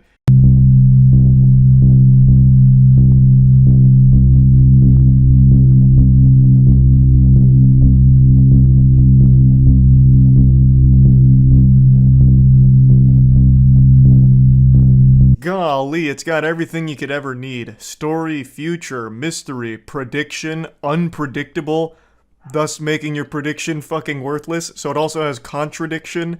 I mean, you'll never need to play another game again. $2,000 for the last game you'll ever need. What a deal. Not only is the confusion guaranteed, but the financial burden is as well. Also, it's hard, strong, easy, weak, and hard. It's, I guess, a visual novel, because, I mean, the screenshots they show, you know I'm not a big fan of football, Brian said as he was entering the football field. So it looks like this is a really shittily thrown together visual novel thing. Though I'm going to just speculate that there's not even an actual visual novel or game here at all. This was purely made to just try and get a single sale from a curious weirdo like me who sometimes can't resist the urge to just see what led to such a high price point for something like this. Now, Pyrocynical did an actual deep dive on this studio without buying the game, thank God. And it is such an interesting story. I highly recommend you check out his video to get the entire scoop. But I'm just going to go ahead and scratch the surface here. So ProX or Prox team that made this pile of shit is trying very hard to just squeeze money out of dumb fucking idiots. I'm assuming the person behind it recognized that people are really willing to just throw money at nothing like NFTs and shit. So they've made nothing for them to throw money at. And it's really fucking amazing. So he's made an Instagram account where he just takes Reddit questions and then has a text-to-speech bot read it for him. And then he's made a YouTube channel that does shorts that are the same thing, where it takes Reddit comments and has a text-to-speech bot read it for him over Minecraft gameplay. But when you go to their website, which Pyro covers all of this in depth, I'm just giving you the basics. But when you go to the website, they even have like Patreon tiers that are so unbelievably outrageous. It makes it very clear that this is supposed to be a joke, but one that they do also kind of hope in the back of their mind gets them a little bit of money. So let's take a look at their tiers here. For $12 a month, you get to join their Discord, where you get the supporter role and then a loyal supporter role after 12 months. So you're paying $12 a month for a Discord role, or excuse me, not even $12, 12 pounds a month, or 12 quid a month for the Discord role. But then, you know, the real bargain, the actual steal here for, you know, bang for your buck is $23.50 quid a month, and you get the exact same benefits as the 12 quid a month tier, but you get it in half the time. So you can get the loyal supporter badge in 6 months instead of 12. But then for 70 quid a month, you get the exact same benefits as the other two tiers, but then you get the loyal supporter badge 3 months instead of 6. Which, you know, how can you argue with value like that, to be honest? You know, Discord badges, that's worth more than gold, honestly. That's a better investment than real estate. If you're debating between, like, putting a down payment on a house or being a loyal supporter of the hidden and the unknown, I think the choice is obvious if you're looking for financial stability in the future. It's the Discord badges. So, I think this is fantastic. I also love that they're playing hardball. For 70 quid a month, you don't even get the loyal supporter badge instantly. You still have to subscribe for 3 months at least to get that fucking badge. But this is not their highest tier. Their highest tier, and the one that I think they make it very obvious that this is supposed to be satirical or just goofy and stupid for the sake of being stupid, is their 4th tier, which costs 1.4 million quid a month. Pyro's face really tells the whole story. That's a face of a man who's perplexed and contemplating whether or not this is worth it, you know, weighing the pros and cons here. And I gotta tell you, after reading what you get for 1.4 million quid a month, you'd be a fool not to sign up. You get all the Discord badges, and you also get extra voting power in all that matters. You know, that means presidential voting, you know, like this extends well beyond just the games. You know, it's voting power in everything that matters. Fucking elections for places you don't even live, I imagine. And you even get your name mentioned on their website. And, you know, Prox is a huge powerhouse of a website. It's up there with, like, YouTube and Twitter when it comes to traffic. So having your name there, that's big. And then, of course, the cherry on top of the cake, and probably what most people would be most interested in, is you get a free copy of all the projects they create, including the hidden and unknown. So you can pay 1.4 million quid a month in order to get a $2,000 game for free. You're losing money not buying that, obviously. I am pretty sure this is all just supposed to be a big joke, but it also highlights something that I find interesting about Steam, where there's absolutely no protocols in place to tackle something like this, which is clearly just a blatant scam. They could have charged $10,000 for this game, and maybe some 8-year-old whose parents' credit card is attached to their Steam account sees it, and the bewilderment and the mystery is just too much for them, so they buy it using their parents' credit card, and then their parents have no idea, and then they wake up, in a week or two and wonder why they can no longer afford the electricity bill. Of course, that'd be the parents' fault because they're doing a shit job parenting, but that's parenting in the modern age where you just sit a kid down in front of an iPad, or you just sit them down in front of a computer and let them run wild. You see this shit all the time with like in-app purchases for mobile games. I imagine that might be what this is for. Making a game that would appeal to a child for a really high price so they buy it one time with their parents' credit card, and now you just made $2,000 for nothing. It's pretty wild. And I just wanted to talk about this a little bit because a lot of people were telling me to buy this. I'm not. I'm absolutely not. I can almost justify spending $200 for Super Fight, which is a single level and a 30-second game, but $2,000 is so far out of that realm, it makes me sick. I would absolutely puke if I even considered this for more than 3 seconds. So no, I'm not buying this game. I'm not that stupid. So yeah, just wanted to talk about this a little bit. That's about it. See ya. This is the worst part of the job, ladies and gentlemen. I think we all have some statements prepared today. It is with a heavy heart that I have to inform you that last night, the Lord called home another angel. The beloved superstar of the What a great day for a funeral, huh, guys? Wait a minute. Oh, find my iPhone. You got to find my iPhone. I gotta tell you guys something. You're looking at a man who died so poor that they're gonna have to have a GoFundMe in heaven for him. How can you say that? Not in this holy temple. Been known his whole life for making bad investments, and this is no different. And I gotta tell you something. I couldn't be any happier that this guy has hit rock bottom and his stock has closed out for good. And I want to right now, in front of everybody here, do a tradition that we've done for years and years on Wall Street, when we want to say goodbye to bad rubbish. You are ugly, you're a loser, and you died broke. You should have followed my advice. It's not my problem, you're financially irresponsible. The disrespect from Jones. Do we have security? Can someone... What do we have here, man? These petunias are terrible, huh, sweetheart?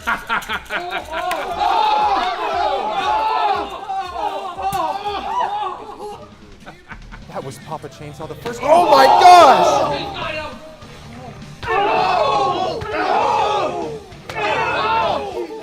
After that hit, Dow Jones is going to frown.com and buying out their whole stock. I gotta tell you, I think it's what he deserves. I think he's getting his just comeuppance right now. Trivializing it. He was trivializing the grieving process. But he returns the strikes. Oh, it's a back and forth. It's a bloodbath. Yeah!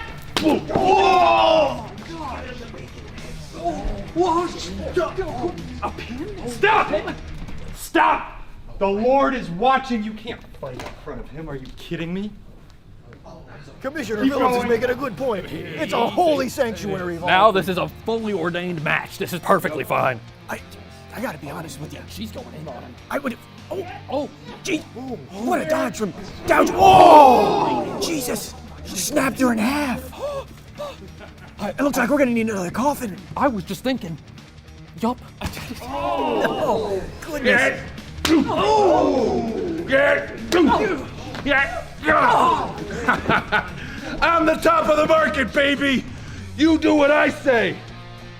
Chainsaw's biggest fear was loneliness, but he's sending more to heaven! Oh, to join him! Take a look. This is what a good investor looks like. Yeah. What is happening? Oh! She just stole the national treasure. Right in the subsidies. I haven't cried since the day I was born, but I'm getting tears in my eyes from this brutality. Goodness. Oh, Lord. Here. Oh! If this was a cartoon, she'd be seeing stars, but it's not. So she's seeing blurry. With your lousy brother. The 401. Oh, with her brother's own coffee. Let him rest, please. Oh. He's having such sweet dreams, and now it's a nightmare. Oh. Karma is a harsh mistress, and her name is Pila. Oh! Ladies and gentlemen, a moment of silence for Dow Jones's pride. Oh, I tell you what, and his fiscal responsibilities. Oh, that's right in the liver. That's right in the throat. Oh! But we just gave a beautiful sentiment up at that podium. It had so many good memories. Ow! That really hurt. Oh no!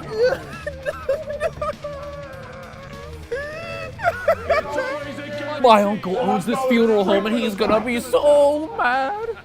Oh no! I told him we wouldn't break anything. He said the physical damage is fine, but the emotional damage is something else. Oh, goodness me! Right into the father's ashes. It's a little family reunion, I tell you what. What is he getting as a kendo stick? Why is there a kendo stick? He has pulled a kendo stick out from under Chainsaw asked to be buried with Best funeral ever. I gotta say, this is my favorite funeral. Oh! I guess Dow Jones showed up to show his respect the only way he knows how. With disrespect. Totally. I gotta pay money for something like this. Hold still, sweetheart. Oh no! Dow Jones is just having a field day. Someone has to stop him. This has to come to an end. This has to end in some way, and I promise you it's not gonna be good. Baby. Yeah. Whoa! She saw into the future. She has foresight. The only thing more disrespectful than this is the fact that Taco Bell is taking away the quesarito on April 19th. Right you are, Chase. Right before April 20th? Folks, if you're watching at home, petition your local Taco Bell. Get them to keep it on the menu. Here's what you get. Oh, good. Oh, what a reversal.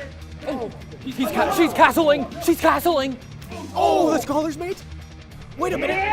Whoa! That was more detrimental to human health than high fructose corn syrup. The steel chair! The steel chair! Chainsaw has to be buried with that! She's going up. She's going... What is happening? Man, what do you think no! you're doing? The Chainsaw family has a curse and its name is Dow Jones. Whoa! He's like Puff the Magic Dragon. If Puff the Magic Dragon hit women...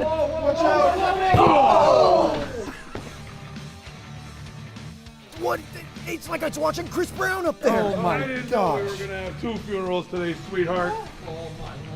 He's taunting him. He's right. Chainsaw, come back to us.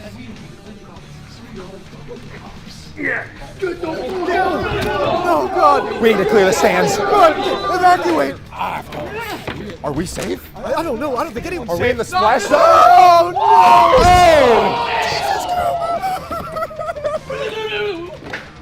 I can't even think straight.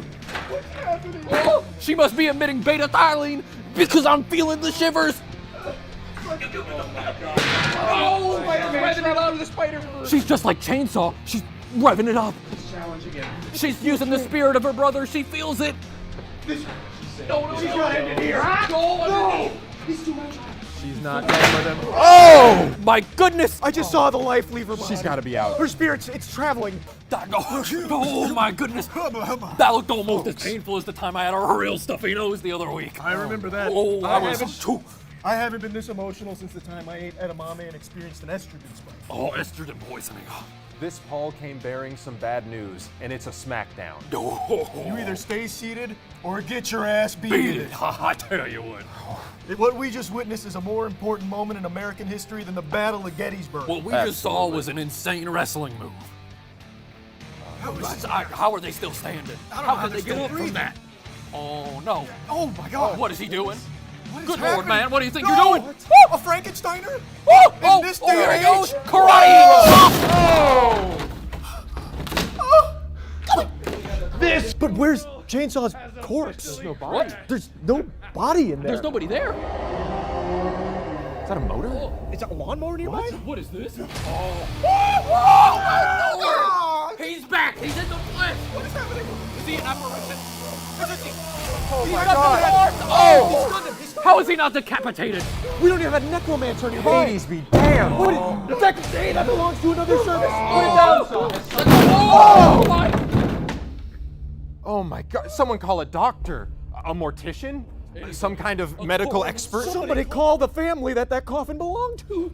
I tell you what, though, you give a mouse a cookie, he'll want to see that shit again. Right, you are, Aaron. Holy shit. Folks, we are seeing a once-in-a-lifetime moment. Chainsaw has reunited with his sister. Oh, from beyond the grave. That's an angel that just came back to us. He came back twofold. He got the Zinkai boost.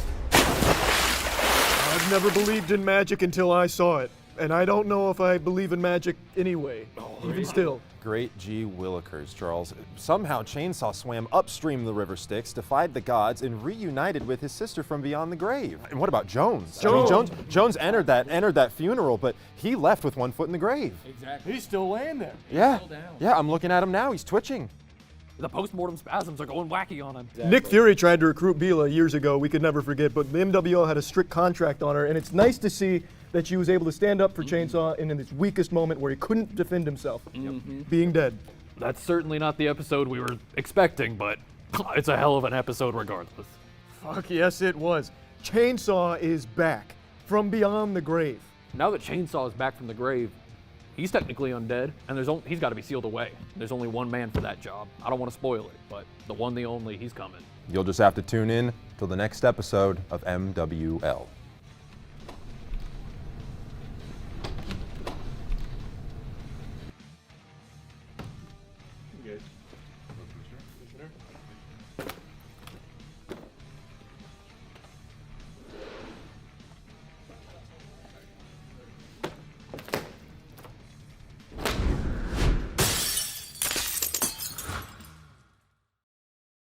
I just wanted to say thank you all for joining us here today at the funeral service for FaZe Clan.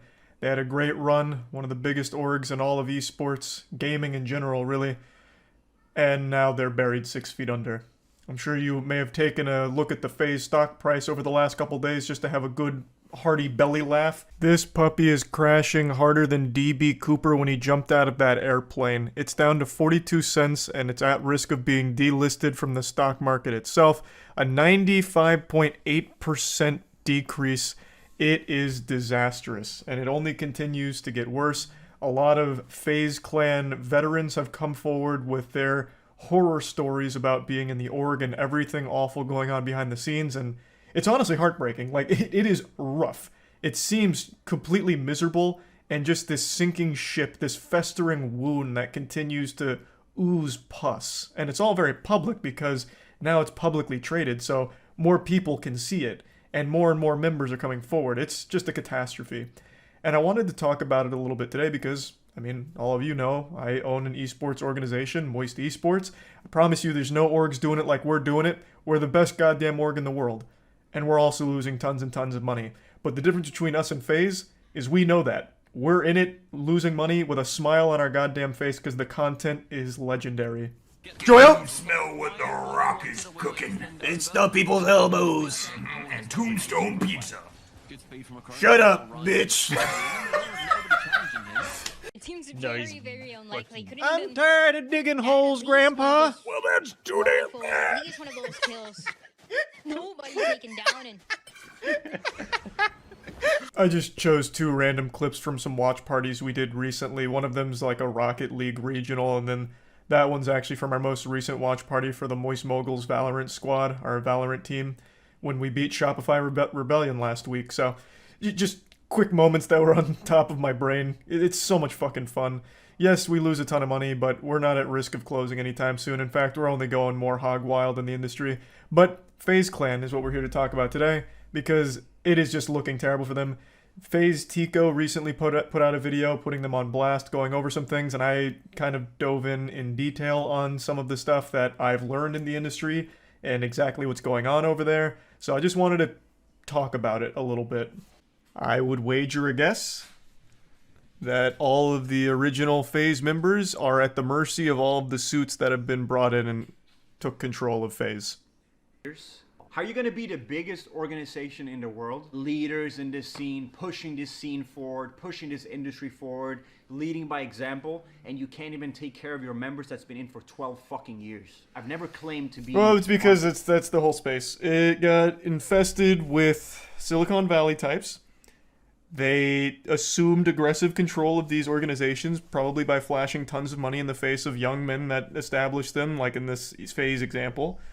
You had these young kids, Call of Duty kids, see these like really established businessmen coming in, waving fat fucking stacks, and they give up too much control of the company, and before they realize what that actually means, they end up in a position like this where these suits have no fucking idea on what exactly the company even produces, what the product is. They don't care about the people in it.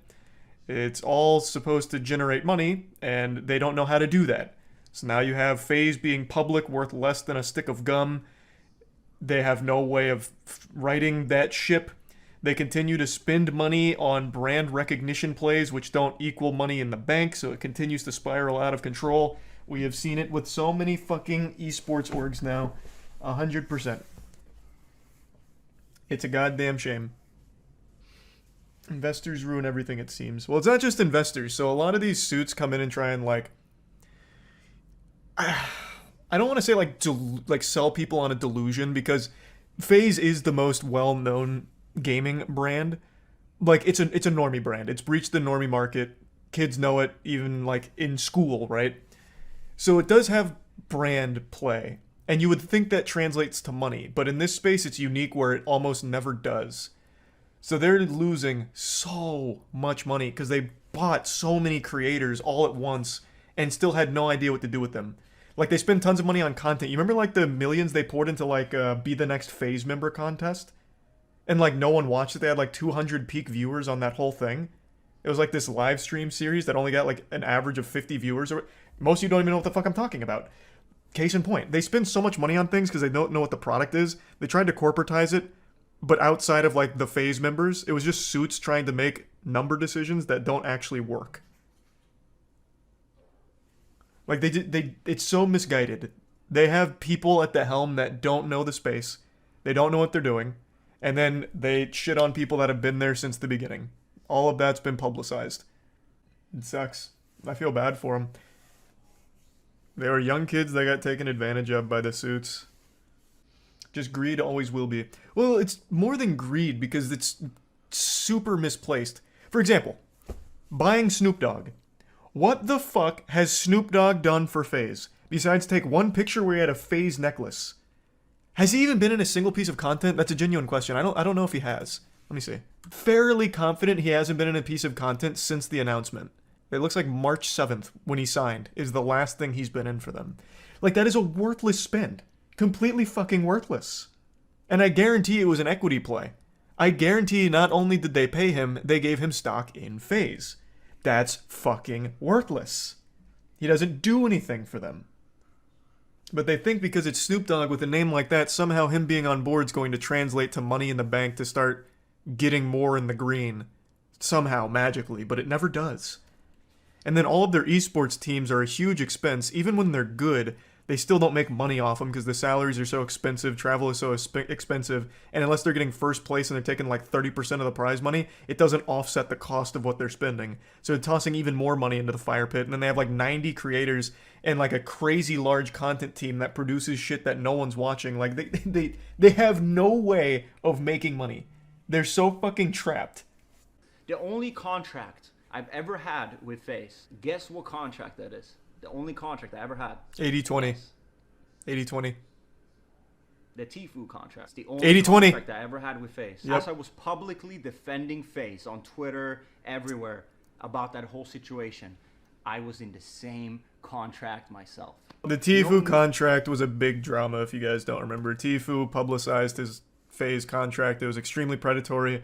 FaZe would keep 80% of everything he'd ever make. He only gets 20. At least, I think it was 80. Might have even been more. It was 80 or more of everything Tfue does or whatever. They get 80+% or whatever, and he only gets 20. That was the contract. Somewhere in that ballpark. I'm pretty sure it was 80-20. 80 to FaZe. For free, by the way, while you sell the drop for millions and millions and millions of dollars. You can't even pay me. I've talked about that before. This isn't actually an exclusive FaZe problem with what he just said there. A lot of big orgs will force the creators that they sign in the org to do their ads for them, and they get nothing. So, I'm not going to say any names, it's not worth it. A lot of orgs, when you sign a creator, they now become your marketing vessel. So if you have a Chipotle deal for your esports org, that deal will now extend to all of your creators, but they don't get that money. So they'll do the ad for you, and you take that money. It's part of them being a part of your company. That's the benefit to the company. So they'll do an ad for Chipotle for free, and the org's the one that actually takes in the money. It's a huge problem. That's something I've talked about before as well. I think that shit sucks. I think that shit is trash. The fuck is up with all these high-end orgs? Like I said, they don't know how to make money in the space. They don't. Nobody does. It is an industry that bleeds money, and these suits came in because they saw this crazy fucking like 15x multiple in the industry for some fucking reason because all the numbers are so inflated. They came in, you know, dollar signs in their eyes and thought they could make so much cash off it and quickly realized they can't, and they don't know how. So they desperately started making very greedy, predatory decisions, which leads us to today, and they're still losing tons and tons and tons of money. I just owe you something because it's such a fucking privilege to be in FaZe, right? I've been in this fucking gray zone where that's how the orgs get you. Because like, no, obviously I'm not nearly as important as these guys, but I'm also not getting paid for anything I'm doing. I'm just in the middle. Hey, you're a valuable. For what it's worth, though, Tico, they're also not getting paid. So like the other members he mentioned, like the other co-owners, when Tico's doing those free ads for them, they're doing the free ads too, and FaZe itself, the org gets the money, but it doesn't offset the cost, so it's still just zero. They still aren't getting shit from it. It's a complete fucking wash. Does FaZe have Bronny? I'm pretty sure FaZe has Bronny. LeBron's son? Yeah, they do have Bronny. I thought so. All of those people are probably not only on payroll, but also own shares in FaZe, like he mentioned. And significant ones, too, I imagine. Which is fucking worthless. Worthless! The actual idea of getting a celebrity involved in an esports org is cool, but only if that celebrity is actually going to be active in the org. Like, I have no doubt, in particular, Lil Yachty could have been huge for FaZe. And actually, I think he did do quite a bit with FaZe for a little while. I don't know if he still does. But, like, that can work. You bridge the gap between normies and your org. And if that normie lightning rod like Lil Yachty is enthusiastic about the org, a lot of good can come from that. So it's not a bad play, but they're choosing the wrong partners and giving way too much for it. And the first way in for me is me having to invest $50,000 of my own money. And even in that whole process, they fuck me over. So I'm asking you, this is not a video where I'm going. Damn, that's unlucky too. That 50K would go a long way right now with FaZe public stock in the absolute shitter. Unlucky. That 50K, I bet, didn't even buy him a full percent. Probably not even close to a full percent. FaZe used to be valued at $1 billion. Yep, FaZe used to be valued at $1 billion before going public. I think it was actually right before going public. And now it is valued at, I believe, 30 mil. Let me double check. Sorry, I exaggerated. It was worth just shy of $1 billion in October 28th of 2021. So not that long ago, a roughly $1 billion valuation. Oh my god, that's another thing that I've talked about a lot. So since all of these orgs have been taken over by these corporate zombies, they do not give a fuck about any of the teams at all.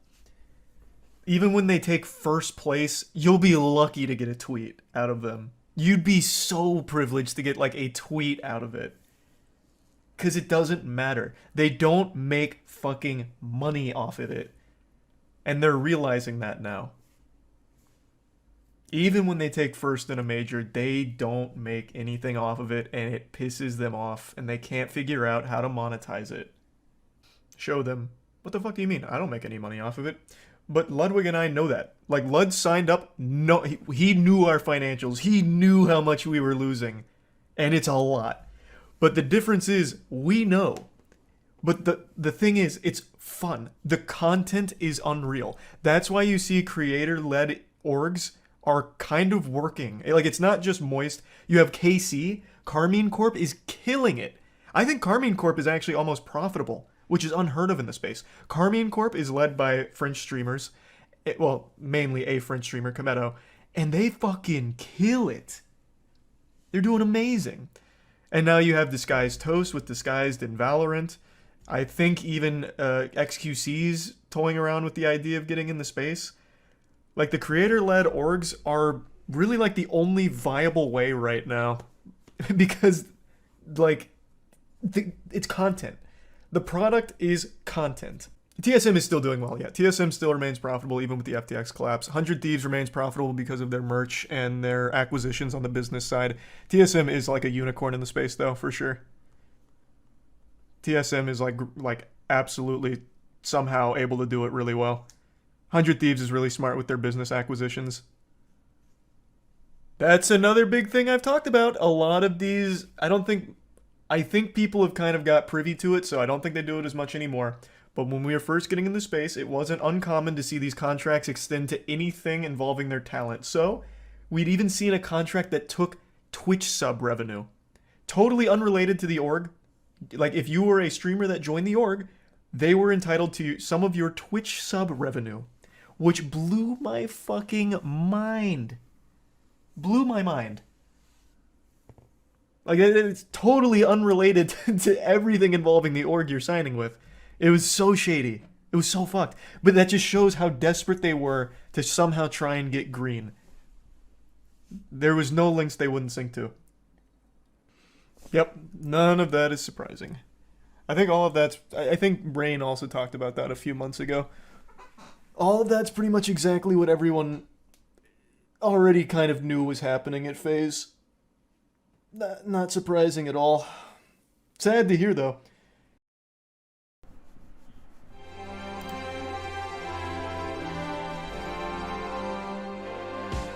Congratulations.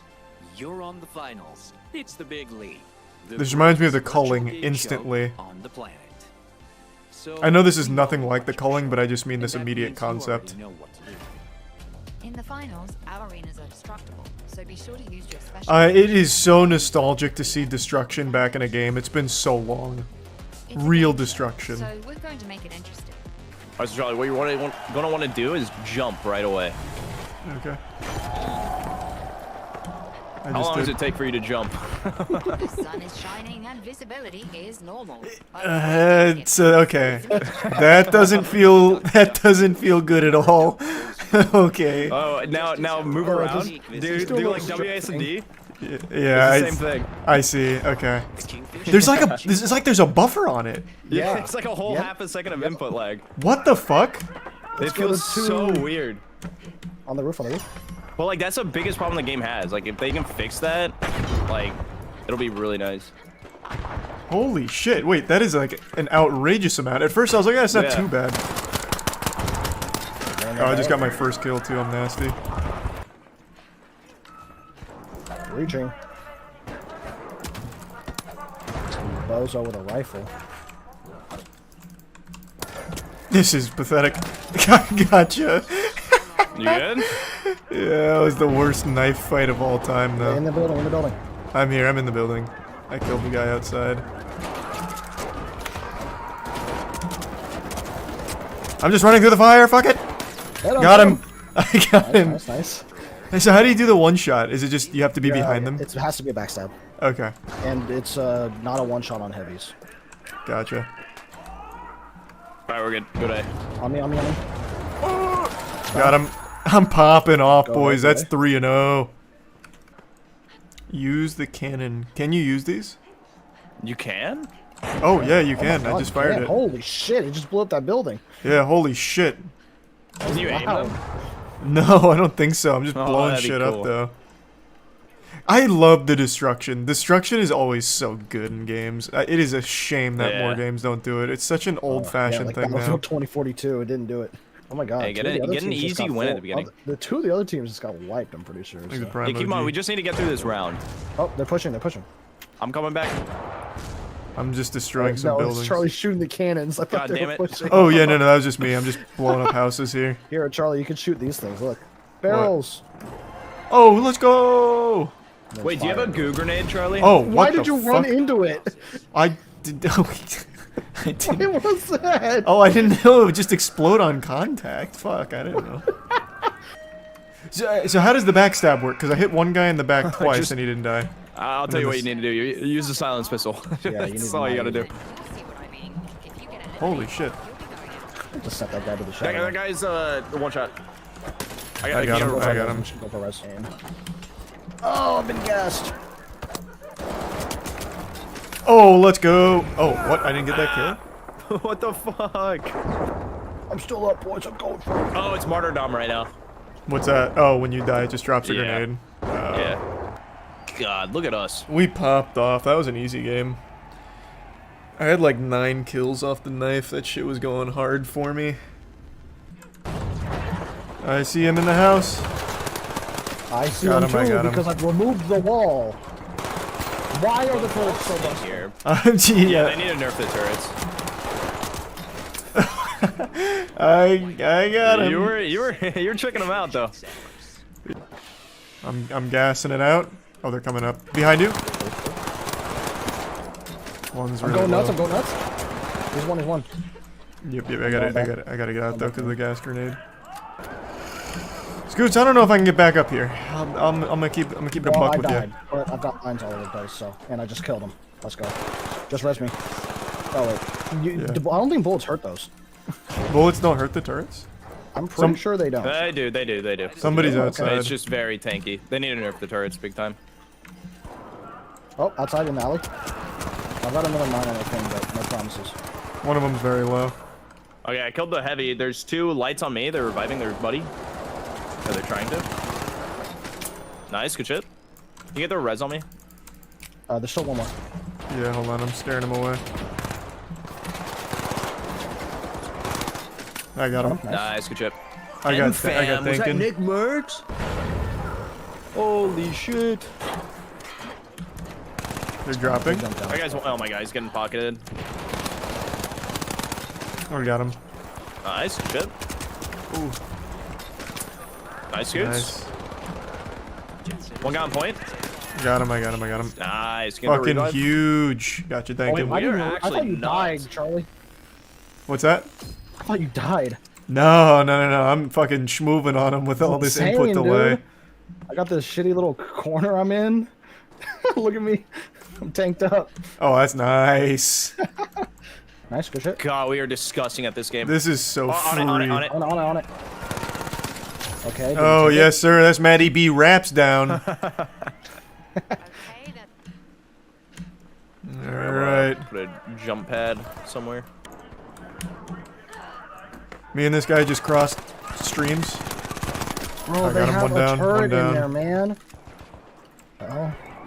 Hey, one coming up stairs. He's half health. I destroyed the stairs. This guy. Ah! I fell. Behind you, Lincoln. I got him. Right there. Another one on stairs. He's already kind of low. I'm gonna throw it up to you, Duncan. Alright, that's cool. That's a good zip. Oh my god, all 3 on me. Church. One's very low. Get a quick res on me. Go for it. The other guy's down. He's huge. Alright, well, good news is they're kind of dog shit. They're pretty bad. Oh, there he is. Oh, all we gotta do is just... Oh, there's two. There's two. On me. They're both low. Got one. Did you plug it in? Oh, yeah, you did. On ping. Yep. Got mine all over the place. I'm just checking if he's in Viz. No, I was just checking if he was in Viz. It's just one guy. Oh, there he is. Oh, shit! He's one shot. Where is he? By Charlie. Two. Got one. Nice. One more. Got the other. Scoots, I'm making a gamer play. Oh, the other one's dead. That's free. Oh, on me. They just res. Coming. There's a turret on the stairs. Holy shit, that does so much damage. While I'm blowing up the door. Okay, they're heading up the stairs. Oh my god, the turret. Oh fuck, I'm so dead. Oh, run. They're on the first floor. That Get turret. out of there. Yeah, just run. Just get out of there. Do not go downstairs though, because that turret's gonna melt you. Taken. Don't be a hero. Oh, the defib play? I'm in the corner, so I'll be able to. There's mines on my body, so they can't chase you. I'm gonna wait for. Oh wait, Scoots yeah, my to get response up. good. Yeah. My response good. Yeah. I'm gonna go for Charlie though.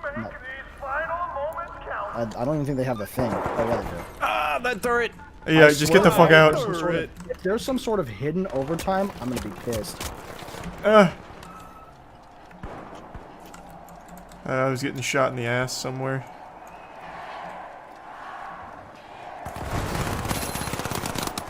He's one. I got him. One down. Oh, hey, let's go! We are the finals. Easy game. Oh, I only got 16 limbs. Yikes, Charlie. 12 assists though. 12 assists. I'm breaking 20. That's couldn't be me. Oh, we're almost silver already. The first 2 rounds, I only used dagger.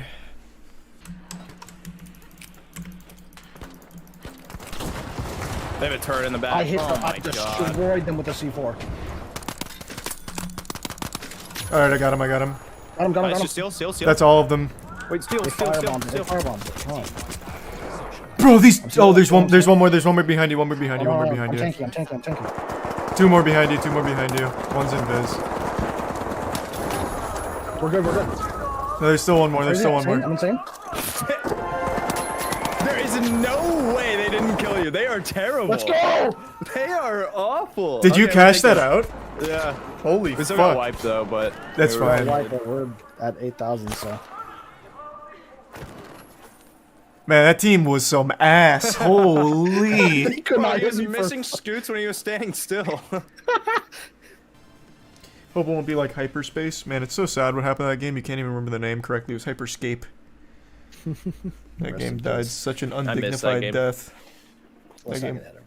It was fun for a little bit. It was fun. I wouldn't say so good. It was so good until they buffed aim assist. And then I wanted it to die. You just upgrade the D-tap and just don't ever aim. That game still, to this day, has the most disgusting aim assist I've ever seen in a video game. It is like genuine aimbot. I don't know what the fuck they were smoking. Oh, it's a turret. Oh, it's a turret. God damn it. What the fuck? My god. Dude, the turret is so broken. That turret is so filthy. Wait, the turret has a sniper scope on it. What the hell? Look at the it literally shoots you across a map. Look at the rate of fire on it, man. Holy shit. Just locked us down. We're good. Oh, underneath. He's in the house, bottom floor. Oh, what a piece of shit. He's invisible on top of you, Scoots. He's jumping down. Did you get him? I'm on point. I don't know what I'm doing. Oh no. Oh, I'm stealing. That's tragic, Dankin. Let's go. We got it. Oh my fucking god. Don't pick me up. I'm just gonna res. That was at like 0.01 second CS:GO bomb defuse there.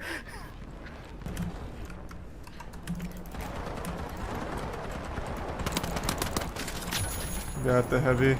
Jesus fucking Christ. Medic's one. Heal. Got the heavy. Oh, that's a triple kill Steal, for your steal, boy. steal. I got it. Team on the right, coming. Send it up. There's a team on the right. On the left? No, on the right, on top of that building. We got it. Nice, good shit. Huge, boys. Oh, man, that'd be so nice. Got him. Damn, fuck that guy. Holy. Underneath. Guys on top of the church, too. Oh, that was clean. That was TTV. They're on top of the thing. Alright, I'm cashing my shit out. I'm getting you, Duncan. Once I learn how to climb. Nobody outperforms me in a 1v1. That was a little... Oh. You suck. I was looking pretty good there for a minute, though. Yeah, true. I'm just gonna hang out. Oh, that's a TTV guy. Let's go. Go, Jerdot. Is there enough time? Oh, baby. God, we're nuts. Just right at the last second, they had just enough time. Wait, we're already on the final round? Yeah, we've been Holy stomping. shit, we're nuts. That last game, I went fucking crazy. Oh, yep. Nice. Got him. Second floor, and third floor. Second and third floor, heavy. He's bottom floor now. He's behind you, Scoots. Behind you. Just take some pop shots at him. I mean, one of them actually is only RPG. Got him. RPG and sledgehammer. You fired your cannon too. Nice. Yeah. He's sliding in. He's one shot. Oh my god, that guy. I don't know what the fuck his plan was. Another one coming in. Get in high ground. That's 2 down. Here comes the squad wipe for Charles. On right.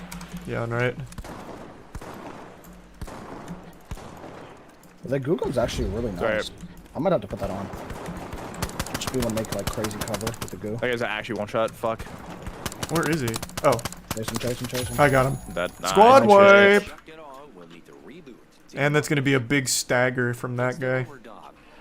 Nice zip line. Wait, this is so stupid. What? How the fuck would you ever take this back? You don't. That's the fun part. You don't. This is a terrible idea. Having to take... Because you can just camp the zip lines. There's like nothing else they can do. I guess you could go... Oh, you can't even go invisible and use a zip line, huh? Sledgehammer bozo. Whoa! He's on the point. He's on the point. He's kind of low. Oh, he fell off. Got him. Damn. Poor guy. Wow, they waited so long. What the fuck? What was that strat?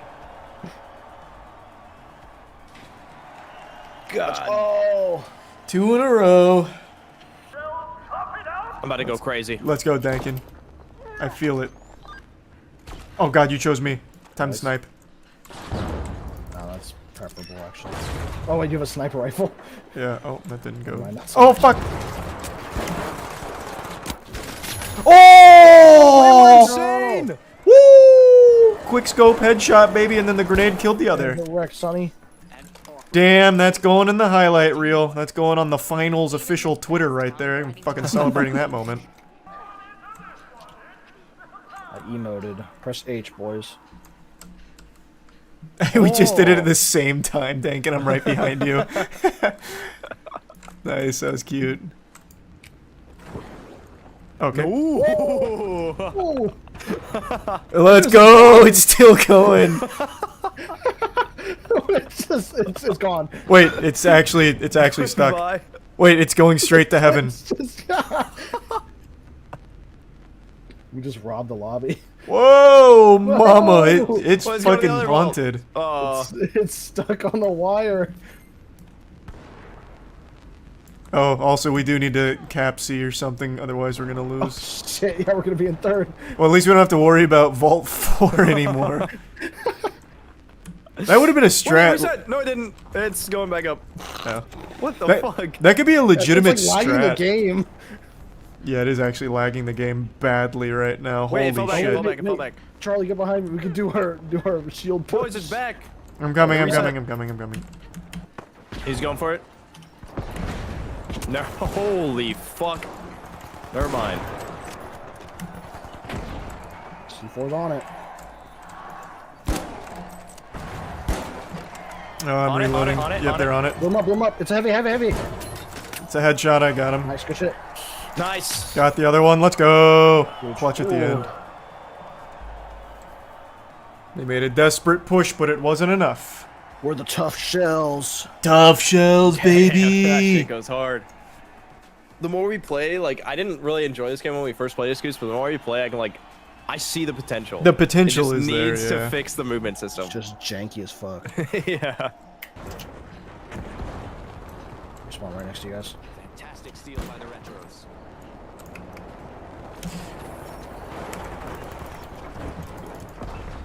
Oh my god, I just brought the whole thing down. What the fuck?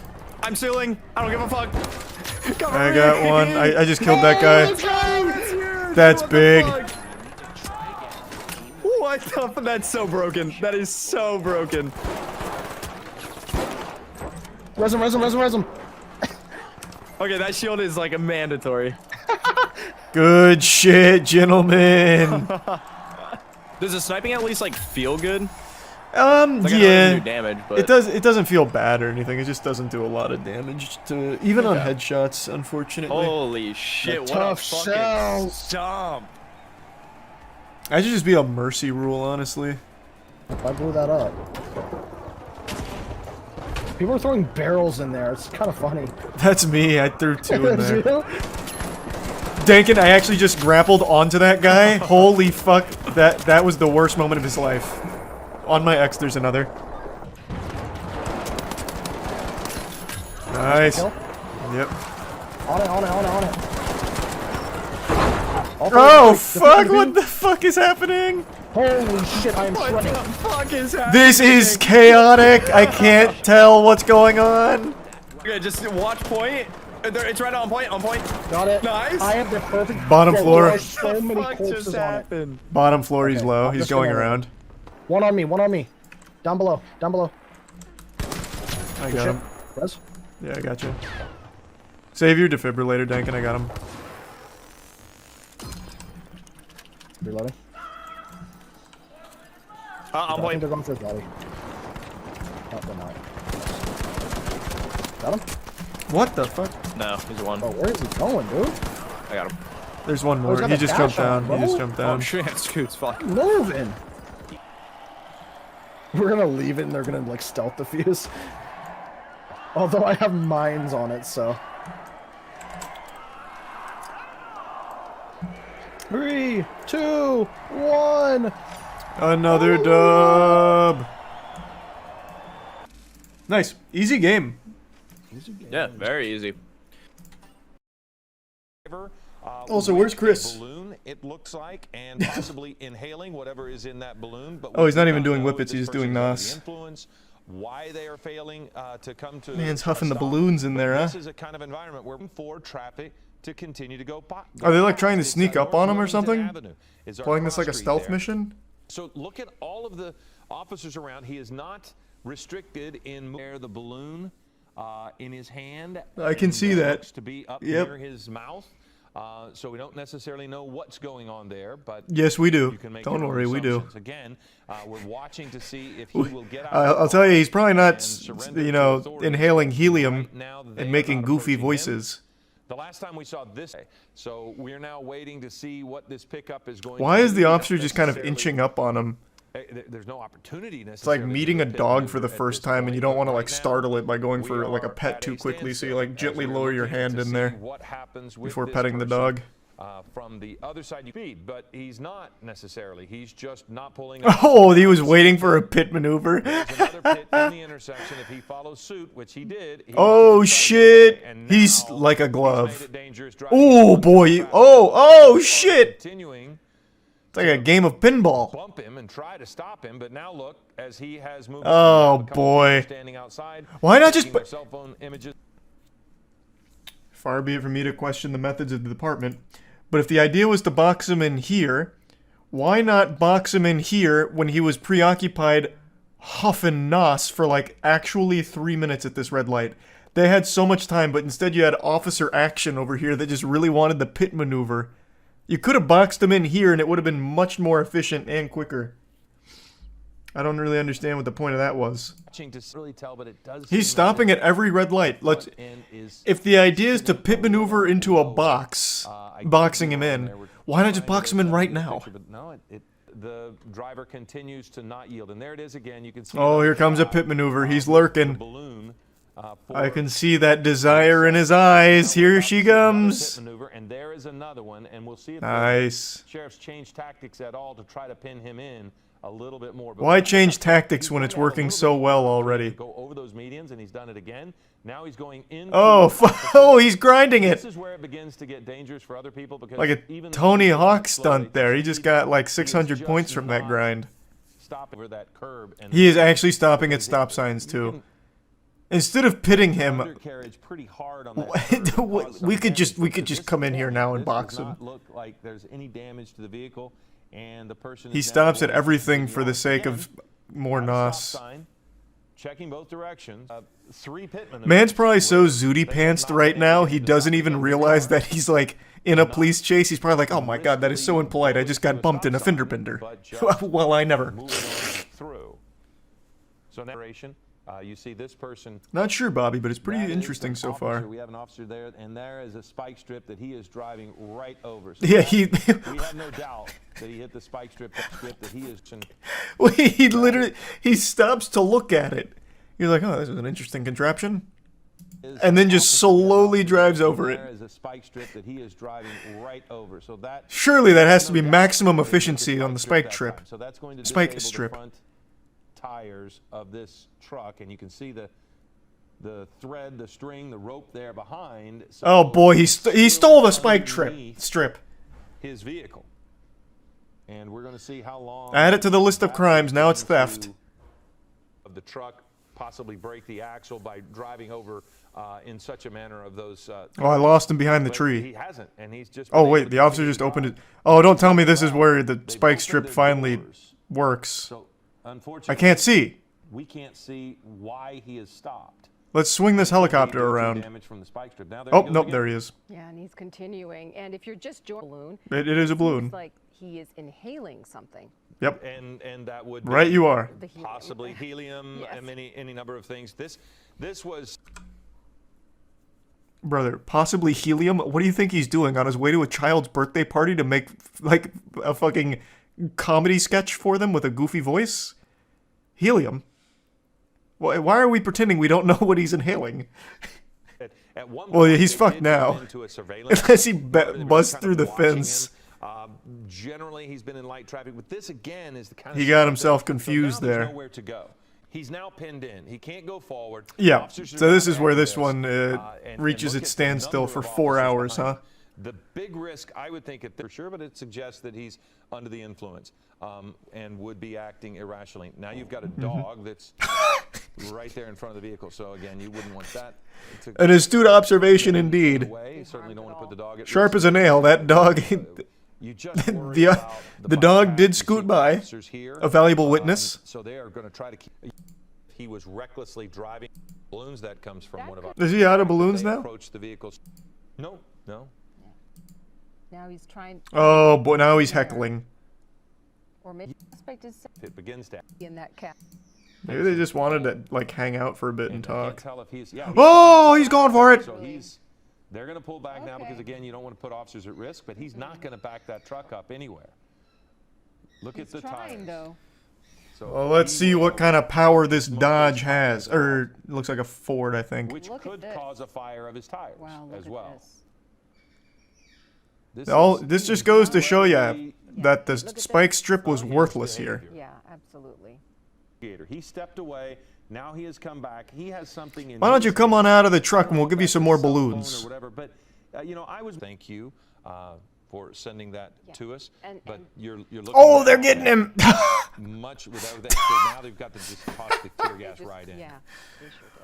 You're fighting gas with gas. This man's been huffing NOS for like an hour now. Tear gas is going to do nothing. That comes from one of our executive producers. That could be He's one immune. Of the reasons they were stopping him. Maybe The officer is pulling back on that SUV. Honestly, this guy's got a pretty big brain strategy. It's a long-term play. He's going to make sure all the officers are sunburned. Spike strip when they were pulling up to bump in. Because you know they weren't ready for this. They did not apply any sunscreen lotion. He did. That's for sure. Flat tire. So what had happened was he had tried to push that SUV out of the way, and just as a precaution, they backed a second police car, sheriff's vehicle, up against the rear bumper.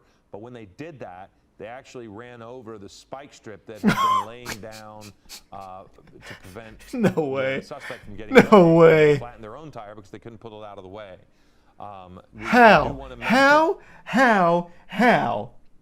How? The spike strip, this guy ran over in like actual textbook fashion.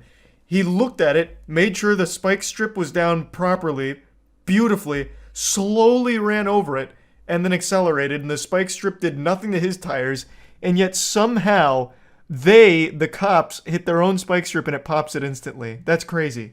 That's crazy. Because the person Just keep throwing tear gas in there. Flashbang him. I don't know, man. Jesus Christ. Like, you can clearly roll up and just throw anything in his window, throw in a note that says, please get out. Like, fuck, man, anything. They've already thrown one tear gas canister in there, let's just start, like, flashbang. More tear gas? Oh, did they tear gas him twice? The other one was at 45, 50. In some way, he is coming down off of his high. The odd behavior is he continues to talk to them. Oh, yep, looks like they did tear gas him twice.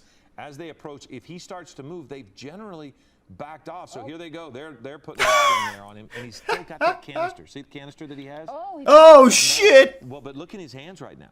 Those fast reflexes. Canister of something. He just threw it. If more force is necessary to end this, are Who do they have out here? G.I. Joes now? What? Man, this guy's armed to the teeth. Good lord, alright.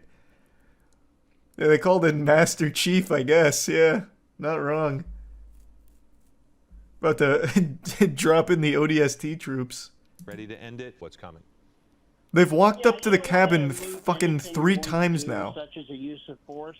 However, they are going to Surely they have to know he doesn't have a weapon or anything. end up going to jail. Yeah, we saw them toss water, but I've not seen him. Well, can we Uber Eats some food to him, maybe? Wine and dine him, maybe get him out that way? Any evidence of that, but maybe we missed it. Put like a large rotisserie chicken on the end of a fishing line to lure him out? I was thinking... It's not impacting the... Oh shit, they're rolling up. Street, but you are seeing the deputies approach, and I fully believe that there is going to be a resolution on this, that they're going to have to go in, open up the door, drag this guy out, and take him into custody. At this point... That looks to be the only way. Well, we see the SWAT officers approach. Oh nope, so that they could take must have been too hairy. Of that sheriff's He looked at it. He looked at them with the nos again. And he said, "Don't make me, don't make me do it." Interesting. He turns around and walks flat. So now, Jesus Christ, they got the SWAT unit out here. Bruce, I liked what you said. We need the experts. This guy's good. It's fucking Jason Bourne in that truck. With cars on both sides. But why? But why? But why? Why are you swapping out the police cruiser here with the fucking SWAT Bearcat? That's so unnecessary. They have walked up to this goofy goober's window fucking 5 times. 5 times. They have to know by now he has no weapons beyond huffing nos, which I guess could be like a Bane level power-up juice, maybe. But, like, they have to know there's nothing in there. Surely, at this point, they'd be like, alright, we'll just drag him out, I guess. What the fuck? And he oh, shit, here we go. And eventually begin the to day is sober up saved. In a manner of speaking, yes. I mean, at some point, you do sober up. But if not, if he continues to huff, I mean, if he just continues to use it over and over, yeah, nothing changes. And here comes the Bearcat. Yeah. Woo! How, you know, you have these cars that they did it, and then you can see the barrier. Okay, he's not moving. He hasn't moved in 2.5 hours, and now he definitely won't. These are can last for a couple. Oh, now he is absolutely not moving. Another Bearcat. It's a fast. It's a fast. Yeah, this is like a game of Tetris. We need a patrol cat. One of the helicopters. Along West. Chris! They woke Chris up. They're like, "Oh my God, please get Chris in here. Anything, God, I can't do this anymore. Please, Chris, save us." From your shot, which you would think will play into law enforcement's favor here. I think they're just literally waiting for him to have to take a shit or something, or get like really hungry and thirsty that he's just like, "All right, guys, look, we've had our fun. Let's get some food and call it a day, huh?" They told the, oh, there's the other Bearcat. We got 3 in the mega mix now. They told the commentators, the casters, like, "Hey, you guys can just like go home." Man, this is more just like a casual get-together at this point for the whole department. Surprised someone doesn't wheel out a little grill and start cooking. Like, that might even be a good play, like try and entice him to get out of the car for some like high-quality cookout food. Along that bike path where SCB officers are now strategizing on whether to approach that pickup from a different angle. There is that 3rd Bearcat, making it the 3rd armored vehicle now on this prolonged operation. They've got the undercover espionage crew out here too, in the unmarked white vans with the satellite dishes on top. What the fuck is this? Who do they think he's communicating with? Alright, maybe we'll deploy an EMP. Take out the gas canister. No, fuck. Wait, it's gas. EMP's useless against them. Shit, he's thought of everything. Holy shit. That's the news? Oh, is it? Is it the news? Usually news is in marked vans, aren't they? At least the ones in Tampa. I don't see any markings on these. I assume this is like the quintessential like undercover cop shit. Though I guess it's not very good cover if there's like a satellite dish on there. Maybe I'm not familiar with what the news vans look like in Cali. Is that one going back to base? We're gonna need more reinforcements. I'll summon the squad. Oh, maybe it's gonna meet him on the other side of this, and they'll have like Mortal Kombat over this bike path. Man, if this guy just brought some snacks and some water, he could have actually just been here all night. The county of Los Angeles. Like actually just, you know, maybe even forever, depending on how long the snacks last. Impressive about the reverence for human life that the sheriff's department. This would actually be an incredible diversion if his friends are criminals. It'd be like, hey guys, I'm gonna go occupy the entire LAPD by just, I don't know, going for like a small drive and then parking somewhere for a while. You guys go commit a lot of crimes. They're gonna be kind of low. Oh boy, he's back to the tank. He's probably almost out at this point. I'm sorry, I couldn't hear you over there. The deputies are attempting to make communication with him. What do you mean attempting? God damn it. We have seen this man lean out of the car with his fucking belly flopped over the windshield, or the window, literally talking to you guys to your face. Communication was established fucking instantly. Literally off rip. God damn it. What do you mean attempting? Just go up there and talk to him again. You have walked up to his fucking window 6 goddamn times, 2 of them to put tear gas in it. Like, there is no problem saying hello to this man and like having this conversation. Like, can you get the fuck out of the car? Get out of the car, I'll let you pet my cat. Like, anything. Like, holy shit. Communication is the easiest thing with this guy. Bodily injury to innocent. What are they playing? Holy shit, are they gonna send a drone in there? I don't think. Oh my god. They've got the drone out. All right. We're entering the climax. It's nice to have a little bit of company here. I wonder if they've been trying to set this up for the last 3 hours they've been here. Our chopper early in the morning, and he covered this pursuit earlier on when we first jumped on the air. Bad news, Chief. Batteries are dead. All right, we tried. You saw all 4 hours during the pursuit. Oh, here it is. When he was inhaling from that balloon, UAV inbound. Yes, sir. We watched him drive on center dividers. We watched him. Nope, here it comes. Oh, maybe to like startle him. Like, oh fuck! Technology. Opens the door and runs. Makes it because now. Oh, they're sneaking up on him. Assault with a deadly weapon, not just evading and a DUI. So in position. There, you can see gathering intel.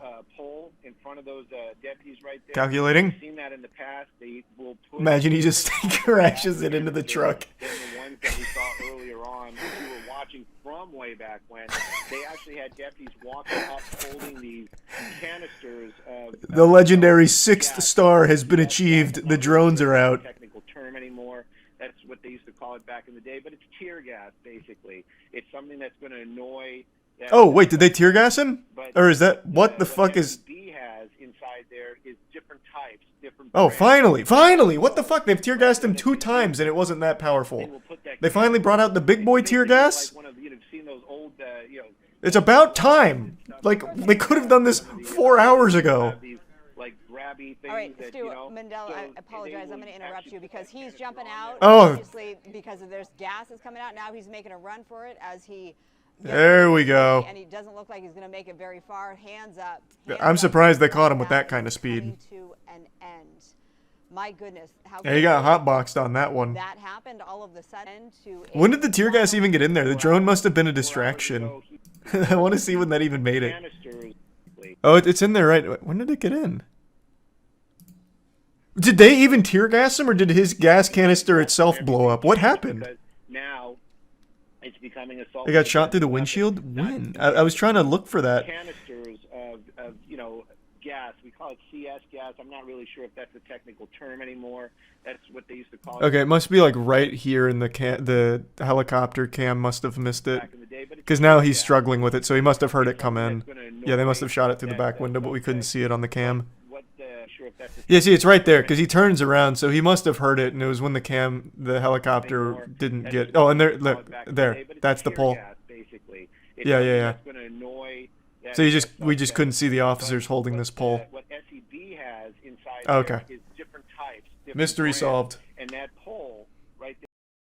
I really wasn't planning on weighing in too heavily on this whole MrBeast drama that's blowing up, calling him demonic for his newest video about curing 1,000 people's blindness. Because I feel like the only people that are going super hard on this, making a big hoot and holler, calling it demonic, are people who are terminally online, like a Twitter prisoner, their soul trapped on the platform, forced to tweet 50,000 tweets a year, and pretty much find every possible thing to be upset about. I'm still just not convinced there's any real, breathing, sentient people that actually have these thoughts outside of Twitter. I think Twitter, for some reason, acts as like this exorcism to bring out the dumb demon within everyone. It's extremely easy to go on Twitter and say the stupidest shit imaginable and never register how dumb it is. I don't know, that's just the Twitter brain rot in a nutshell. It's very easy to do things on there and feel like you're being productive, like you made a mean tweet or you complained about something, thus you're improving the world. Anyway, I'm already getting lost in the sauce here. I'll break down the situation. MrBeast made a video a couple days ago where he paid for people's life-changing surgery for restoring eyesight, giving them eyesight for the first time. It was a very big video. Performed extremely well, tons of views, but it also spawned tons of controversy, which isn't surprising at all. I'm sure everyone saw that coming. This wasn't a shocking revelation. It was about as surprising as learning that poop smells bad, because everything is controversial to someone, no matter what. And I know this has been said a million times now, but it is the truth. If MrBeast made a video talking about how he found the cure for cancer and is giving it away to, like, for free for everyone, forever, there would still be a large group of people online that would be comparing him to the Antichrist and saying he's only doing it as a selfish means and it's exploitative. Like, we've reached this point where everyone has to be mad about something, no matter how positive it is. It's pretty much a giant fucking parody of civilization at this point when it comes to how Twitter responds to shit. But anyway, he makes this video, he pays for all of these surgeries, and he gets blasted on Twitter for it by a large group of people. I'll just go ahead and bring up probably the biggest tweet that people were talking about. It's this one that talks about it being demonic and not being able to explain why. Which is always such a beautiful argument. This thing sucks, but don't ask me why, because I can't explain it. It just does, because everything sucks to me. Fuck everyone and fuck everything. Everything's negative. It's a really great point that they're making here, but anyway, this led to a large discussion and people debating, is it even a good thing what he's done here?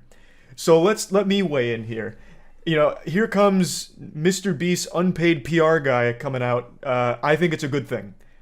I think there's a lot of good arguments to be made about the state of medical treatment like this, how 1,000 people could have had life-changing surgery if they were just born wealthier, or if they were a bit luckier with their financials. If they just had a good spawn in life, they could have been able to afford this life-changing treatment and been able to see. But it's been paywalled, and they couldn't afford it. And the only way they were able to get it is because MrBeast wanted to make a video out of it. That's a very real problem. But it's a problem MrBeast didn't create. He's not the supervillain puppet master behind the scenes making these treatments unaffordable. It's so weird to target him. It seems very misguided instead of going after the actual issue at the core of all of this. The gift of sight shouldn't be something that you have to fucking be lucky enough to afford. Treating vision like some kind of DLC paywall package is so fucking awful. A lot of people criticize this because he made a video out of it saying, well, you could have just done this on your own, which you could have, and I always agree that that's a very fine thing to point out. I've always agreed that doing good deeds in private is far more genuine and authentic than doing good deeds for the sake of public brownie points or reputational benefits. A YouTuber making a video, giving homeless people money for 12 hours challenge, impossible. It's like, oh, that's kind of fucking weird. But I've also always maintained the stance of, yeah, the motivation may have been selfish, but those people did get money that is no doubt going to be helpful for them. So it's a good deed done by a less than good person. And the thing with MrBeast is, he does do a lot of great shit for his community in private. So when he does do these public displays of doing good things, I never get the impression that it's inauthentic or coming from a place of trying to, you know, capitalize on the back of suffering or anything like that.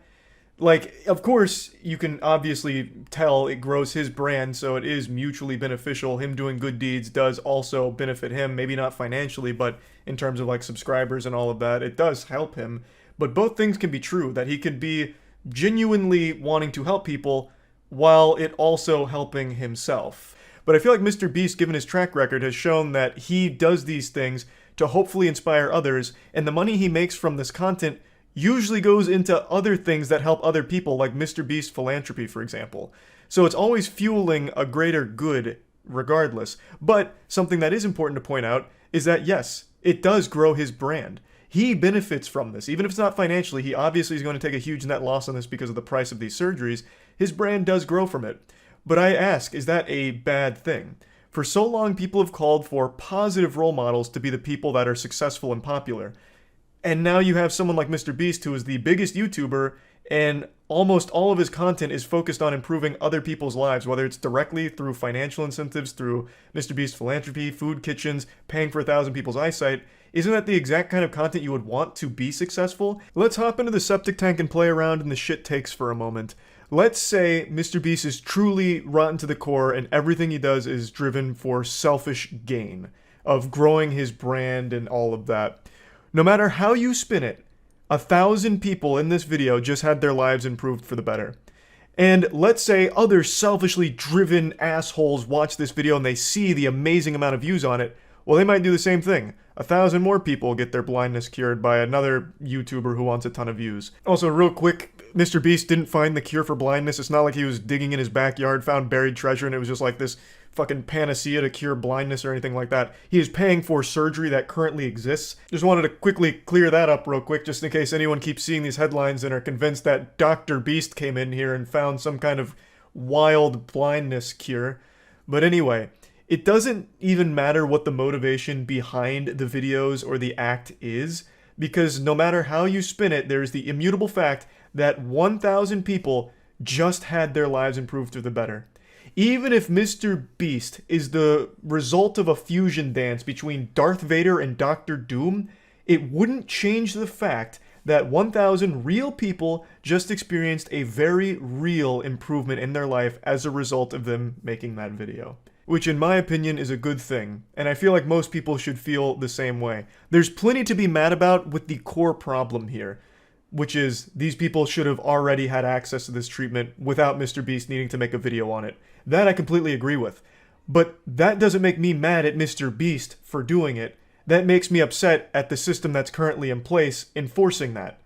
That is the issue, not what MrBeast has done. And I'm so fucking tired of hearing this term poverty tourism tossed around when talking about MrBeast. It just shows such a gross misunderstanding of what that even means. To try and slap that label on what MrBeast does is so fucking off the mark. The worms in your brain must be suffering from parasites. Like, there is so much wrong in your noodle to possibly even think for a second this could be considered poverty tourism. You know what is poverty tourism, and something that a lot of YouTubers have done and is exploitative, is the people that go to, like, when FaZe went to the poorest country in the world, and it's just showcasing, oh, look at how poor they are, and treating everyone there like props for his own video. That's poverty tourism, and I will fully agree that there are cases of people trying to emulate MrBeast, like the example I just used, FaZe, and just completely missing the mark and ending up making a video where it's just, hey, look at all these poor people. Wow, they're so poor. Can you believe they're that poor? Maybe we should do something? Like, that's an issue. Yeah, that content sucks. I don't support that. Fucking nobody supports that. When FaZe posted that video, he got dunked on by everyone on the internet. It's not something people like. But what MrBeast does, I think, is very far removed from poverty tourism.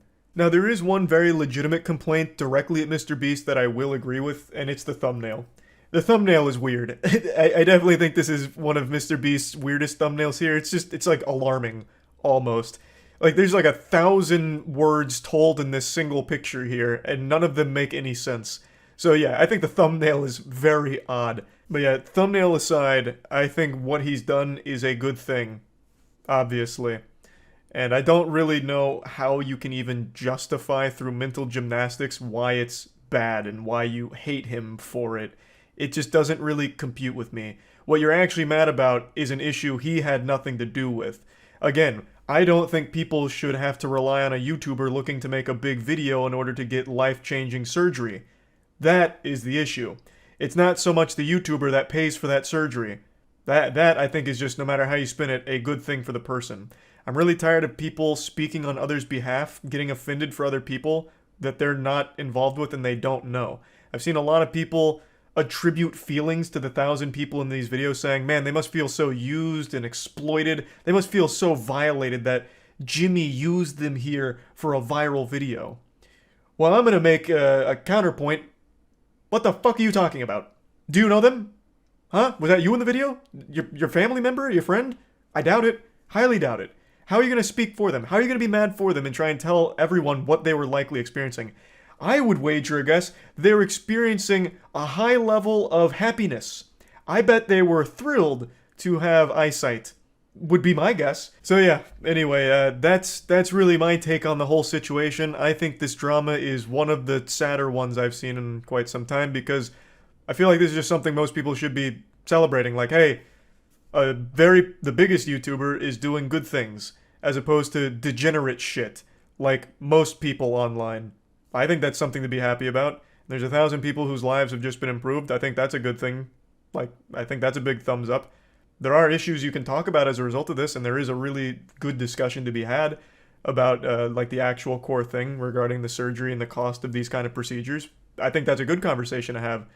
But I don't know why it comes back to MrBeast being a bad guy for paying for the surgery. So yeah, I just wanted to talk about that. That's about it. See ya. I want to quickly address something that I've been ignoring the last few days. The reason I've been wearing so many black t-shirts is because my white t-shirts were being washed and I forgot that they were still in the hamper in the laundry room, so I've just been grabbing black t-shirts after my showers. That's it. There's no like deeper meaning to it. Now anyway, I want to share with you a video that is probably one of the most embarrassing things I've seen someone post on their own accord. This is a video that you couldn't torture me enough to release. Like, this is something that I would try to bury. I would spend every dollar I've ever earned in order to erase this video from the fucking internet because it is so unbelievably cringe. This is something that I would take to my grave, and even after I'm dead, would still have blushing cheeks and feel shame for having ever filmed. And this is something that they freely posted on their own. It's a group of kids that are harassing McDonald's employees. Walk into the back of McDonald's again!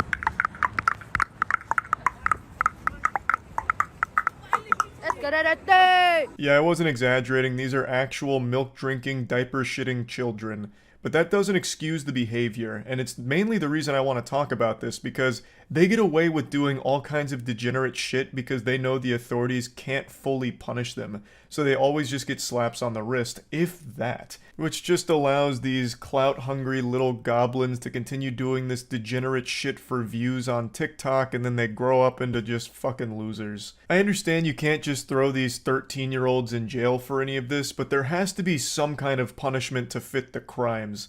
Like, okay, you kids went on video to harass these McDonald's workers, so we're going to your house and we're taking away your Xbox, and we're repossessing all of your Fortnite V-Bucks and deleting your account. There's just gotta be something, because clearly they're not getting discipline from their parents at home, probably just being sat down in front of an iPad having their fucking brains rot, so they think this is a good idea, and that the only thing that matters in the world is internet views, so they keep coming up with dumb shit like this, harassing McDonald's workers, and that's just the gateway drug. In 5 years, next they'll be doing like the fucking Kia challenge where they're stealing cars, and then next it's charging people in a Walmart parking lot with a knife, and then they get themselves shot. As you can see, I'm walking, yeah? Let's go, let's check the inspection. Mr. Mizzy, I'm a wife from Mr. Alright, let's check the inspection. I'm walking, let's check the inspection. Thank you very much. Inspection. It's a sensory overload because the kid who filmed it is also doing voiceover after the fact, so it's overlapping. It sounds like you're caught in like a Dormammu time loop. It's just constant words and nonsense. It sounds like when you're playing Chivalry 2 and people are just spamming voice lines all over the place. It sounds like when the fucking nematodes show up to the Krusty Krab. It is miserable to listen to. Also, I have no idea why they were making all of those clicking noises when they entered the McDonald's. I'm guessing that's just them trying to be quirky with their signature style. But really the background noise that should have been playing whenever they roll up on something should be circus music because they're a bunch of clowns. Now, I know all of this sounds mean because they're actual kids, so I'm picking on children, but god damn it, the authorities aren't doing anything about it, so I might as well step in and try and, like, you know, deliver some hard truths that what they're doing is fucking cringe and embarrassing and they should feel shame for it. Like, this is awful. It's fucking stupid. They should be insulted for it. Like, especially now, so that way they'll stop doing it. Inspection, crazy. I have to check the inspection, I have to check the fries and everything. Bro, man, I have to check everything just in case. And me and my bro, we got locked in there, bro. Look, me and my brother. They locked us in it. They locked us in it. It just doesn't stop. So they're in the back of the kitchen, they're like walking around, like touching some of this shit, bothering all of the workers, just being an actual headache. Just a blemish on society here. Just for nothing other than TikTok views. It's so fucking juvenile. And yes, I know they're kids, goddammit, I get it. But this is fucking trash. This shouldn't be encouraged. Hats off to the McDonald's workers for taking swift action here. They immediately call the police and then close the door so that way they're trapped in that one location till the police get there. And also, I'm gonna give a little free advice to the kid that filmed this. Give up. Making videos is just not for you. Like, the whole idea behind this with walking to the back of the kitchen is garbage in the first place, but also you clearly have no fucking clue what you're doing. You're doing voiceover while all of the other words are being spoken, so it's just pure commotion and pandemonium. No one can make out anything that's going on here. It sounds like we're listening to Charlie Brown's parents. It's fucking awful. Just stop. Just try and commit to something else that's not fucking pranks or whatever this was supposed to be. My legs were sinking. My heart was bum. I was scared. Like Ronaldo. Call the police. Sexual harassment. I'm recording this. I'm recording this. It literally sounds like they're accidentally emoting. But anyway, you can see that these little scumbags aren't just here doing an innocent prank. Now they're saying that if the police get there, they're going to say that they were sexually harassed by the workers. That's a serious thing to do. I mean, that's a fucking crime to falsely report something like that. That's just downright evil. That's just straight up fucking evil. Man, then we're outside in the fucking district every fucking time, bro. What? Bro, what are you gonna do, bro? Come, badness, bro. Record me. What did me? I was like, hey, girl, record me. You might as well get my number, bro. Hey, you just walked in. Honestly, this whole video kind of sums up the human brain on TikTok really well. It is actual constant fucking noise. Just gibberish. Literal random fucking noises at all seconds because they didn't want a single millisecond to go by without some kind of fucking noise because there needs to be perpetual jingling keys on that platform, which is why there's always like Subway Surfers underneath every video. It's kind of frightening. I really do wonder what TikTok has done to the human brain and if we're going to see any kind of wild effects from that in like 10 years. If people are just going to be completely unable to focus on one thing, they're going to need like multiple things in order to keep their attention. You are not.